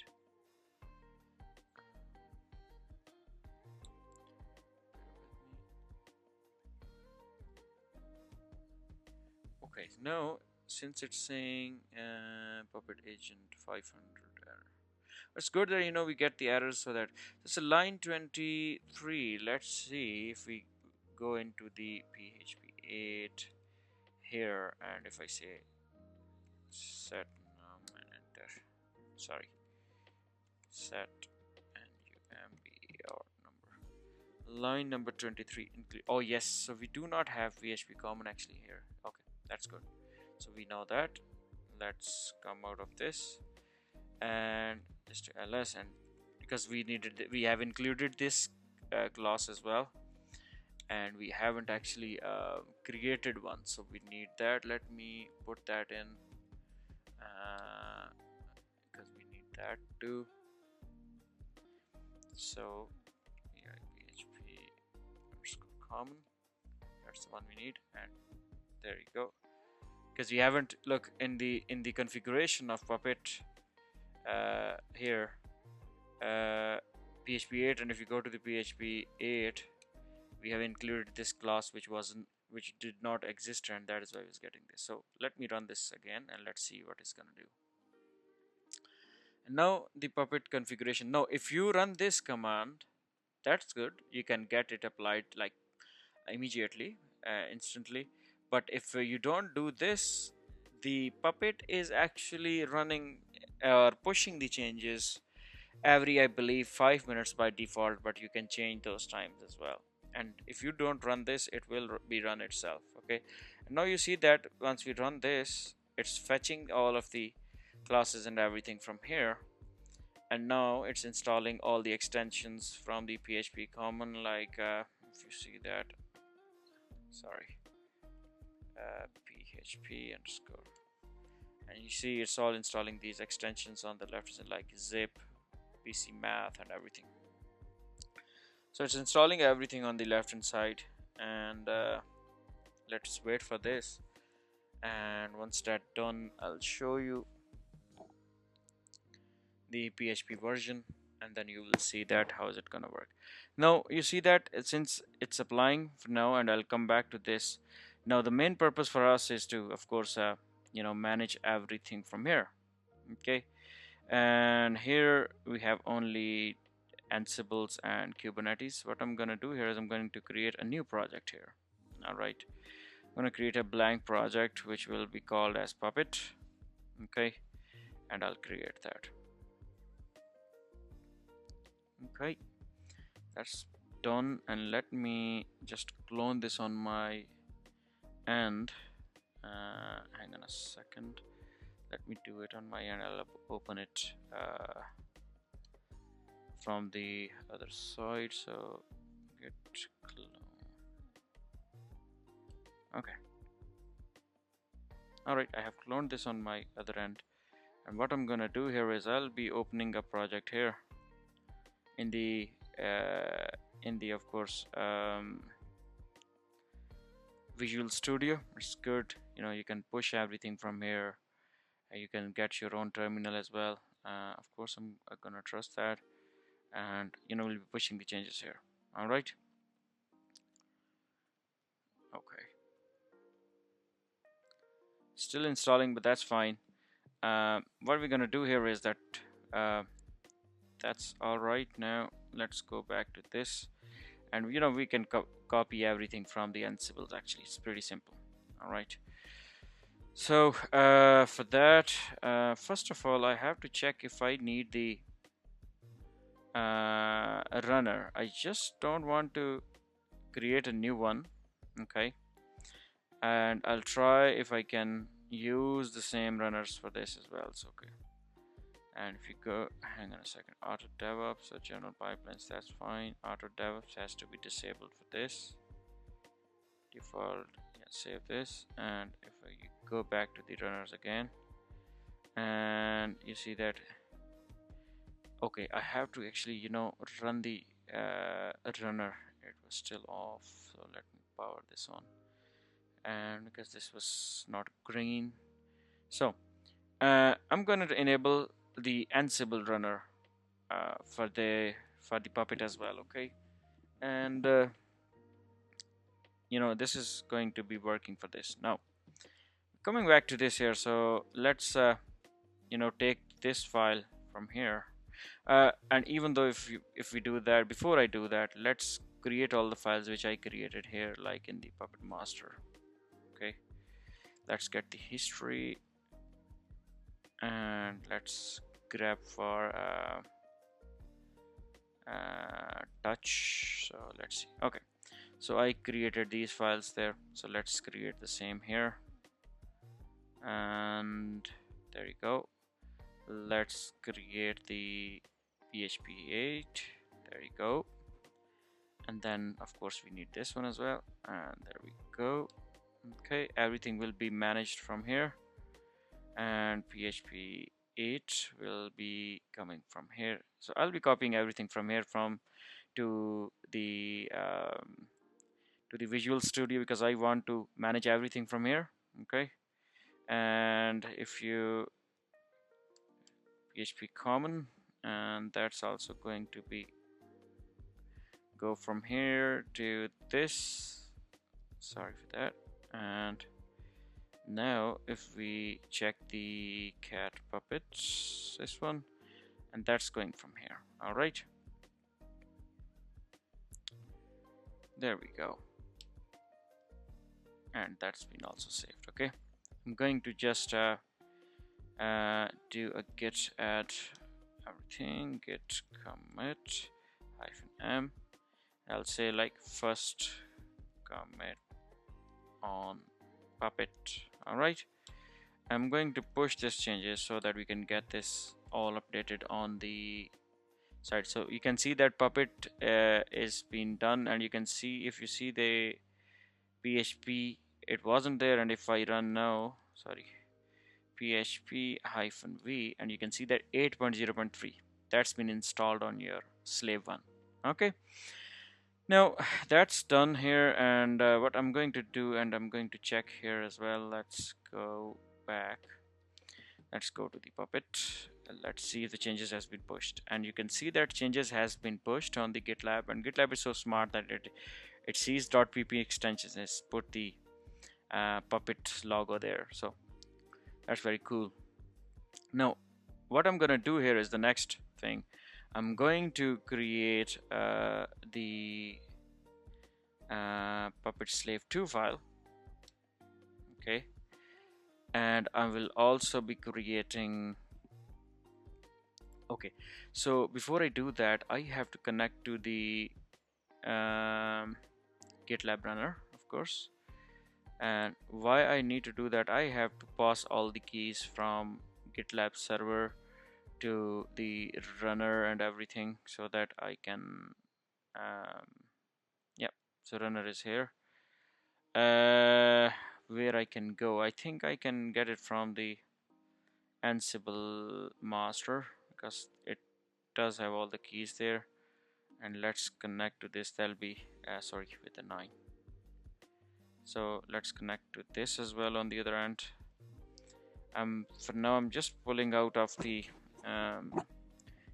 slave one. What I'm going to do here is we'll be creating the Puppet master, and why? Because I need the keys from here. I can add all of the keys. simple as that. And let me see. Let's start from here maybe. All right. Okay. Runner is here. We can keep it here. Puppet master vi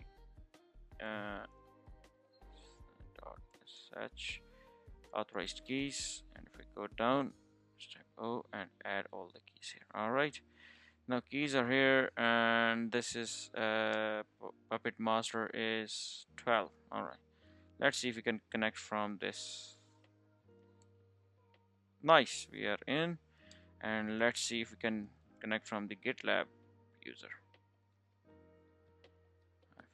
Runner, and if I do this here, yes. No, it's getting the permission denied. Let me see if masters is the 12. Yes, that's right. And if you run this, it says permission denied. That's fine. And now I need to add the keys from here as well to the.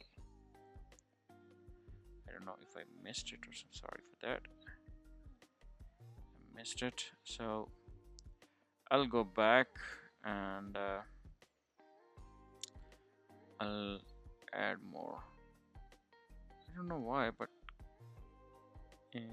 yeah, this wasn't added actually. Okay, that's fine. We go back to the. Okay, I'm still getting the permission denied on this for some strange reasons there. I have to fix that because it's not gonna work without this. So GitLab runner. Let me see the keys.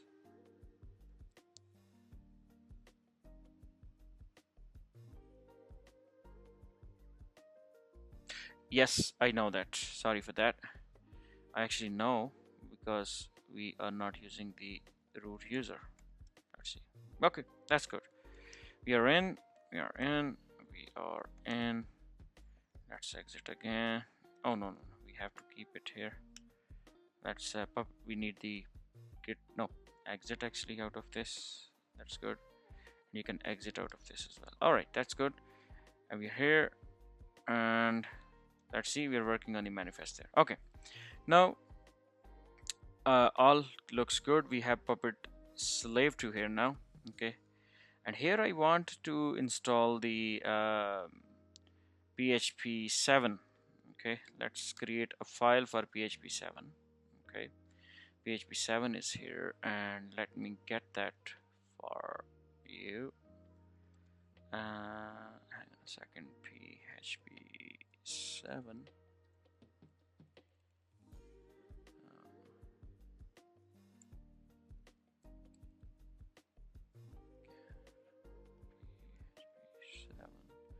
Okay, so I got a configuration for PHP 7.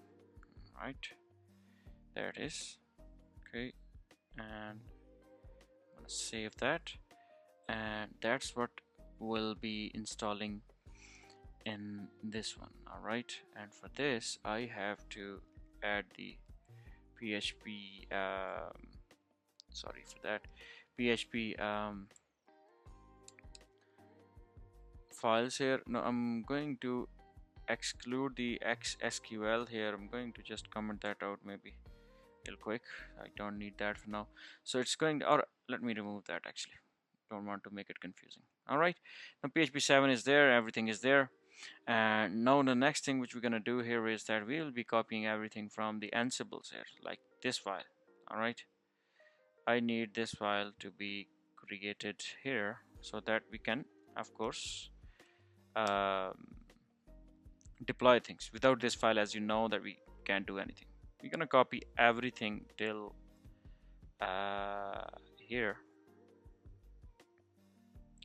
We'll add everything, and from this what I will need here is the rsync command.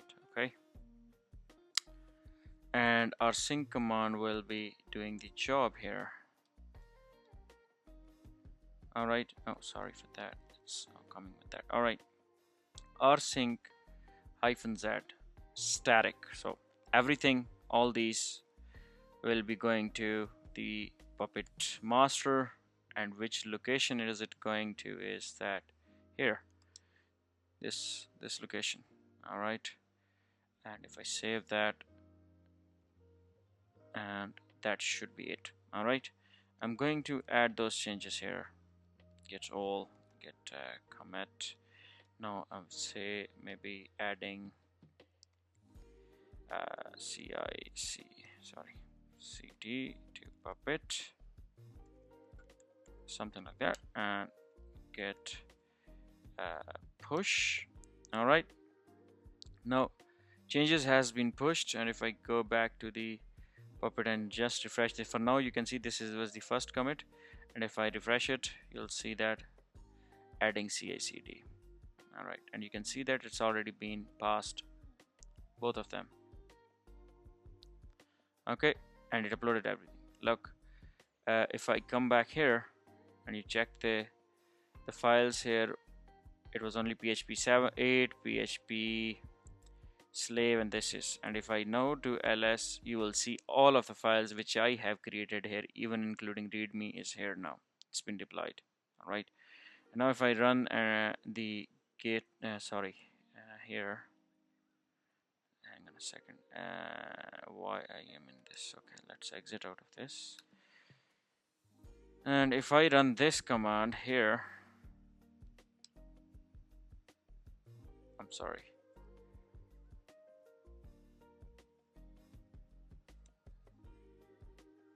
I have to copy this. Okay, it's not, that is very strange. Let me just copy this like this, and here, and now you see it started running the configuration here. Okay, and it's started installing everything. Okay, now you see that PHP, and if we go to the Puppet node 2, you can see that everything is in there. It included the PHP 7 class, which is here. Okay, and now it started installing the PHP 7 here. Okay, what I'm gonna do here is that I will be creating few other things here. Okay, and sorry for that, and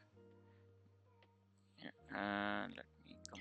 Now here I am going to create the MySQL manifest here, and you will see that MySQL will be installed on the one of the node there, where I'll be including the cluster. So here you can see that I'm going to create this file as mysql.pp, and that's been created there.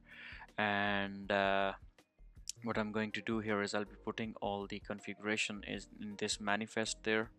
Okay, and you'll see now this is the one which has been predefined there. I have copied it here on my end. Now I'm gonna to save this file here, and you can see they're still applying the PHP 7 here. Now I'm going to include the MySQL class here in one of the node here, and then you will see that the MySQL server will definitely be installing. I copy the MySQL from here, I'll come here, I'll just add include, and I'll add the MySQL class here. Okay, now that's been added there. Now still as you can see that there is nothing there in the Puppet masters. So I'm going to now commit these changes. You can see that I'm going to add MySQL, and now I am going to push, adding the git push there, but I'm not going to push the change here for now because the Puppet is still running on the left hand side. And let's see. Okay, so see that the on Puppet slave 2 PHP is installed, and let's verify the version here, and you can see that the PHP 7.4.33 is already been installed here. Okay, and it's all fetched from the Puppet. All right, and now what we're gonna do here is, and if we just verify that if we have the MySQL server installed, to see that, and just to verify that it's not installed there. Sorry, there is a syntax error. Let me remove that hyphen, and you see that it's just a PHP hyphen MySQL, and that's the extension from the PHP, but actual MySQL server is not been installed. And even though if we check the status here, you will see that MySQL status, and there is no service there. All right, so what we're gonna do here is that we're going to push the changes here. We go back here on the GitLab, and you see that pipeline has been running, and you see it's still running. It's very fast. It should be done. Yep, it's done, and you can see that it's been deployed. And if we just do ll, and you see that MySQL is there. Now what I'm gonna do here is I'm gonna just run a git puppet agent -t here to fetch the changes. Now it's gonna skip all PHP stuff which has been already installed, and it's not gonna go through that, but it will be installing the MySQL server. So we'll wait for that a bit. Since it's applying the Puppet manifests there, and you see that how we included the class here. That was it. On the Puppet slave 1, it detected the node itself on the Puppet master, and you see that the files here, it's been deployed. Now you see that on the left hand side, MySQL server, that's been created there, and now that's it, it's done. Let's verify that again, and you see that it's been installed, the MySQL server, and if you check the status, it's active, running, enabled, it's working fine. And even though I would like to go through the configuration of the MySQL there, and you see that it's also created a user as well, as a user, and it's also comes with the password as well there, which is you can see that here, identified by. Now if we log in with these credentials, you'll see that it will also recognize that as well.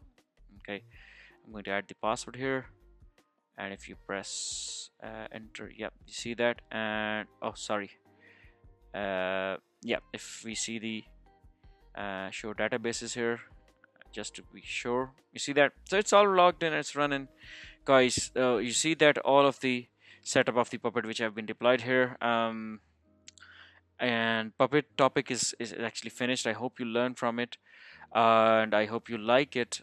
Please subscribe to my channel and share these videos to the friends who want to learn this kind of stuff. And till the next video, I'll take your leave. Thank you very much. Have a good day ahead and happy learning. Hello everyone, welcome back to my channel. If you're following me on this video, you may know this already, that we are at a very significant part of our DevSecOps series there, and I believe this should be the last video, of course.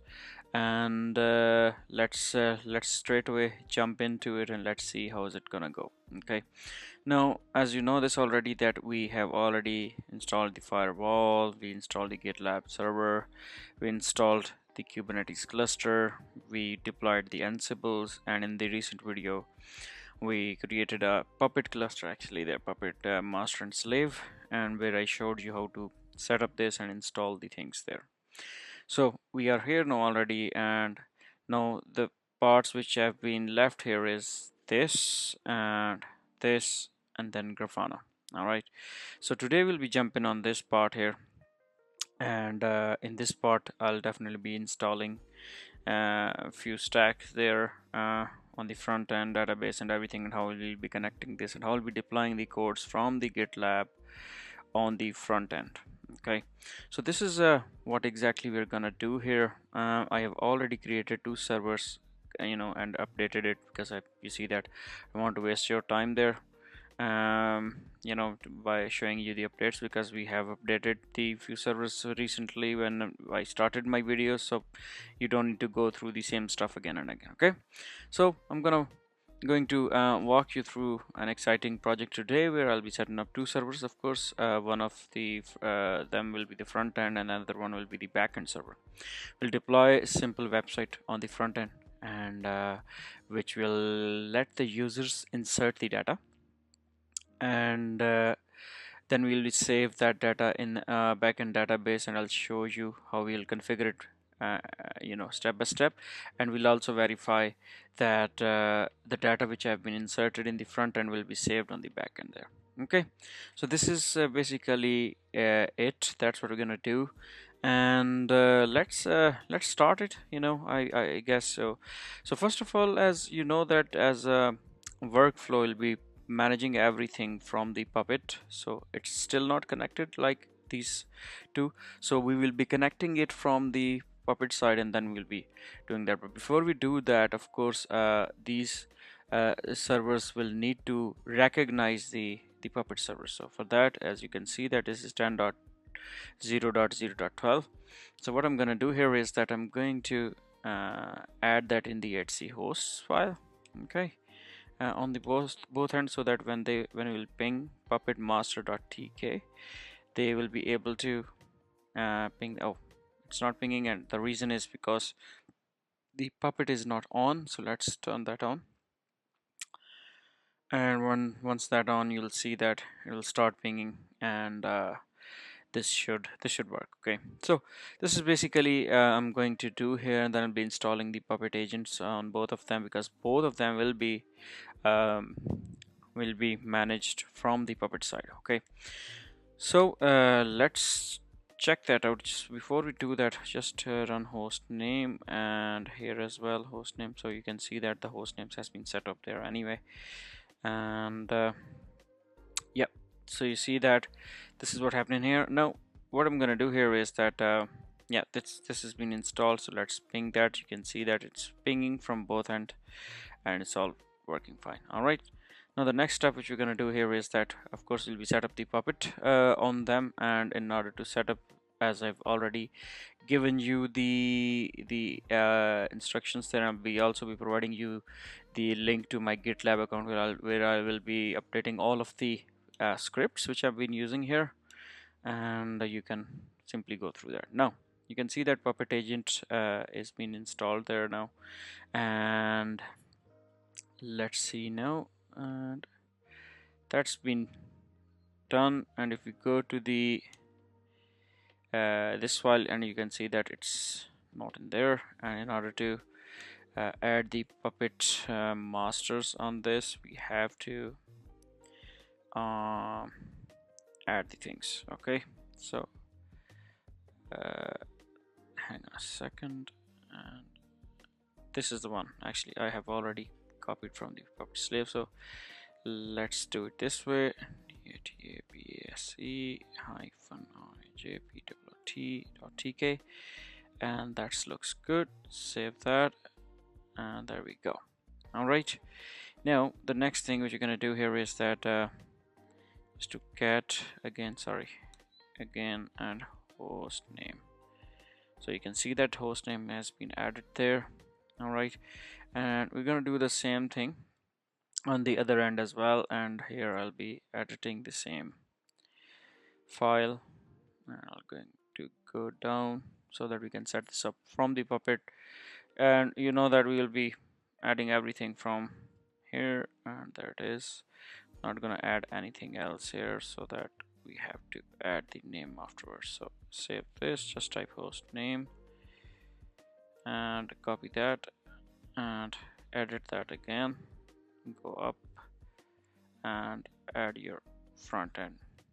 All right, now these all are good, and what I'm gonna do here is I'm going to restart the Puppet agent on this, and you'll see that this will be now requesting the certificate. We're not gonna go on the Puppet for now, and the reason is with that because that's a later part. Okay, so yeah, so for example, if I just do a list here, I should be able to see the okay, so I'm not being able to see that. Let's check the status of the Puppet server. Oh yes, and that is why we are not able to see that. I should have enabled it actually, and apologies for that.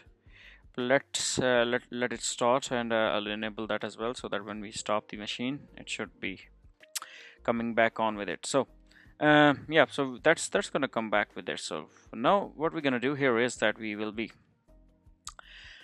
doing few things here. So we have to add the manifests and everything, which definitely we needed here. And let me see, yep, that's been let me enable that, because this should not goes down with it. So enable it, there you go. Okay, now if you check the status, and it's up and working, and if we run the list command, we should get the 2 certificates. It's not there as yet, Let's restart the Puppet master and let's see if we're gonna, yep, it's all there. Okay, and we can sign that off. But before we do that, if you see the hosts file here, and you can see that all of the slaves and everything is in there. All right, now that's what we need. Okay, now what I'm going to do here on the Puppet project, I'm going to create a system host. Okay, system host, and in this file what I'm going to do here is I'll copy everything from the cat etc hosts, and I'll be adding it here. It's good. And if you remember, we're going to use the same logic we used back on the Ansible project. And if I show you on the Ansible project there, git CI file, yes, this is the one, you see that. So that's what we're gonna do, and we will be maybe putting it in the root, and then we can do that. Okay, so let's add this line here in the git CI here, and here of course we're changing the IP address for Puppet. We'll be using it as a root. Okay, that looks good. And now if we go back again, we're gonna use this logic here. Okay, and it'll be, yeah, just let me bring it back. And all right, so what is it going to do? It's going to do cd/root, okay, and cat to the system's system host. So let's change our system host, and then I'll be putting it in there. And here of course we'll need to add these hosts there. Okay, we can use different approaches there, and you know, if something works for you, that's, you know, I would say like fire away. But you know, for me this one is working, so I'm gonna use this. So now you see that that's been done, and I'm gonna sorry for that, and there it is, 15, and there we go. And let's say host name here, and I'm gonna put it here. All right, now it's all good. I'm gonna push it on. Okay, and this should work. Git commit -num, and I would say like adding front end and db. Okay, and now I would say git push, and this should be pushed. Okay, and if we go back here in the Puppet now, and that's been running now, and let's see how's it gonna, it's failed. Let's see why it failed. So it says our sync, yeah, system hosts, no such file or directory. Am I doing anything wrong here? Let me see that. Yes, that's right, because yeah, system, you see that's clerical error. That's fine. Let's add it again, git commit and git push.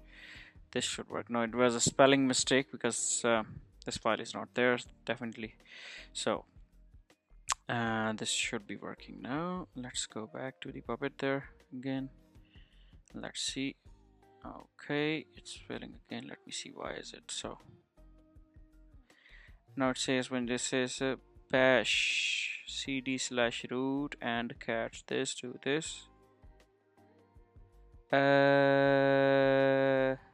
Oh yes, there's another mistake which we have done here, is that we have to add this. Okay, and now if we run this again, sorry for that, and if we push this now it should update that. So you can see that we still don't have the entries there. I mean these entries, these two entries. So let's see if it's gonna come in now. Okay, but before we do that, let me check if the pipeline has have been passed. It's still running. Let's see. It's still deploying. Okay.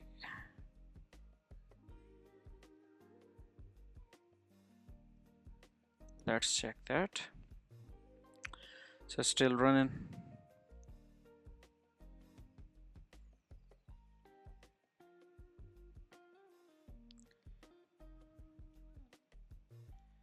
Yeah, we still don't have this. Let's see if we get the file there. Yes, we get the file. Okay. You know, that's the beauty of the CI/CD, that you know, you can automate the stuff. I can add that manually, but you know, it's good to add from here, you know, to keep everything managed. So let's see that it's still not been added there.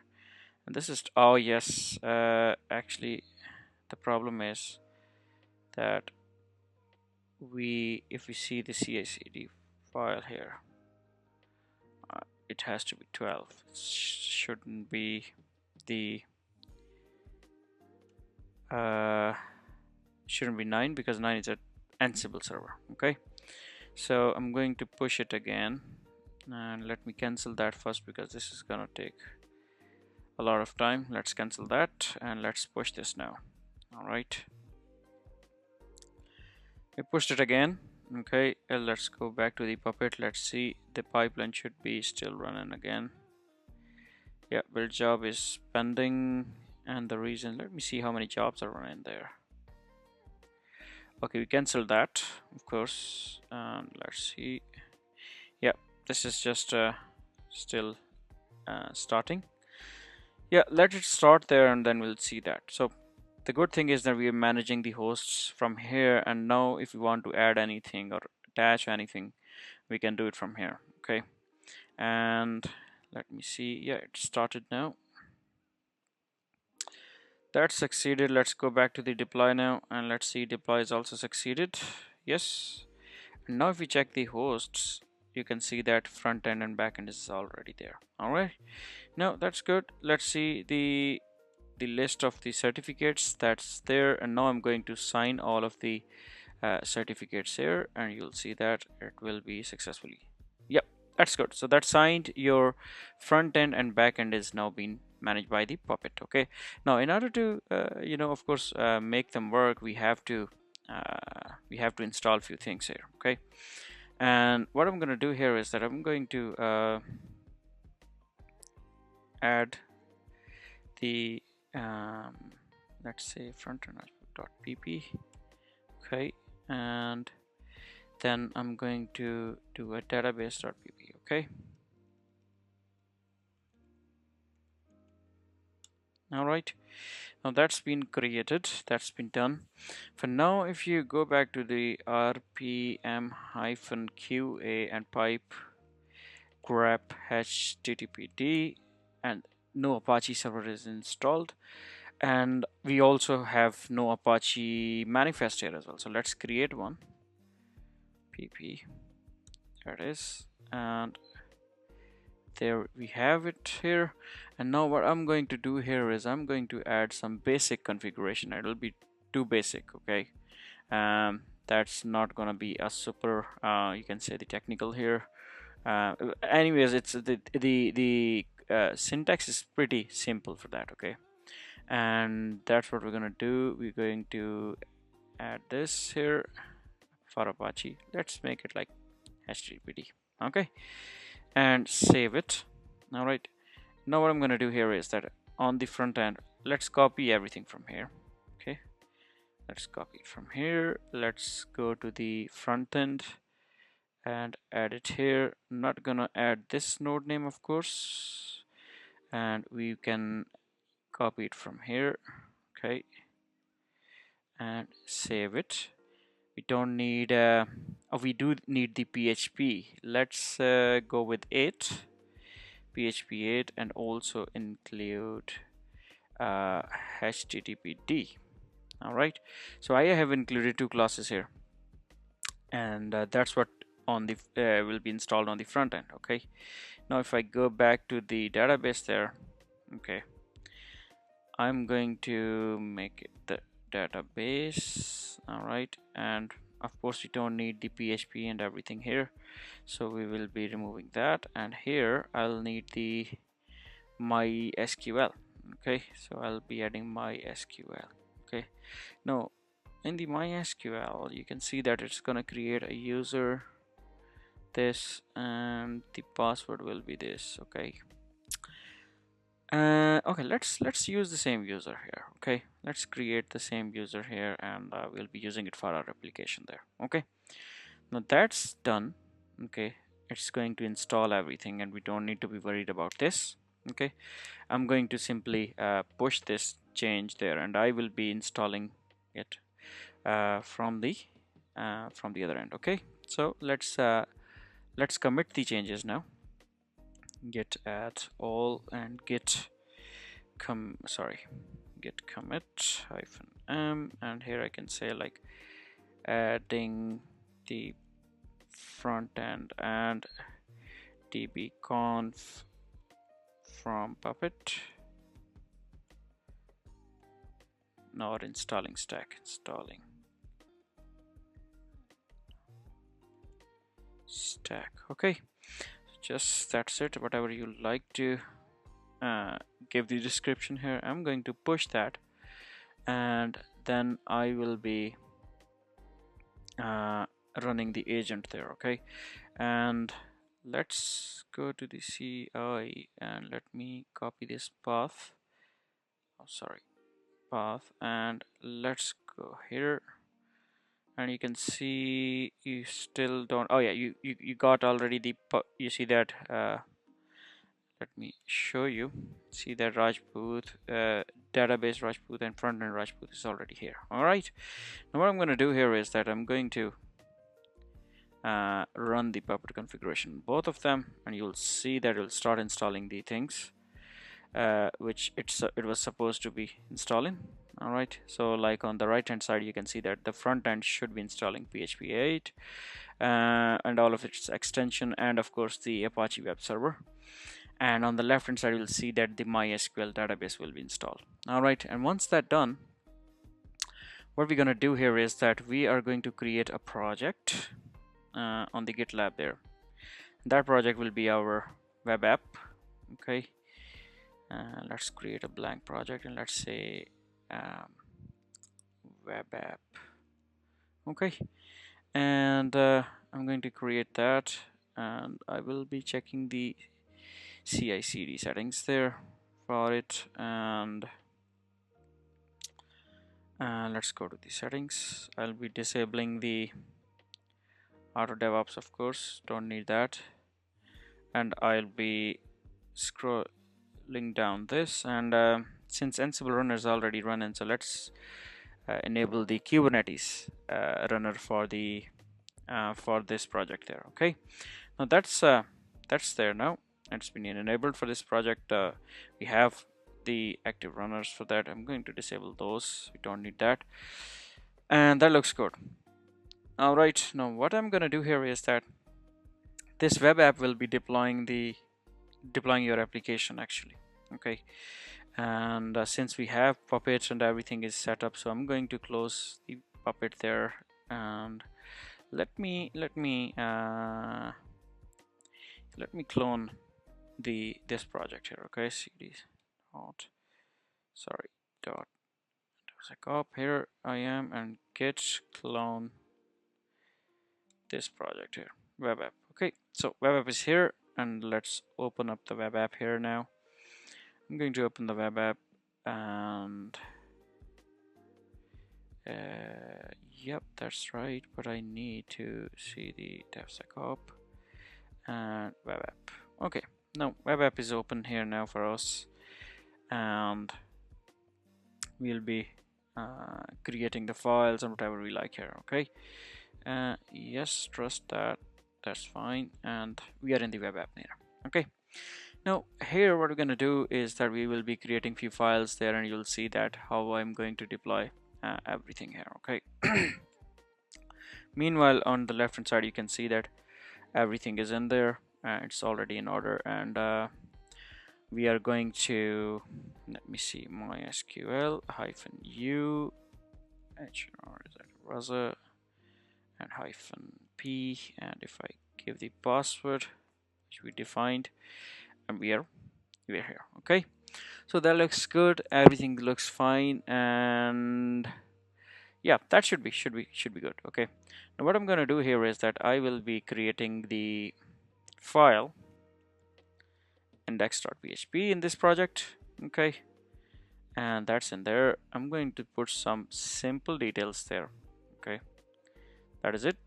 It looks good. Now what I'm going to do here is that so here's the Puppet master. Let me go to the SSH and let's add all of the keys. All right, all of the keys to the front end, because that's where we need that. Still run in here, so let it finish that and then we'll come back. Now here you can see that I have added this file and I'll be deploying it.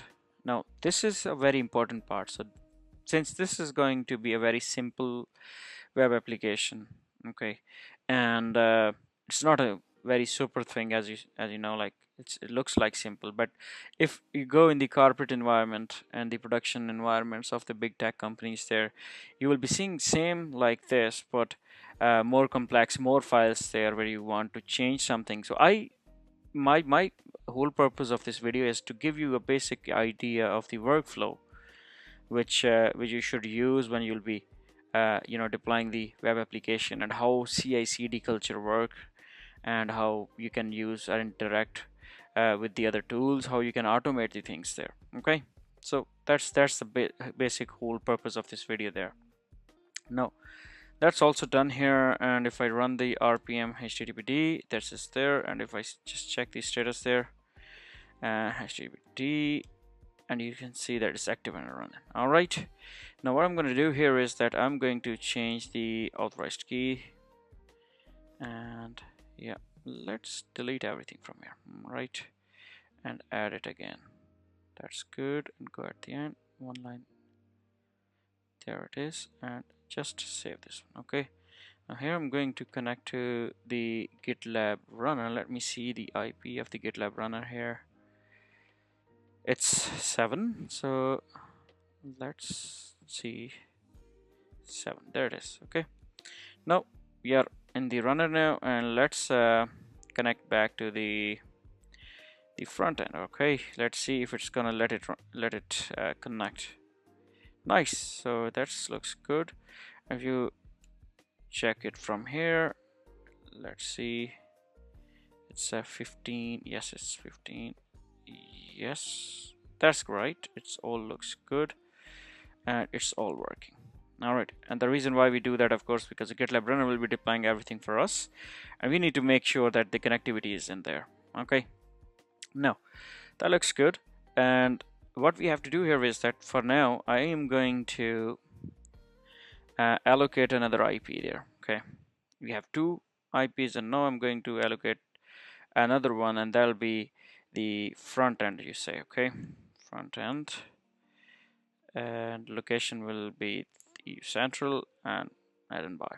All right, there it is. So that's the one, and what I'm going to do here is I'm going to assign this to, of course, firewall. That's been assigned. Yep, that's good, we don't need that. And sorry for the spelling here, just doesn't matter. Front end. Okay, and now what I'm gonna do here is that I will be going here on the firewall, and I'll be adding a virtual IP here, and let's add that, and yeah, that's the one, and going with 32, and description will be, of course, front end server. Now we want to see how our web application is going to look like, so I'm going to save that, apply the changes. If go back to the NAT, let's copy this one. Okay, and we'll be changing here to front end and this and that. That's good, and let me check the IP of the front end again. Sorry, I have a very weak memory here. Now it's 15, so that's good. I'm gonna add 15, and in the description I'm gonna say front end server. Okay, save it, apply the changes, and now if we go back to the front end and if we check this, should give us the Apache web server default page there. There we go. Okay, so it looks good, it's running.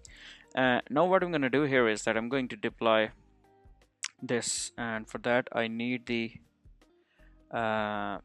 CI CD pipeline. So for that, what I'll do is that I'll copy everything from here, maybe, or from Puppet. You know, it's gonna be good. Let's copy the name here first, and let's say touch this. Okay, that looks good. And now copy everything from here and paste it in the file, and everything really looks good apart from this part. Okay, and that will be going to the default var www html. That's the basic you know that the basic web root directory of the Apache web server. Okay, so it's gonna copy this file to here. All right, now that's done. I'm going to push these changes and git commit -m, and I would say first commit to web app. Okay, and now I'm going to push these changes, and it should be pushed. And let's go back to the web app there and just refresh this page. Let's see if we're gonna get something. Yes, so the pipeline is running and get all of this, and that's been deployed. Okay, that's been deployed here. And if we go back and check the cd/var w html, and you see that index.php is there, and if we refresh this, you can see that we get now this one. All right, that looks good. Okay, and that looks fine. Now the next thing which we need to do is, of course, a logic, a PHP logic, which we will need, and which will be connecting the front end and back end, and that's what we need to deploy. And you see, we are going to deploy the same from here. Okay, so let's say touch db, let's say dbcon.php, db connection.php. all right, here we are, and here, as I still have it here, let me copy that, and there we are. Okay, now what I'm going to do here is, of course, I'm going to put the IPs of the DB, exit out of this, and IP space A, and yeah, that's the IP. I'm going to put that. User will be hroza, and the password, as we know, that 1 2 3, and simple DB, let's say the same. Okay, let's connect to this, and I'd say create database this, and that is it. Show databases, and you see that that's been created. Okay, now that looks good, and all fine. What I'm going to do here is that I have to create the it has to be accessed by the users from the other host as well, and that's what I'm gonna do here. And I will be adding the password and the database name and everything. Okay, and you'll see that I'm going to run those commands here. You see that. Okay, so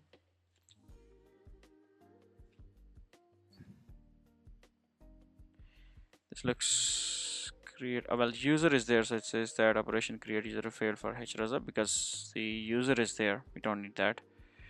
But this, okay, you're not allowed to. Okay, user is already there. Let me see. Yeah, so we hang on a second, scroll it down a bit. Let me see that. Okay. Okay, let's try first from here. Sorry, what I have to copy again. This one. Let me see if we can connect from here. And I have to, of course, give the host as well here. So 10.0.0.14. Oh yes, I have to install install my SQL client, of course. You can see that MySQL connector has been installing, so bear with me. Let's see what they're gonna do. And actually this is looking for the root. Okay, let's say if we can, because we never use the MySQL root there, so enter the password for root. We don't have that for now, so let's reset that. No. Okay, secure installation, enter the password for the root. It's not there. That's strange. We don't have the root password for that. I think there was a way, so let me find out.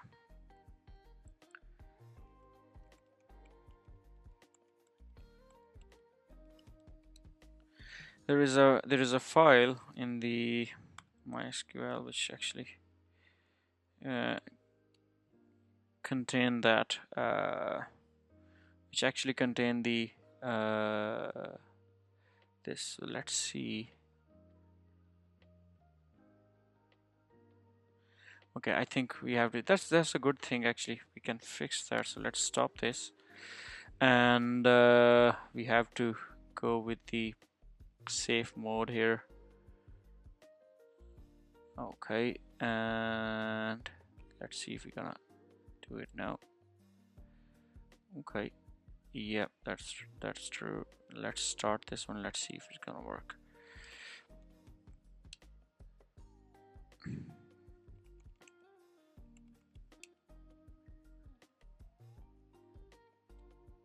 Yeah, and no password. Let's do one thing, and I know that that's gonna work. So MySQL star -y.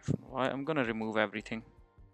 I'm gonna run the Puppet again, because I should be setting up this password when I installed this initially. So let's do it again, because this is something we should do that before. So let's run the Puppet again.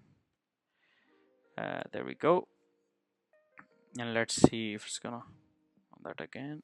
Yeah, so it's connected from the it's going to fetch from the Puppet masters, and then we'll see that. Okay, now coming back on this one, we already have given this, we have saved that, we didn't push the changes, so let's push the changes first. Okay, and then we'll see. Okay, git all, git commit -m, and I say adding the db connector.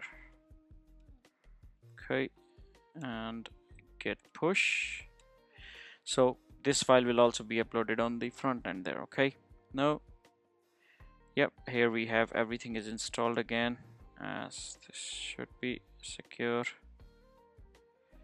There we go. Enter the password for user root. There we go. And oh, okay, it's giving that again.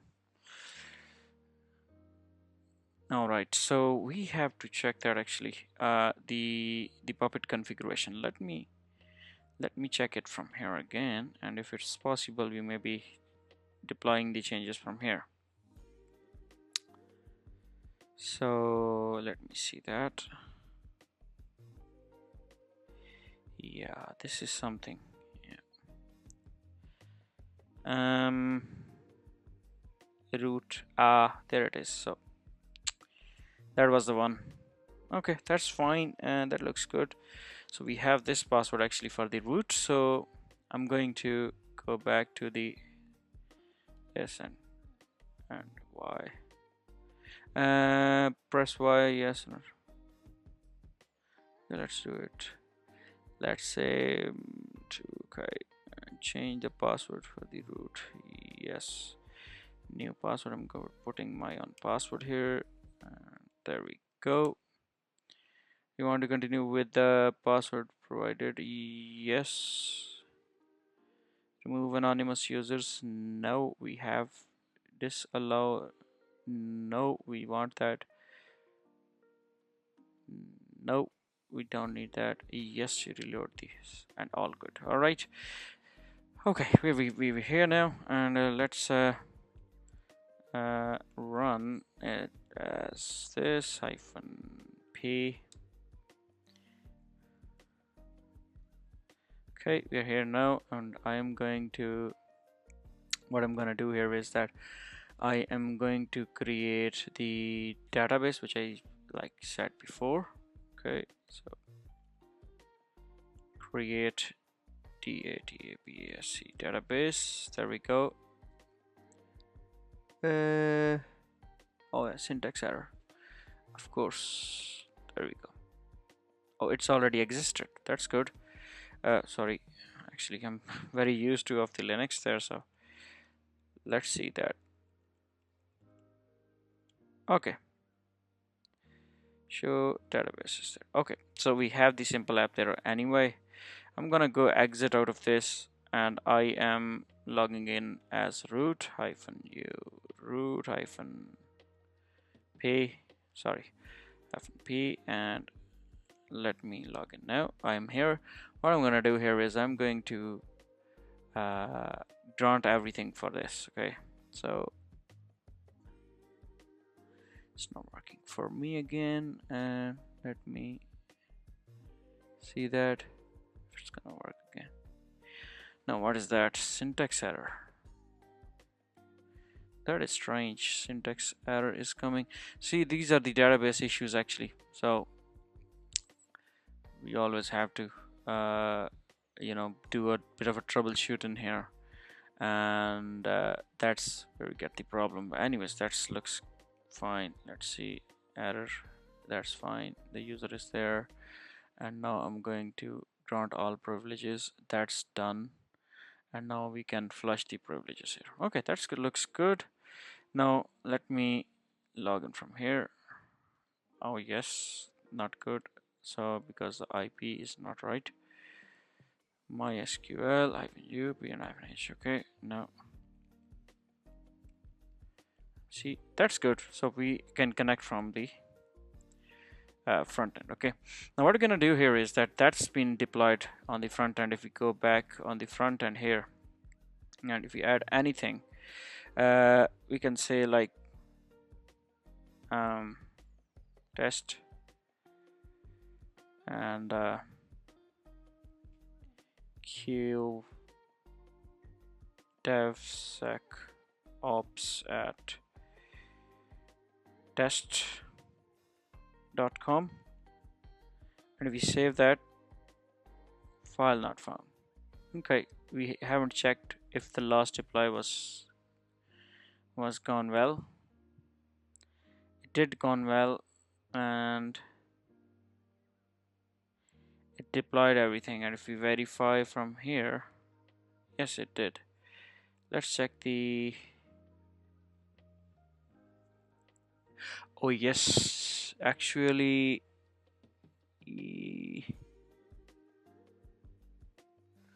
the file referenced here is different than that. I think that's what it was looking for. PHP, there it is. So we have to change it with this. Okay, so we have to do it as db_con. Save it. I'm gonna simply run this git commit and git push, and that should be now visible. And now if we go back, and now once we'll see that the changes are being deployed, and if you save it now, file not found again. That is strange. Okay, let's see again.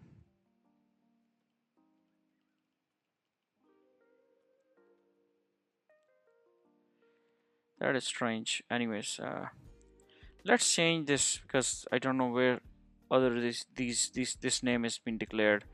Let's change that, and let's move this db to save.php. All right, and that's done. Close that, and yep, I'm gonna pull that, sorry, push that, and push it.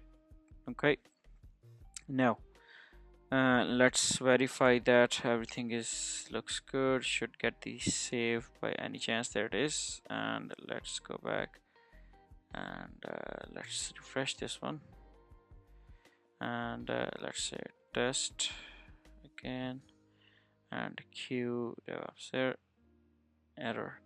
Now this is saying yes, and that's a valid error because we don't have the name and these tables are not there. So we have to create the tables first, and then we'll be able to do everything. Okay, so what we're going to do here is that I'm going to go back and we'll connect to the database. So use database here, simple db, and now I'm going to create the db here and the tables. That looks good. Let's exit out of this, and now if we go back and save it, you see new record added successfully. Okay, that looks very good, and you know, that looks very nice. Yeah, that's fine. Now what I'm gonna do is I was thinking it to, you know, make it a bit of more colorful. All right, and in order to do it, let's because we have to add few things in these in the PHP files so that our front end, you know, looks more how you say, more good. Okay, and you know, to, you know, simply to add few things in the on the CSS level. So I'm not really expert on the CSS level here, but let's add few things here. Okay, and we have to change the DB credentials, so bear with me on that. Let me hang on a second. Here we are. Let me put it from line 28. Okay, and what I'm gonna do here is I'll be this, and yeah, that's fine, and from line 28, so I'll be removing that. I'll be saving that, and once I'll go to the this one, yeah, I need that to be changed because that's not right. We need these, and here as well. Let's add few spaces there. Hang on a second, and there we go.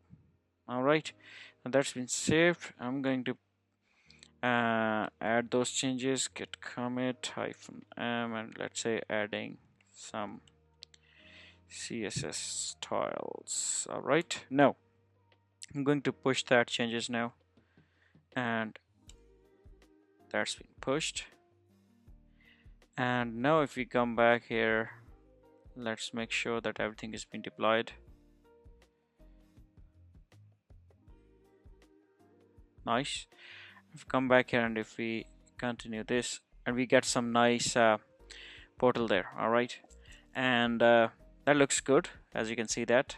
And if we add something like any record there, say here at g.com, and if I submit that, say congratulations, and let's say if I stop the database here, MySQLD, no, it's not gonna be doing that. So let's say search and ggg at b.com. No, just adding few things. You see that it says sorry, connection refused, because the database is stopped there. All right, so this was a very good project there. As you can see that this is so good, and we have installed everything from the Puppet. Everything was managed from the Puppet, and you can see that it all looks so good, and everything is managed from the CI/CD pipeline there.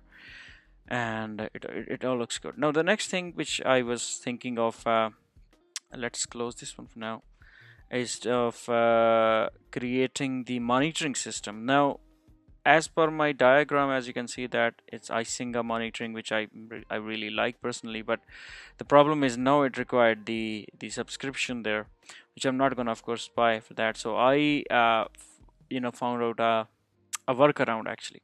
Okay, and the workaround is actually there is another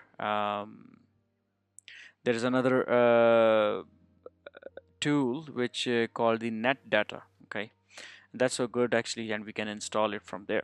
Okay, and that's what I'm going to do is I'm going to create another machine here. Let's go back to the servers, and let's create another server, and we will be going with Rocky 9 of course, and this is the one. Okay, let me update the and install and update this first, and once that done I'll be back again, and then we can continue from here. Okay, now we are here now back on this. I have created another virtual machine which called the net data monitoring, and here what I'm going to do here is that I am going to install the monitoring here. Okay, now in order to do that we have to install everything actually here. So let me log into the this one, and let me go back and go to the net data, and you see that it's there. This is the one. Okay, and let me actually go back and say net data installation and agent installation there. Now we go with the Linux of course, and then if we copy that, and this looks good. Okay, let me modify that command. Let's say yum install wget. Why? Because yeah, that looks good. Sorry, wget and wget in this. All right, now come back on this. Let's run this. Let's see how it's gonna do. Okay, that's where we're getting the problem actually. Hang on a second. Hang on a second, because yeah, let's do something. Let's copy this right here, because that keeps on asking this. Let's see if it's gonna work this way. No, it's not. Let's say Control C again. See again. Let's say yes, because I just don't want to I don't want to get this prompt, because this is gonna come again and again. Just don't want to go through the script there. Let me find out if there is any way to that. Okay, let me see that. No, let me see this.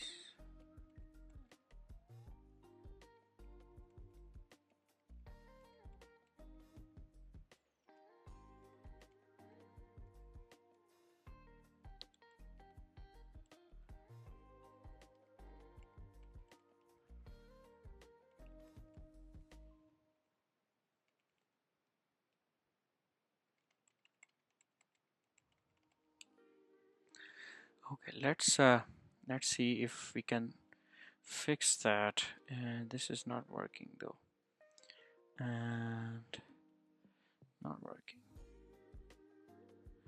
Let's see if it's gonna work with this.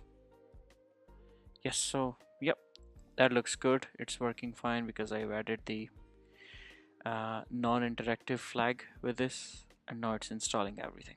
Okay, and that looks good. And let's see. Okay, now you see that it's installing the net data there. We have to install on everything, of course.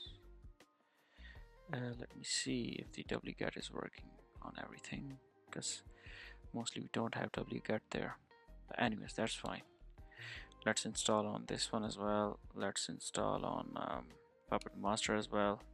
Okay, and let me start all of my servers there, and I want all of them to be monitored by this tool. Okay, so I will definitely be providing this one as well there, so you will see that.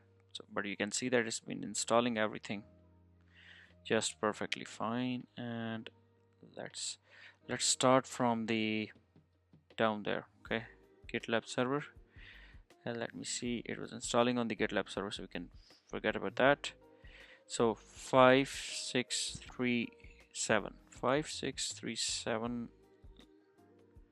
5637 5, and here,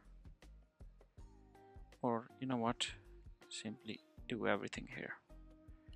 5637 56. There we go, and there we are again. 5637, of course. Let's see that. That's also been installed. 563 as well. Actually, I forgot about 3. And now if you check 3, paste that here as well. That looks good. It's installing. 7 is already done. Now 10 9 8 13. 10 9 8 13 and 10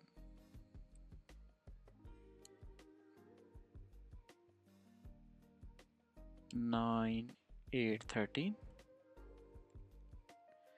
Have good few servers there. I'm going to install this tool there, of course, on all of them. 13, and there we go. Okay, I believe that should be it. We don't need much more on that. And let's go back to the first one, and that was the metadata monitoring. Okay, now metadata monitoring has been created, and what we're gonna do here is that we will be adding the monitoring on this. Okay, we'll be adding all of the monitoring there. Now in order to add the monitoring, of course we need to go to the configuration file, which is here. I'll show you now. There it is. Okay, and we have to add everything here. Okay, and here what we have to add is that we have to add all of the hosts.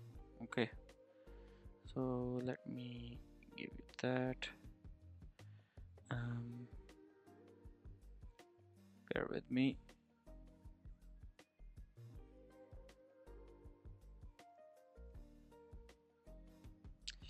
Okay, now what we're going to do here is we're going to add the hosts here. Now make sure that, I just want to let you know that net data is been listening on 19999 port there. Okay, that's the port number. Let me show you that as well. I'm going to add the hosts here. Okay, all these hosts. I can add more as well, but I'm just adding this for now. It's just for your learning purposes here. Okay, and here what I'm going to do is I'm going to restart this, and there we go. Okay, just check the status.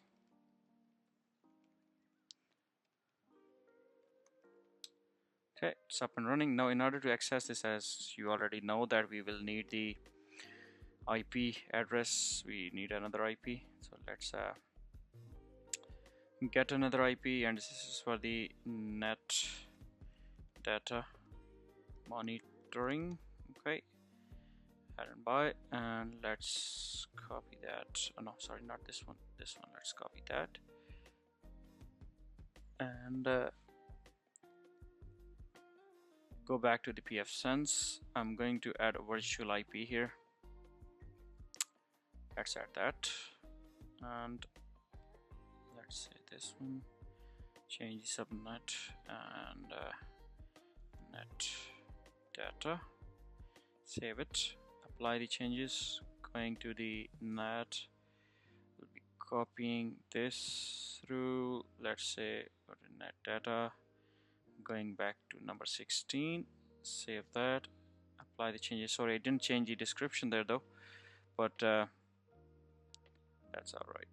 And we didn't actually assign this as well to firewall.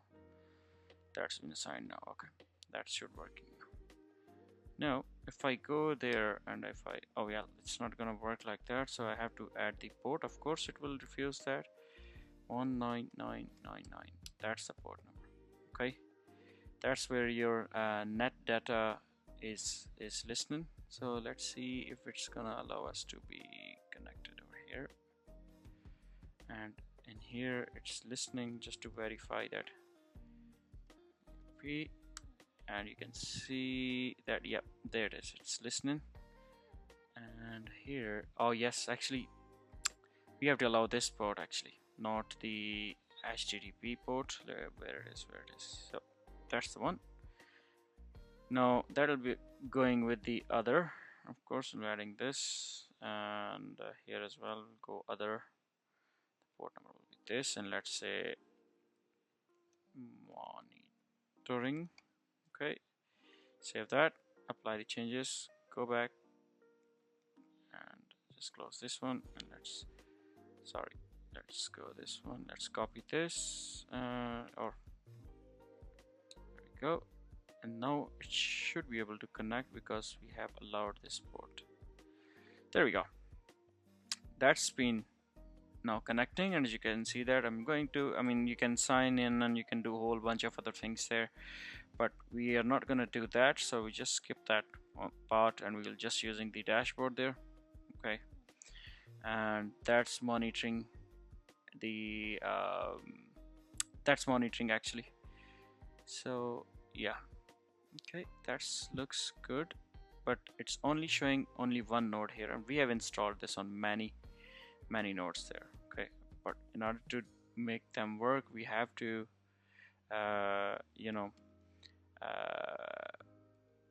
we have to add their configurations as well. So let's say if we go to this and run this, go down this, and we have to add this one.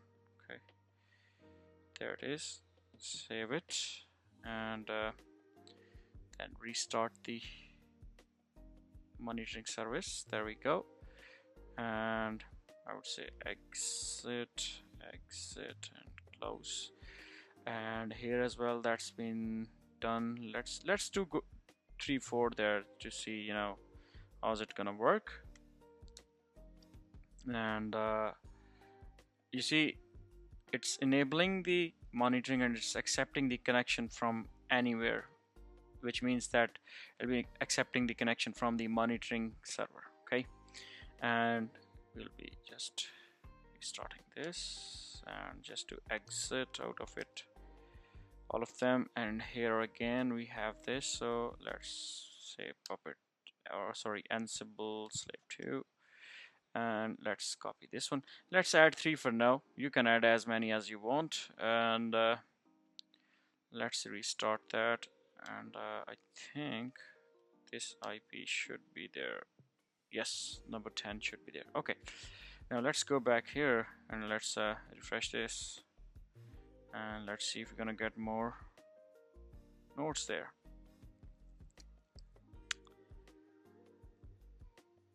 We should get more nodes. For now I can't see more.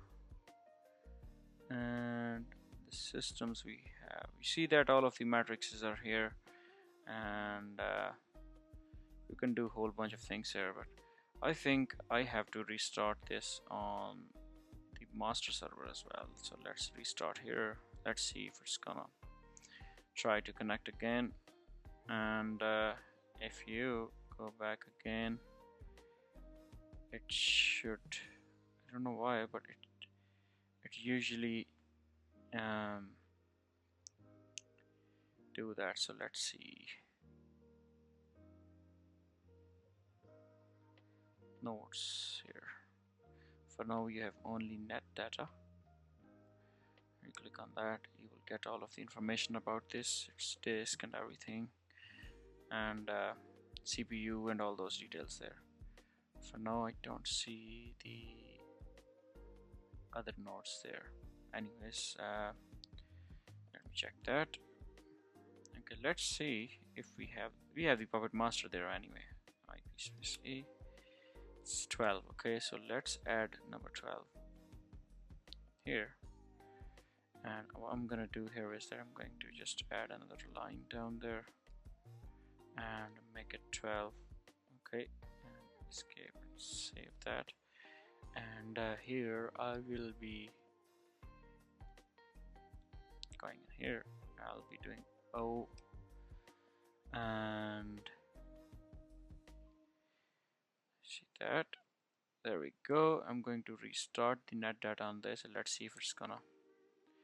Let's restart here as well, and let's wait for that. Now go back here, refresh this, and let's see if we can get more nodes here. Let's go to the nodes data, nodes matrix. Yeah, that's fine. Somehow I'm not being able to see the nodes here. Maybe it's because of the SE Linux. Let me see that. Yeah, maybe it's because of this 0, and now restart that. Let's see if it's gonna. Sorry for that. There we go. Let's restart that. There's always some hurdles in there, but that's fine. That's how we learn. And again, we don't have the nodes, all of the nodes I mean. Usually we get the nodes here.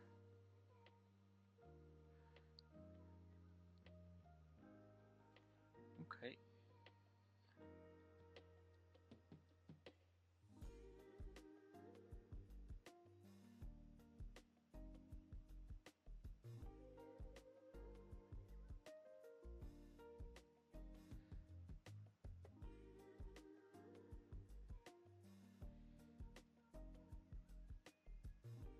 You know what, let's add all of them.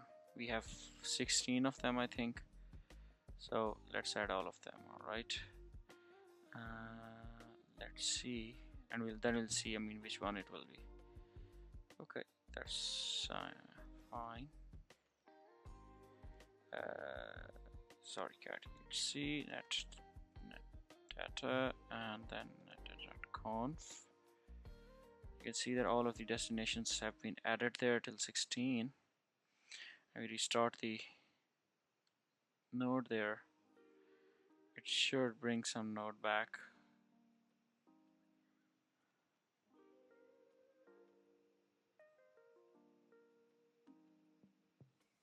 Okay. This is not really working as expected, because you see, in this configuration file I have added everything and it's not been working, and maybe the reason is because, well, you're given the IP there anyway and should get with the, that's the one.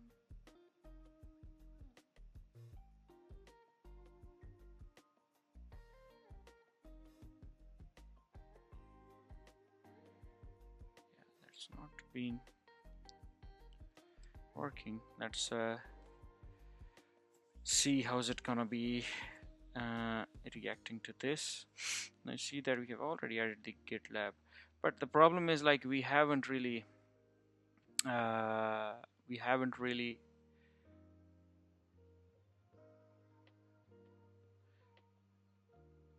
accepted from here. Okay, I think I know. If we go to the net data and netdata.conf, let's see. Sorry, nothing is in there anyway, but that's fine. All right, well, let's start with this. Let's see how's it gonna go. Start that. Here we're going to add few things like except from everything. Sorry.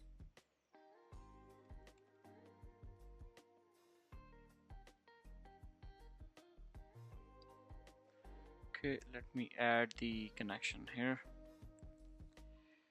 Save this, restart the service,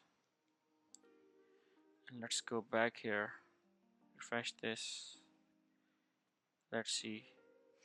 Now I added those nodes this morning and it was all working for me fine, but here it's giving some issues, so that's fine. What we'll do here is that I will be leaving this for you. Search this out, check this out. I believe this may be taking some time propagating the changes there, and it should be working after that. But even though if it doesn't, I would say, I would say go ahead and troubleshoot this on your own, and then see if it's gonna work for you, because that's something needs maybe some more time to investigate there. But for now, what you can do is that you can invest some time on this, and let's see if you're gonna figure that out. But as I installed this morning, all of the nodes was coming here, and I could have gone to any of the nodes there, and we could have uh, set up everything here. But for now, as you can see that it's not been able to figure that out. The good thing is about this tool is you can see that it's giving you all the details there. You can see that how is it checking the load for the 15-minute, 5-minute, everything, memory available, swap available, and it's also saving the historical data. You can simply use it like this. But if you want, if you're working in the corporate sector, you can simply go and sign up to this, and maybe if you think that this works for you, go ahead, explore more on that, and check how you can monitor your infrastructure here. Okay, but with that, I am wrapping up my DevSecOps series here, guys. I hope you like that.